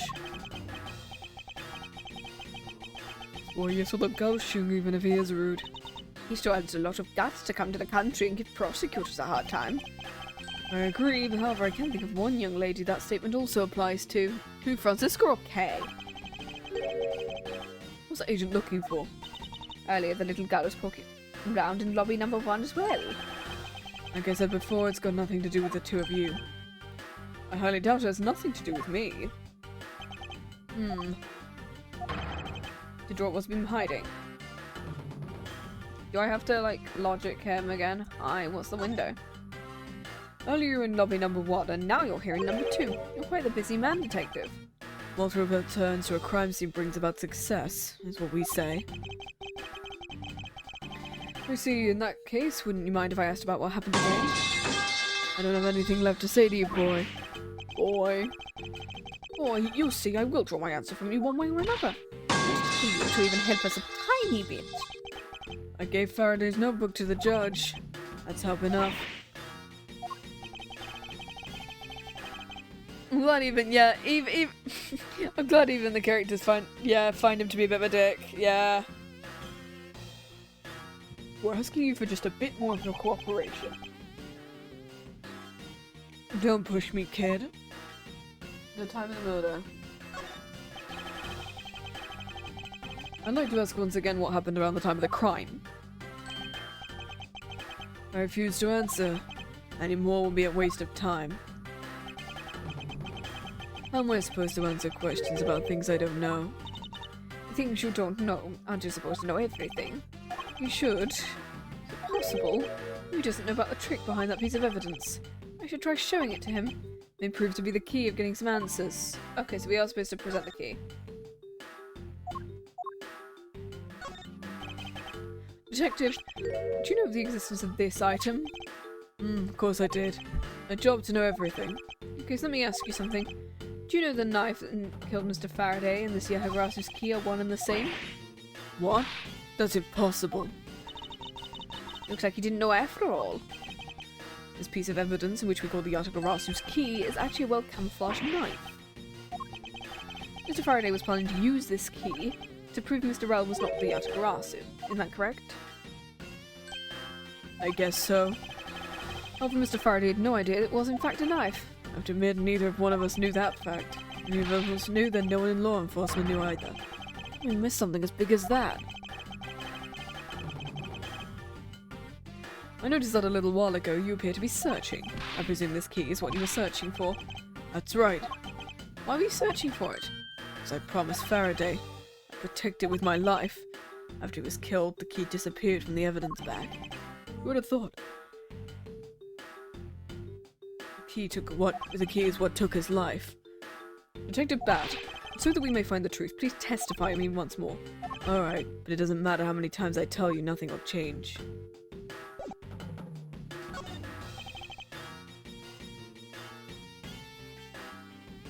Cool. Detective Bat, I may ask you please testify once more about what happened in lobby number 2 and what you experienced in lobby number 1. My answer's still the same, and this is the last time I'm gonna do this. That's fine, because I only need this one last time to clear anything up and find the truth behind this case. Bat's movements. I was in lobby number 1 talking with you. When? No, please don't. Please don't do this to me again. I will absolutely not do this again. We were talking about some trivial things. I heard the gunshot right before the trial was about to reconvene. When you and I immediately dashed into the hallway. When was I? No. I saw Gumshoe goofing around and we all ran into 2. Well then how did they get there still? Sounds like the exact same story you told us before. I believe we've yet to draw out all the information we can.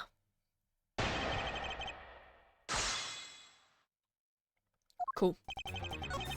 Okay. I was in number 1. Actually, yeah, what? Did you not hear another one? Did you hear the other one as well?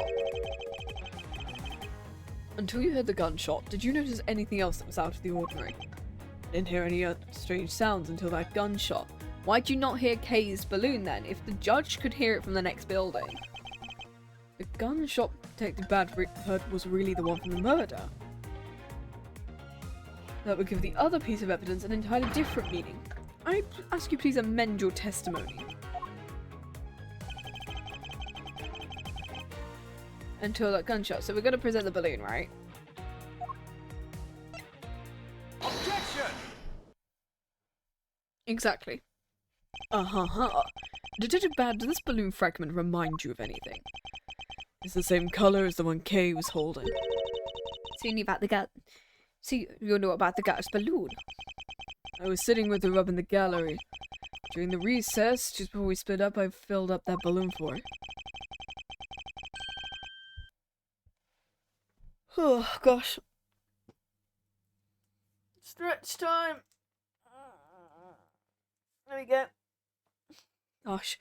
As you may have already surmised, this piece did indeed come from Kay's balloon. What about the balloon? I wonder if you might remember hearing this balloon pop at some point. What are you getting at? This fragment was found in the hallway right in front of lobby number 2. Furthermore, it was the sound of this balloon popping that the judge mistook as a gunshot. But the sound the judge heard was not actually a gunshot. On top of that, His Honor said he heard the balloon pop about 20 minutes before the trial was to reconvene. Which would mean His Honor heard the balloon pop in the hallway when you were in lobby number 1. And if you were in lobby number 1, you were close enough that you should have heard the balloon popping as well. Ooh. So? What do you mean?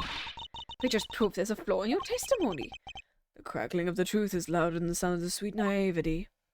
And since you kids don't seem to know, let me fill you in on something. This is like prime DS soundtrack down to the guitar. This is like absolute prime DS soundtrack. Do you ever think why the doors and walls of this place seem so rugged? Because they were designed to keep secrets from being leaked.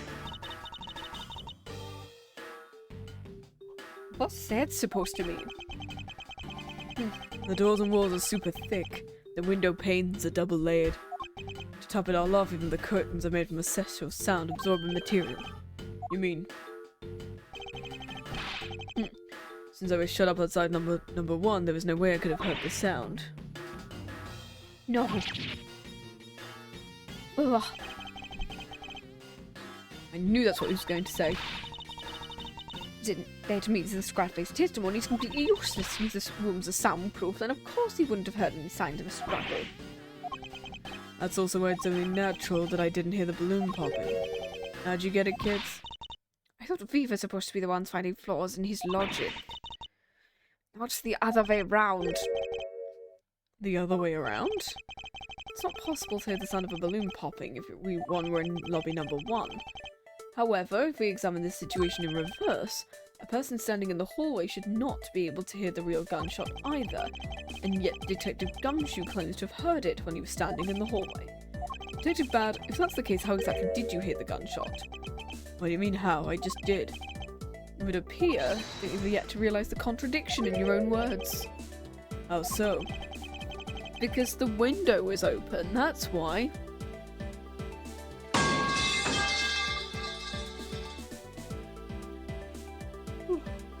The rooms are soundproof as you say they are, then how did the sound of the gunshot enter your ears? I see what you mean. I guess I'm more out of it from Faraday's murder than I thought. Which means what exactly? In the end, what does it boil down to?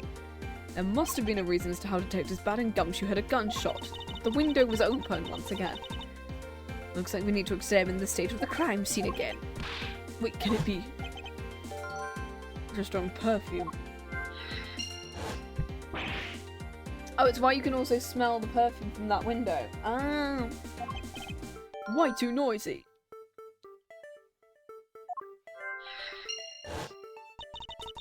A surveillance video? How could a piece of evidence just disappear? Oh my god, there's so many random logic bits being introduced now. Why? They're like, oh shit, oh okay, I guess we're doing logic.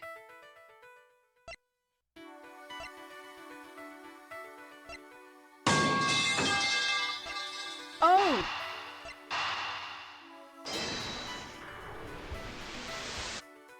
Oh, is it not that one? Okay.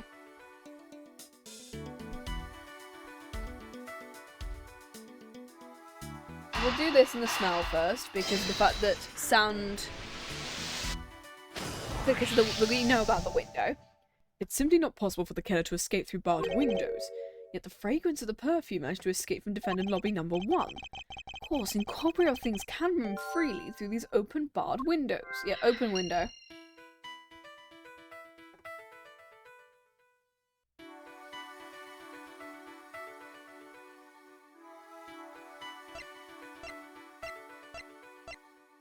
I guess we can connect these two together, I guess, then, and then we figure out what the missing evidence is through there.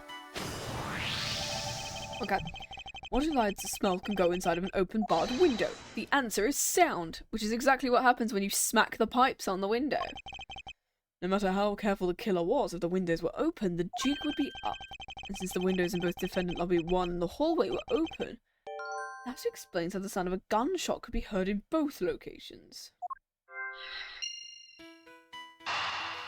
And then I'm assuming these two then connect. Oh, it came from the VHS tape.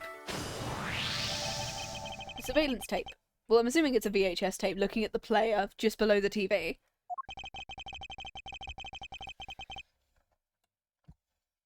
That shows the moment in which Mr. Rell killed the embassy staff member. The sound of the gunshot left quite an impression on me when it played during the trial. The video should have been returned to Mr. Faraday's evidence bag for the recess and brought back here. If it disappeared after that time, then it's possible the tape is still here in this room. Eureka! The evidence the missing evidence created for me is the gunshot sound that no one should have been able to hear. What have you been thinking about?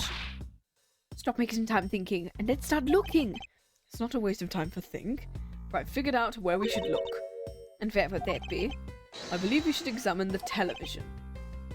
Point at him, Miles. Point at him.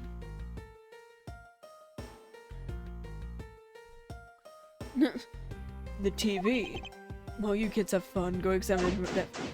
So we gotta examine the TV. I won't rest until they've inspected this bit. It's a video player. There seems to be a videotape inside. Tape has just stopped on its own when it reached the end. Would it not be the missing surveillance tape? I suppose, but... Detective Bad, would it be alright with you if I verified the contents of this video?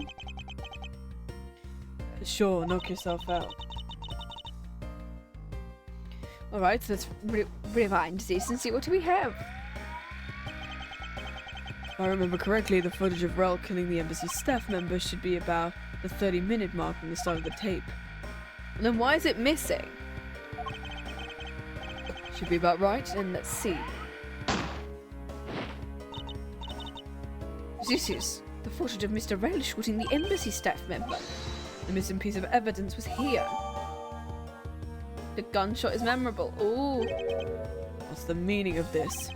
This Detective Banshot figured out the true sound of the gunshot. I think we can figure out the trick behind this double murder.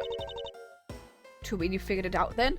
Yeah, because I think that, yeah, which then really paints Callisto as a killer in this regard, because of the fact that she arrived in the,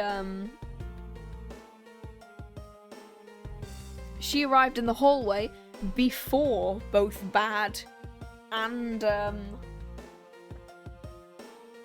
before Bad and Gumshoe did.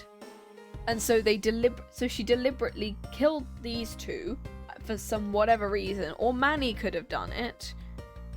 But he's not been, apparently he was on surveillance the entire time, which would leave her, because of the fact that she was in the room before both of them were, played the tape, and then left to go and meet them so that she could be in two places at once. I think it's Callisto at this point. Because she makes the most sense, because nobody else can really fit the... Because if Bad has only just realised this, then it can't be him. Obviously it's not going to be Gumshoe. He's dead. Like, you're the only... Callisto is the only one who actually fits the... All I have to do now is show what the gunshot the Texas Bad and Gumshoe heard was, and throw where they heard it from. Show me what you've done. And through where they heard it from.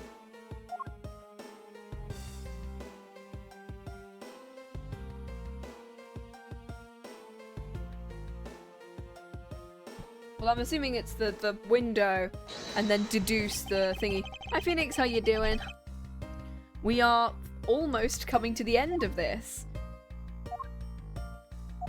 We are just confirming urethra. Wait, no. Yellow. We are finally coming to the end of this case because we want to do the case all today, and so we are finally coming to the end of the case, which will be really good. If the door and windows to the crime scene, namely the room we're in, were closed, the killer could have used the gun and no one would have been the wiser. It's true, the courthouse does seem to be well designed. What happened in reality was Detective Gumshoe, Bad, and Miss Yu, all three of them heard the gunshot. Well, the windows in lobby 1, 2, and the hallway were open, so naturally the people in those locations could hear it. Why would the criminal open the window in the first place? To allow the gunshot to be heard. Correct. Oh, so, yeah. So they were killed way before. I was right. Why was that necessary? I want a real answer. Well, I believe the killer wanted to manipulate our perception of a certain fact. When were they killed? When the crime took place. The killer wanted to fabricate the time of death, and they used the gunshot in the surveillance video to do so. Yeah, I was right. Oh-ho. Satisfied the tape was left running. Exactly. I mean, the gunshot I heard was from the video. Which means the murders really occurred at an earlier time than when we thought. Must have been during the recess, but before Gumshoe was on guard duty. Oh, dang it. Nobody is getting that. Nobody's even gotten in the 90s yet, which is a weird thing. Someone who has no alibi for that time period and planned the crime out in advance. That person's the real killer. It's Callisto. It's Callisto. We're finally coming to the end. Finally. Mr. Edgeworth! Miss Yu was asking for you. She's in the courtroom. She says she's identified the murderer, but she wants to clarify something. You're still investigating something. Please tell her I will be right home.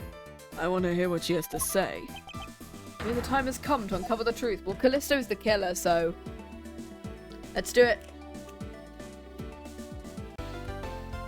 Let's do it to the final part. Confrontation killer. What do you mean confrontation former?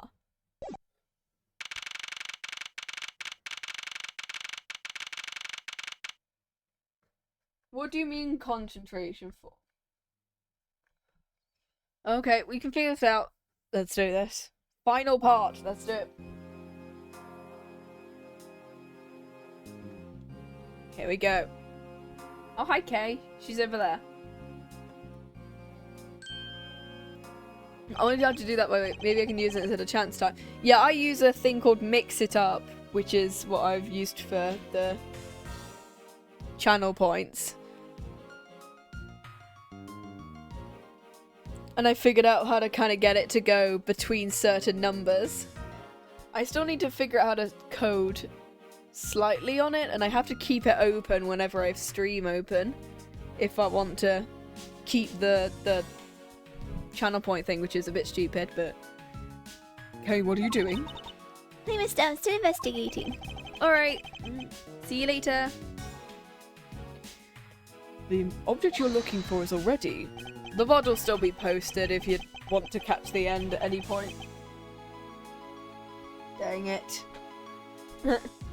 Don't mind him, please continue. Okay. Whee! Gang. Haven't we already found what you were looking for? Looking you were in the dark for just a little longer? You're more sympathetic than I thought. Right, final bit. Let's do it. Are we gonna get to face her in court? I've been waiting for you, Edgeworth. I've also been waiting for the moment in which we put this case to rest. The moment in which we can finally lay the case to rest. Wasn't that when we placed Detective Gumshoe under arrest? I think we've more than solved this case already. Fair to say, it all depends on whether your logic holds. I see we even have a viewer in the gallery. And why even that is here. I have a duty to see this case through to the end. No matter how it turns out. Oh, is that right? Anyway, I thought you might like to hear what I've slaved away to find out. I've taken statements on people's movements during the time when our suspect was in the hallway. There's no possible route of escape from lobby number 2. The killer must without be Detective Gumshoe. And that's all you have? Well, yeah, that's all there is to my conclusion. I beg to differ. In a trial, there's always time for a rebuttal, and we are standing in a court of law. More than appropriate to follow the rules of the court in the case. You absolutely think like a rookie to think such a thing. I'll play along with your proper testimony. My logic is correct, then I've already won. All I have to do is prove it by showing who the real killer is. It's Callisto. This is her final confrontation. We can do it. Everyone says the suspect has an alibi from when the gun went off. The areas around the crime scene have been thoroughly investigated. Now it's confirmed there's no possible escape route from number 2, which leaves us with one unshakable conclusion: Detective Gumshoe is the killer. I of your testimony expect you could rebuttal, Edgeworth. But of course, there's no need to confront her logic head-on. We should instead focus on drawing out any trump cards she has up her sleeve. Trump cards? Oh my god! Ace Attorney Apollo Justice. Okay, cool.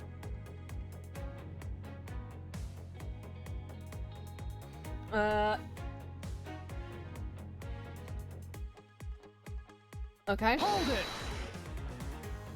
The suspect, but I thought Detective Gumshoe's alibi has been proven. You joking, Edgeworth? I assure you this is no joke. I know what you heard from the judge. The detective was in the hallway with Faraday's daughter reading the Swiss roll. Well, that's correct. Also, he has a witness. It was 20 minutes before the real gunshot went off. Problem is, there's no one else who can corroborate what he did since the snacking. I see she's done her research well, which means I should focus on drawing out whatever trump card she's withholding. Okay, I guess we just have to press everything then, if we really want to just go out.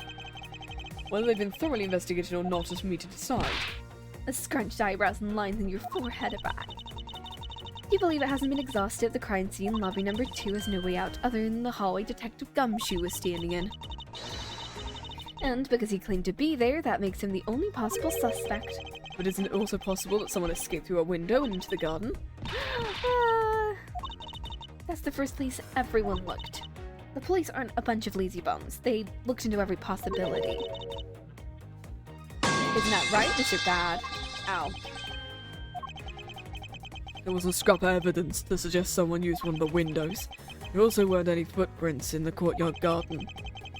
I suppose they really did check everything that could be relevant. Okay. Hold it! I guess we're just pressing.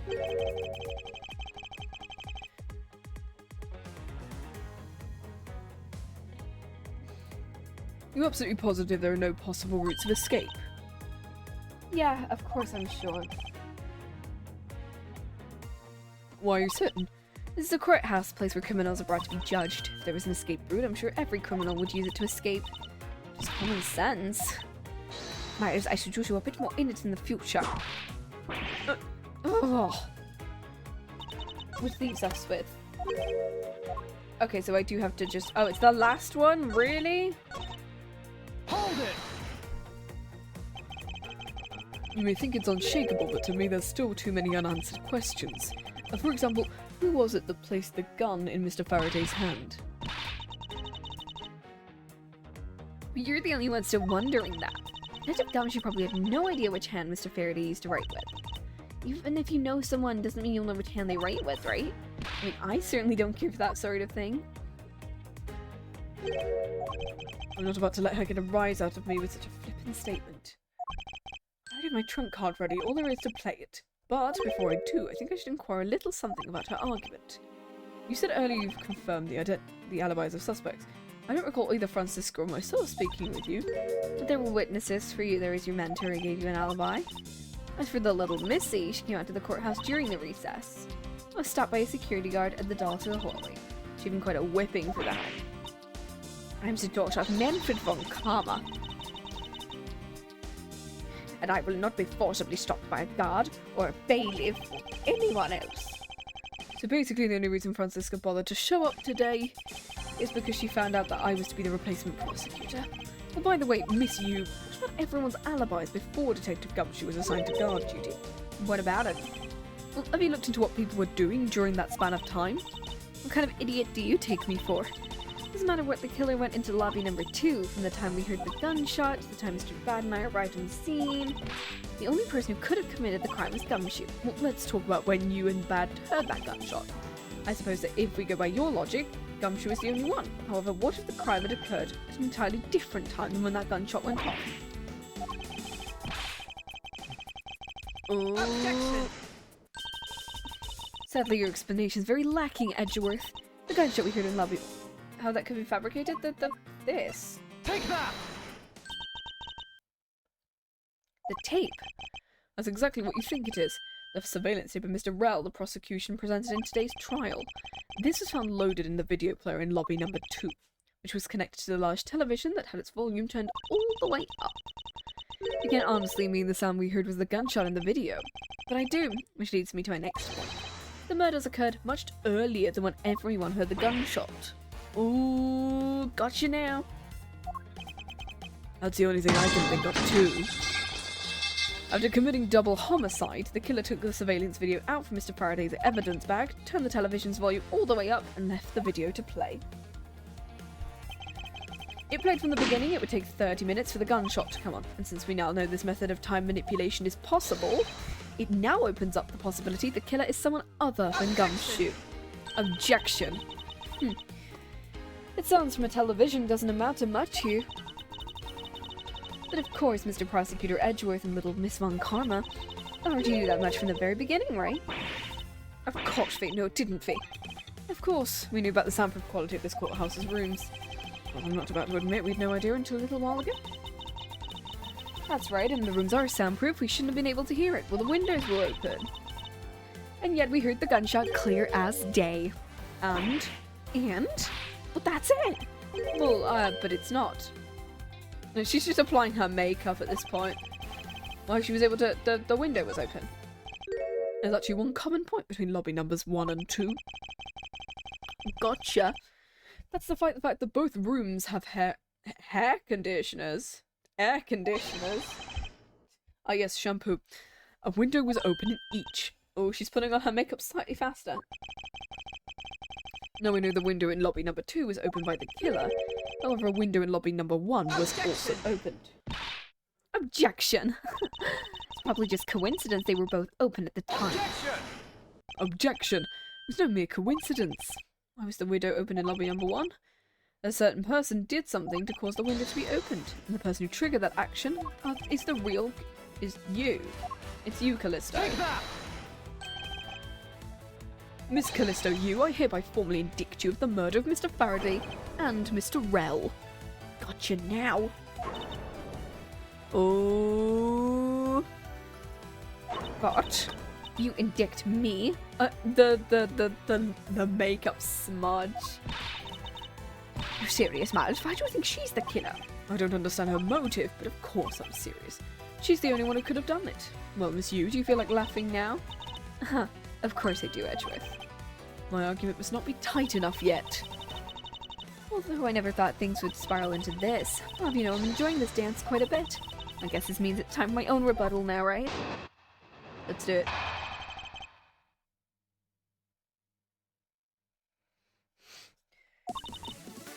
You argue the window was open, however, do you prove it was I who did that? Furthermore, do you prove the tape was used in committing the crime? I'm shocked you for going around accusing murder, especially with logic as full as yours. This is where it really starts. I mustn't let my guard down for even a second or the truth will blow away. Now's the time to put the patented Von Karma perfect proof to the test.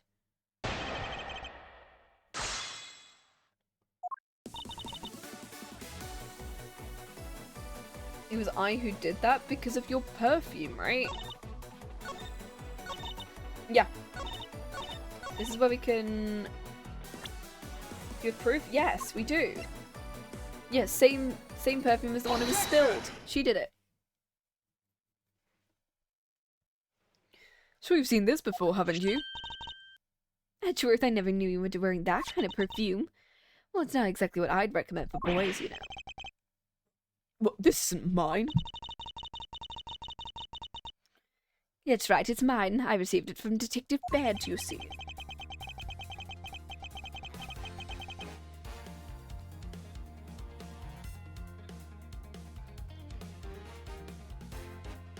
You can pretend all you like, but we know at least this much for sure.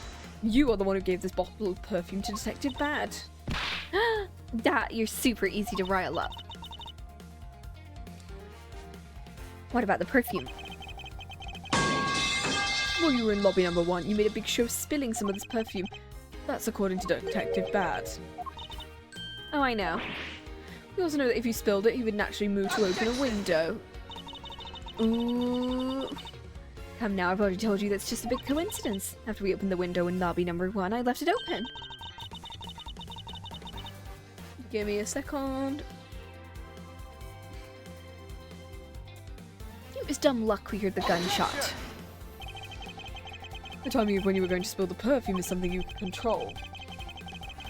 Oh, the fact about this case is when people were made to hear the shot. It would be pointless if you didn't have an alibi for yourself. You mean? But you were the one who called Detective Bad into lobby number 1 when you saw him bring Detective Gumshoe into the hallway. Is that correct? All of today's premeditated events could have only been done by you, Miss Yu. You accuse me of murder on the fact I spilled a little perfume.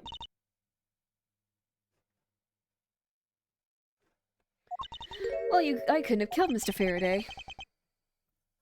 You care to testify as to why? I've had a lot of fun today, really. But I grow weary of this game of cat and mouse. Let's make this the last testimony and wrap this case up once and for all, thank God.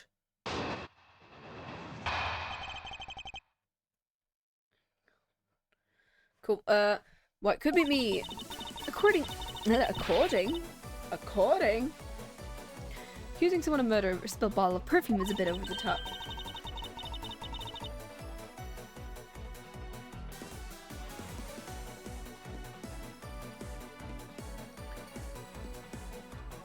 suppose forgery of evidence to be expected of a disciple of Von Karma. In any case, it couldn't have been me who killed Mr. Faraday.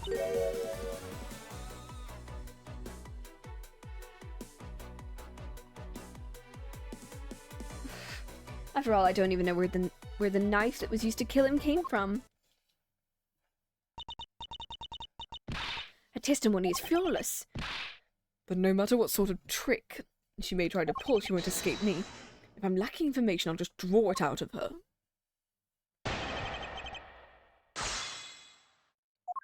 Come on. Alright.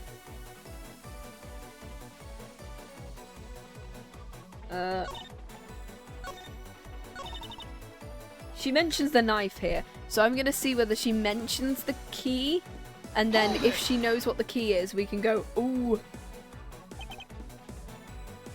Does Rachel escape? If she was really the one who killed Mr. Faraday, she must have known about the existence of the knife. Sorry, Mr. Yu, maybe you weren't aware. However, the knife that was used to kill Mr. Faraday was taken from this evidence bag. What do you think you're doing? I'm drawing the truth out of her, which is what I'm doing. But I don't recall a knife being presented at trial. I suppose that's because the evidence was something Mr. Faraday had yet to use. So that's what you're trying to do. No, you cut it without the lies. I've already figured out. There was no knife inside Mr. Faraday's evidence bag. The only evidence they'd yet to present was the key the Yatagarasu had sent. And unless a key can magically turn into a knife, you really don't have a leg to stand on. You really think you could trap me? Come now, be honest. I never intended to do such a thing. It's all a misunderstanding. Oh, we got you now. We've got you now. We've got you now. In any case, I wonder if you might append what you just said to your testimony. Sure, why not? I'll even say it as many times as you want. Knife key. Knife key. Okay.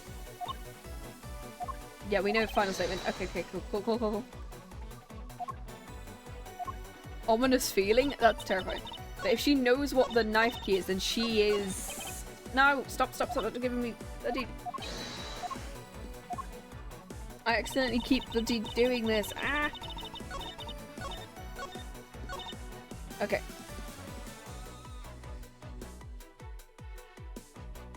But then we present the Yatagarasu's key. We've got you now. That's our final piece of evidence. Because you know about it, that means you are in at least cahoots with the Yatagarasu. I wonder if you might take a look at this photo. This is a picture of the key that Yatagarasu sent to the police. It may look like a key at first glance. It in fact has the secret ability to transform into a knife, which means that what was inside Mr. Faraday's bag was both the Yatagarasu's key and the murderous knife. You knew the key was inside Mr. Faraday's bag, did you not? Yes. Well, with the Yatagarasu's key alone, it's more than, possible to kill Mr. Faraday. Oh, do you understand now? Objection.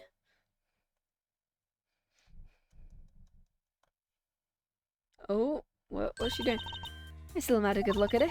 Showing me that far away, you could be lying. You would even now still feign ignorance. I'm not feigning anything. We can't have you accusing me of a crime with false evidence. Mr. Von Karma, I've heard some very interesting rumors. You're mocking my papa. No, you dare sully the good name of my mentor. This piece of evidence is more than real. Who knew there was such a trick to this thing? Well, you satisfied now? But of course you knew from the very beginning. You knew the knife and the Yatagarasu's key are one and the same. Well, otherwise someone like you, who isn't a member of law enforcement, and would never be privy to this trick, would have never known about it to begin with. Oh. Furthermore, there's something Yatagarasu sent to the police. How'd you have knowledge as to what it was? Actually, I heard it from Mr. Faraday. Just before he dragged Mr. Rell off, he told me. I almost forgot. He told me about the key turning to a knife. But you tell me actually how the key transforms. What are you saying is simply not possible? Why not? Because Mr. Faraday himself didn't know about the hidden knife.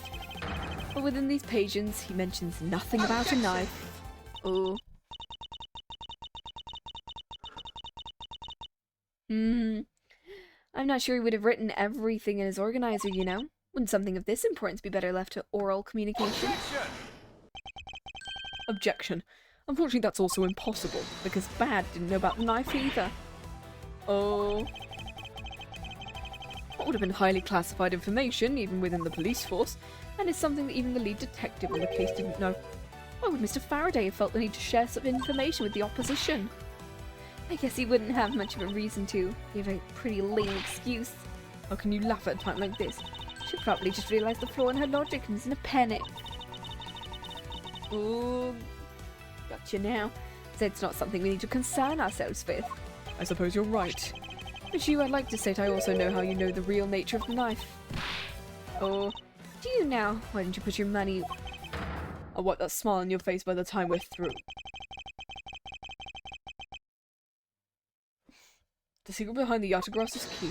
Only one person would have knowledge of it, the Yatagarasu. The Yatagarasu himself. There's only one person, or... I still don't think the Yatagarasu's is one person, but okay. And that is. Because I think it's an organisation, but it might be led by her. The person who sent the Yatagarasu's key to the police. That is to say, the Yatagarasu herself. You're saying this lawyer's the great thief? Yeah. Oh, Miss Yu. You used Miss Rell to lure Mr. Faraday into the trap. Jesus. You who profess to bear a grudge against criminals. Why? Hey Maxon, how you doing? We are literally right at the end now. We are right at the end. We're just about getting her confession. She's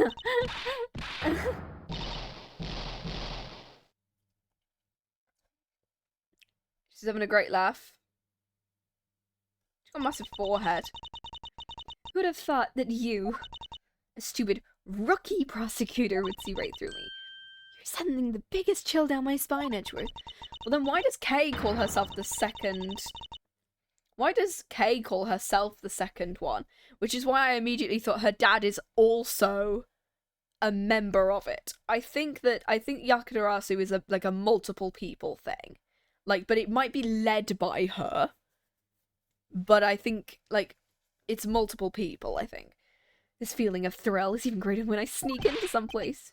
You killed Faraday? Why? Answer me, Callisto. Callisto you, huh? That's not my real name. My real identity is, yes, the great thief Yatagarasu. Let me tell you something, Edgeworth. Mr. Faraday was one difficult man to deal with.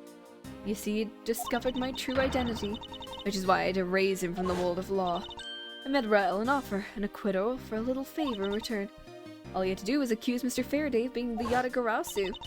But once we entered, Rell was dragged off, which threw my plan into a complete mess. Well, I chased after them and he dropped them through a crack in the door. That Rell caves into just only two things, money and authority, as only two thugs do. I feared my plan was going to be ruined if Mr. Faraday held on to Rell any longer. Plus, if I'd let them continue the way they were, they would have been found out. I had no choice. I had to kill them both. But didn't you say you despise criminals? But do I really? Have you forgotten about the KG8 incident? Maybe. What sort of woman that... Was your plan to kill Mr. Faraday with the evidence you sent? Well, I had a good idea of what Mr. Faraday was going to do.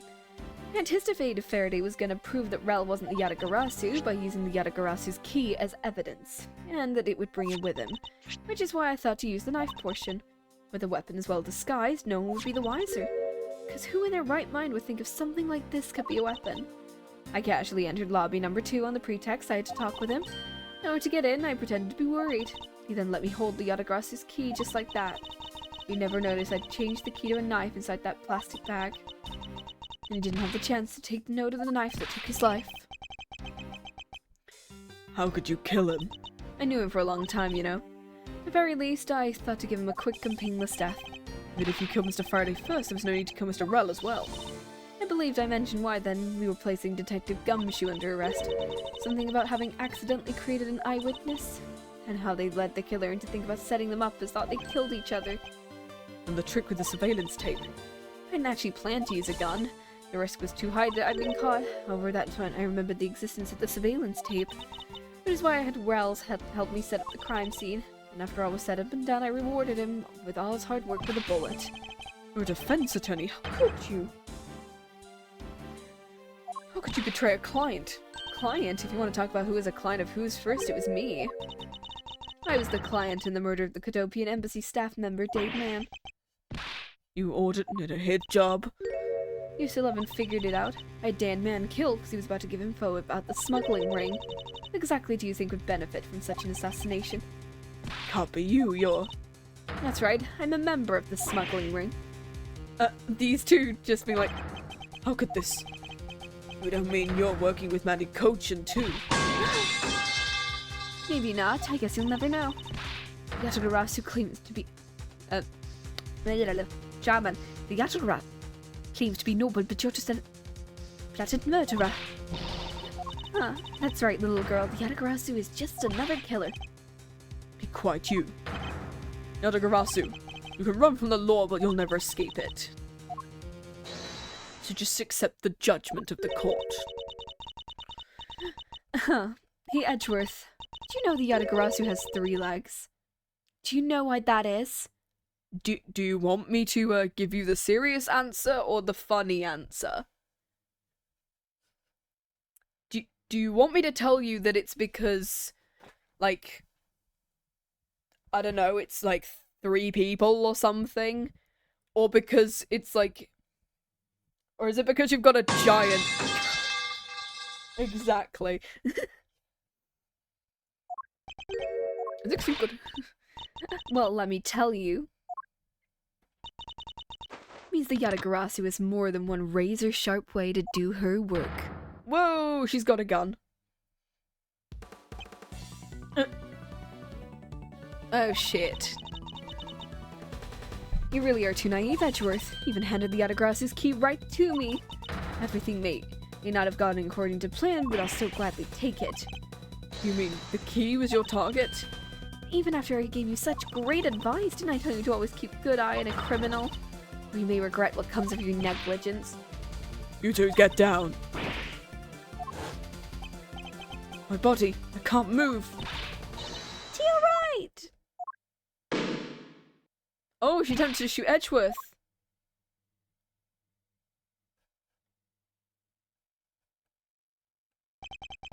You all right, Franziska? I'm perfectly fine, Miles. Her voice is shaking, but it looks like she's unharmed. Where did Kay go? Oh, shit! Did a pipe hit her face? That's a gunshot! Oh shit, Kay's been shot. Or is it Bad? Bad might have been shot. One of the two's been shot.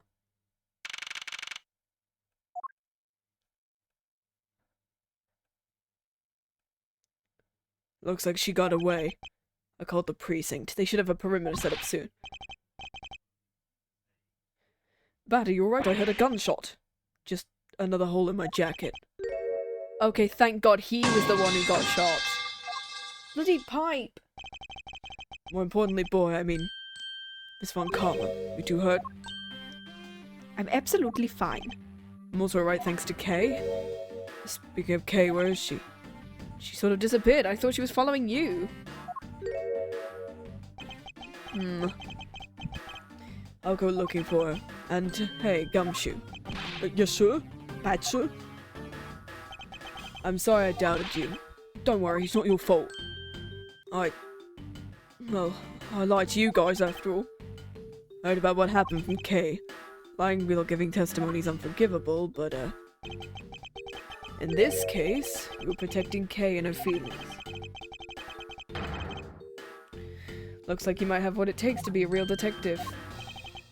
Don't you ever lose that spirit, okay? You go, Pops. Pops, I've watched too many detective dramas, have we? Way to single-handedly destroy the cheery atmosphere with one snarky comment. Thanks, Franziska. Ow. I should get back to the investigation. I'll catch you if it's the last thing I do. Why are you catching me? No, don't do that. Yeah, Franziska totally could have parried that bullet. Thank you for the headpats. With the... She absolutely could have parried that bullet with her whip. Be careful, Bad, and take care. Well, I'm off. Maybe we'll run into We'll get there someday. I'm assuming that we're going to run into him in the next case. So, thanks a bunch, pal. You're the best. Really did find out the truth. Well, I'm glad we solved everything before you were taken to prison. The judge is looking so sad. Can't believe how much trouble I caused you with my testimony. It was no problem. I mean, I lied too, so, not really your fault. Even if we didn't have his honest testimony, I did think the lawyer would have found another way to get you convicted on her behalf. Can't believe I was going to get fired during my first week. Well, as long as you're not fired, you should work hard, give all you have, and perform your duties well. And one more thing. Kay left a present for you with me. Oh, the, Swiss roll. The proof of their friendship. The Swiss roll. Take that! 43. Oh, unfortunately. I just caught a special Swiss roll. Can I really have it? It's a present meant for you, after all. Thanks a bunch. You've no idea how happy this makes me. I'm gonna eat it right now. Go ahead. Swiss roll, gumshoe and Kay bought together. The one Kay saved never reached her father. It would appear her sentiments have touched the heart of this detective. So close to a funny number. So happy. So he's having a welcome back celebration of his own. Well, I was asked by Kay to give it to him. Well, that was good, pal. Can't believe I got to eat 2 of these in one day. I'm in Swiss roll paradise. Gotta think, Kay, where is she? You only just noticed, was Imai not present when he discussed her? Bad left to go search for her. Maybe we should go join him. You betcha, pal. I'm gonna go help him, but first, you know what, pal? I guess I shouldn't be rude to you anymore. I'll stick right by your side from now on, Edgeworth. Oh, and that's the story about how Gumshoe became his assistant. I said something with the most troublesome relationship for them on this statement. We should go home too, Miles. We have to hurry and report what happened to Pa. Agreed. Well, I'm afraid we must be going now, Detective. Roger, sir, and don't you worry. Yeah, it's unusual to see Edgeworth being a good person. I'll investigate the next case run really well, sir. I'll be counting on you. Well, the scent of trouble's definitely in the air, but now I'm stuck with him, so I guess we are living. That's like a bad dream. My first outing in court came to a disturbing end. A few months later, I was finally able to properly stand in court as a prosecutor. But the detective in charge of the investigation was, as I dreaded, Detective Gumshoe. After that, he became my direct subordinate. I've tried, but words fail to describe the immense suffering. Oh, come on, you two. You can't say that. I suppose that's just how things are. As for the little girl, she's now also my assistant. So, do you remember now? Yes, I remember everything. Okay, it's been a while. You sure grew up a lot. Thank goodness, I thought you two had totally forgotten about me. Turns out the Yatagarasu's key is in her hair. Oh my god, that would be such a cool thought. Really worried. Where have you been? Dummy, I didn't know you cared. After my father died, I went to go live with my mother's relatives. He lived really far away, so I wasn't able to come back here. Is that what happened? Well, I'm just glad you're alright. So, does it all make sense now? You bet it does. I was going through my father's bookshelves recently and... Actually, there are still a number of things that don't make sense. Huh? First of all, why'd you come all this way to see me? And second, why are you calling yourself the Yatagarasu? The Yatagarasu is Callisto. No, you're wrong. The real Yatagarasu was my father. So it is a... Yeah, Is the detective her father? No, the guy who got killed... Edgeworth was... No, the guy who got killed, Byrne Faraday, is her father. So yeah, the Yatagarasu, I think the three-legged thing is, and the whole obsession with threes is going to be the fact that there are 3 thieves.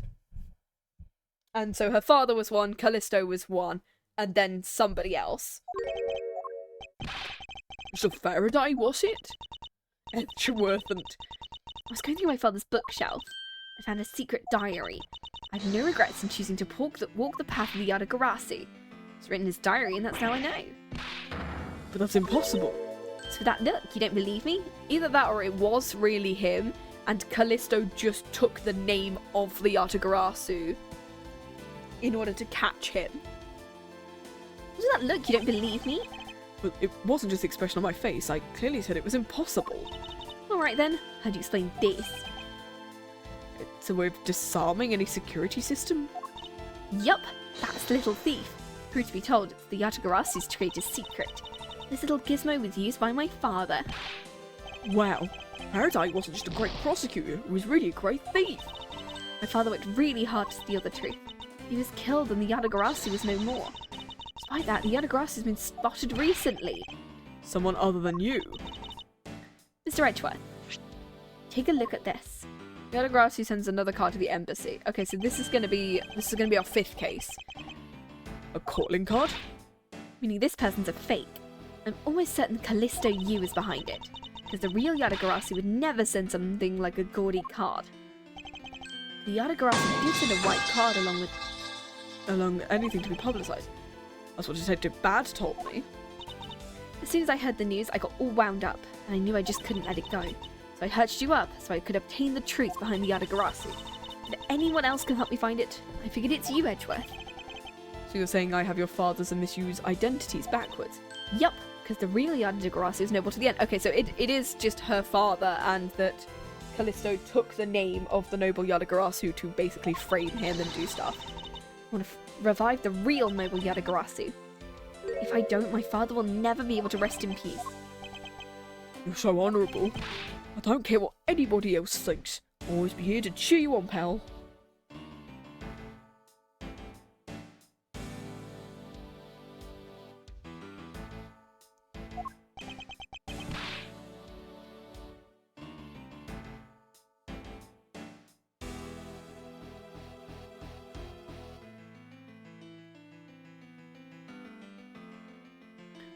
Her father falls over in his grave.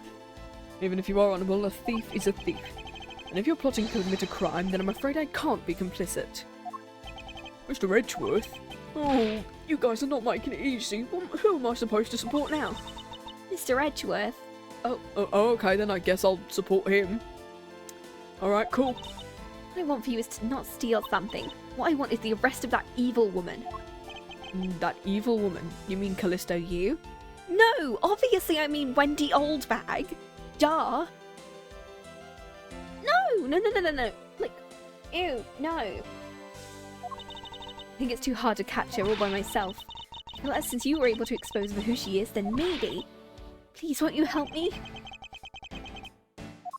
Come to think of it, I do believe I owe you. Amy, for what? That kick in the balls! When Mr. Yu made her escape, it was you who saved my life. Stop making me laugh when my breathing muscles are sore. Furthermore, you helped me with the investigation. I'm not so rude as to leave favours unrepaid. What do you mean? Yes, that case has been weighing down my soul ever since. Perhaps the time's come to settle things once and for all. If you don't intend to sully your hands in a crime, I believe I can help you. Thank you. Yay! Isn't that great, Kay? Sure is, Gummy. Even though we'd completely forgotten about her until now. It was with a chummy relationship. I think that's it, really. The great thief Yatagarasu. After all that time, the true identity of the thief sank back into the darkness. Byrne Faraday, Callisto Yu, and Kay Faraday. The phantasmagorically changing identity of the great thief. I think it's a group organisation. And the Yatagarasu's real goal. It might be led by Byrne. Or Callisto, or someone like that. But yeah. It could all come to light the day after I made that promise. Yay! Here's a brother called Big Nuts. Are you two related, Miss Pecan? Possibly. Terminate Reminiscence. Yay, we've done it. I think that is... Turnabout Ablaze is the new one, which we will save until a little bit later. I think that we will watch the intro as I find someone else to raid. Number 5, Turnabout Ablaze.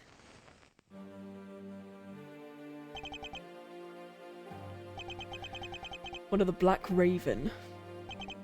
And one of the White Raven. A country torn in two. One to the west, the other to the east.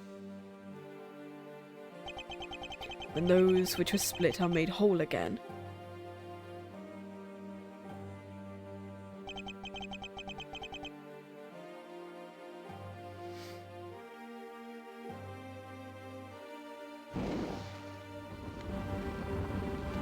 Ooh. They talk about Korea? Maybe, to be fair. The Yatagarasu is here!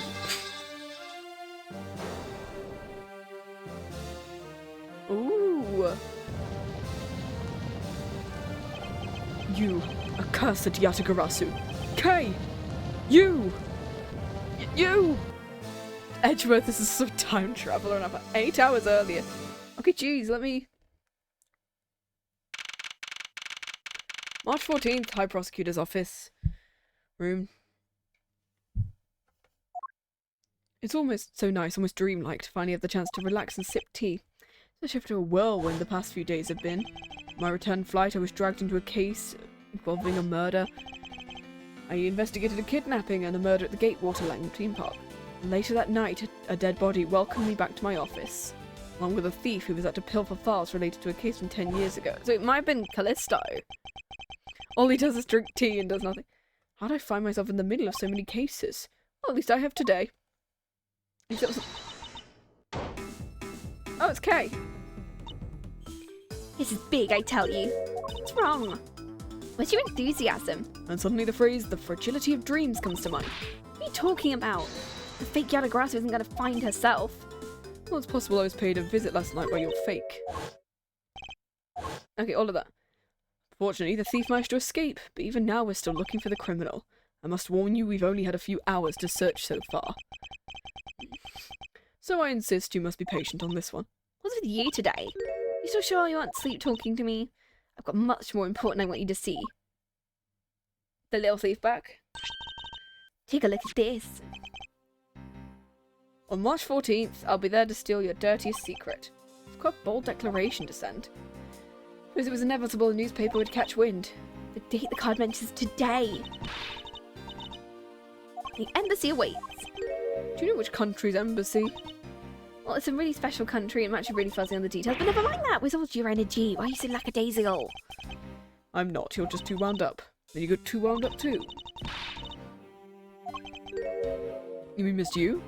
Once again, no. Old bag, obviously. The woman who killed Kay's father, Byrne Faraday. I'm gonna wait until we get the intro.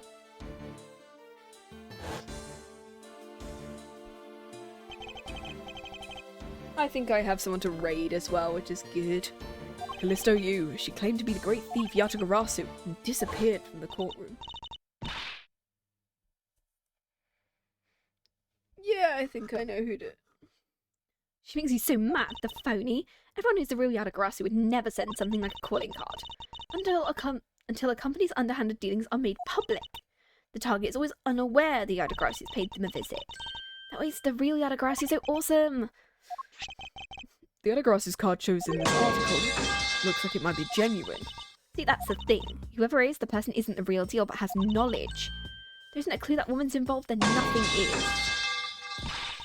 Come on, Edgeworth, out the door. Well, there's a few preparations. There's something interesting about this card. It's of a different colour than the one in the article. Any reason why you're boring a hole with the newspaper through your eyes?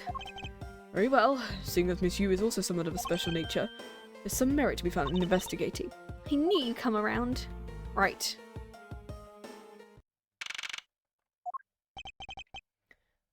Is this a...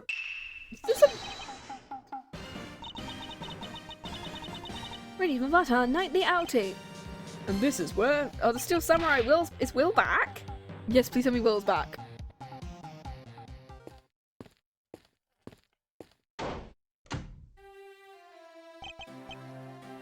Alright, I think this is the point in which we now...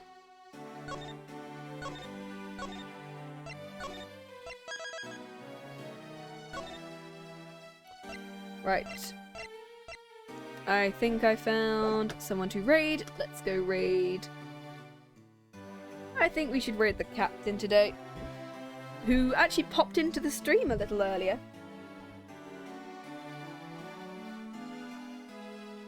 And is currently playing some Sea of Thieves if you want some chill vibes. They're also playing, I think they're playing some Zero Escape later, which will be really good. So if you're a subscriber, use the first message, and if you are not, use the second one. I hope you guys have an absolutely lovely day, no matter where you are in the world, and I guess I'm gonna go get my dinner now, because, yeah, funsies. Right.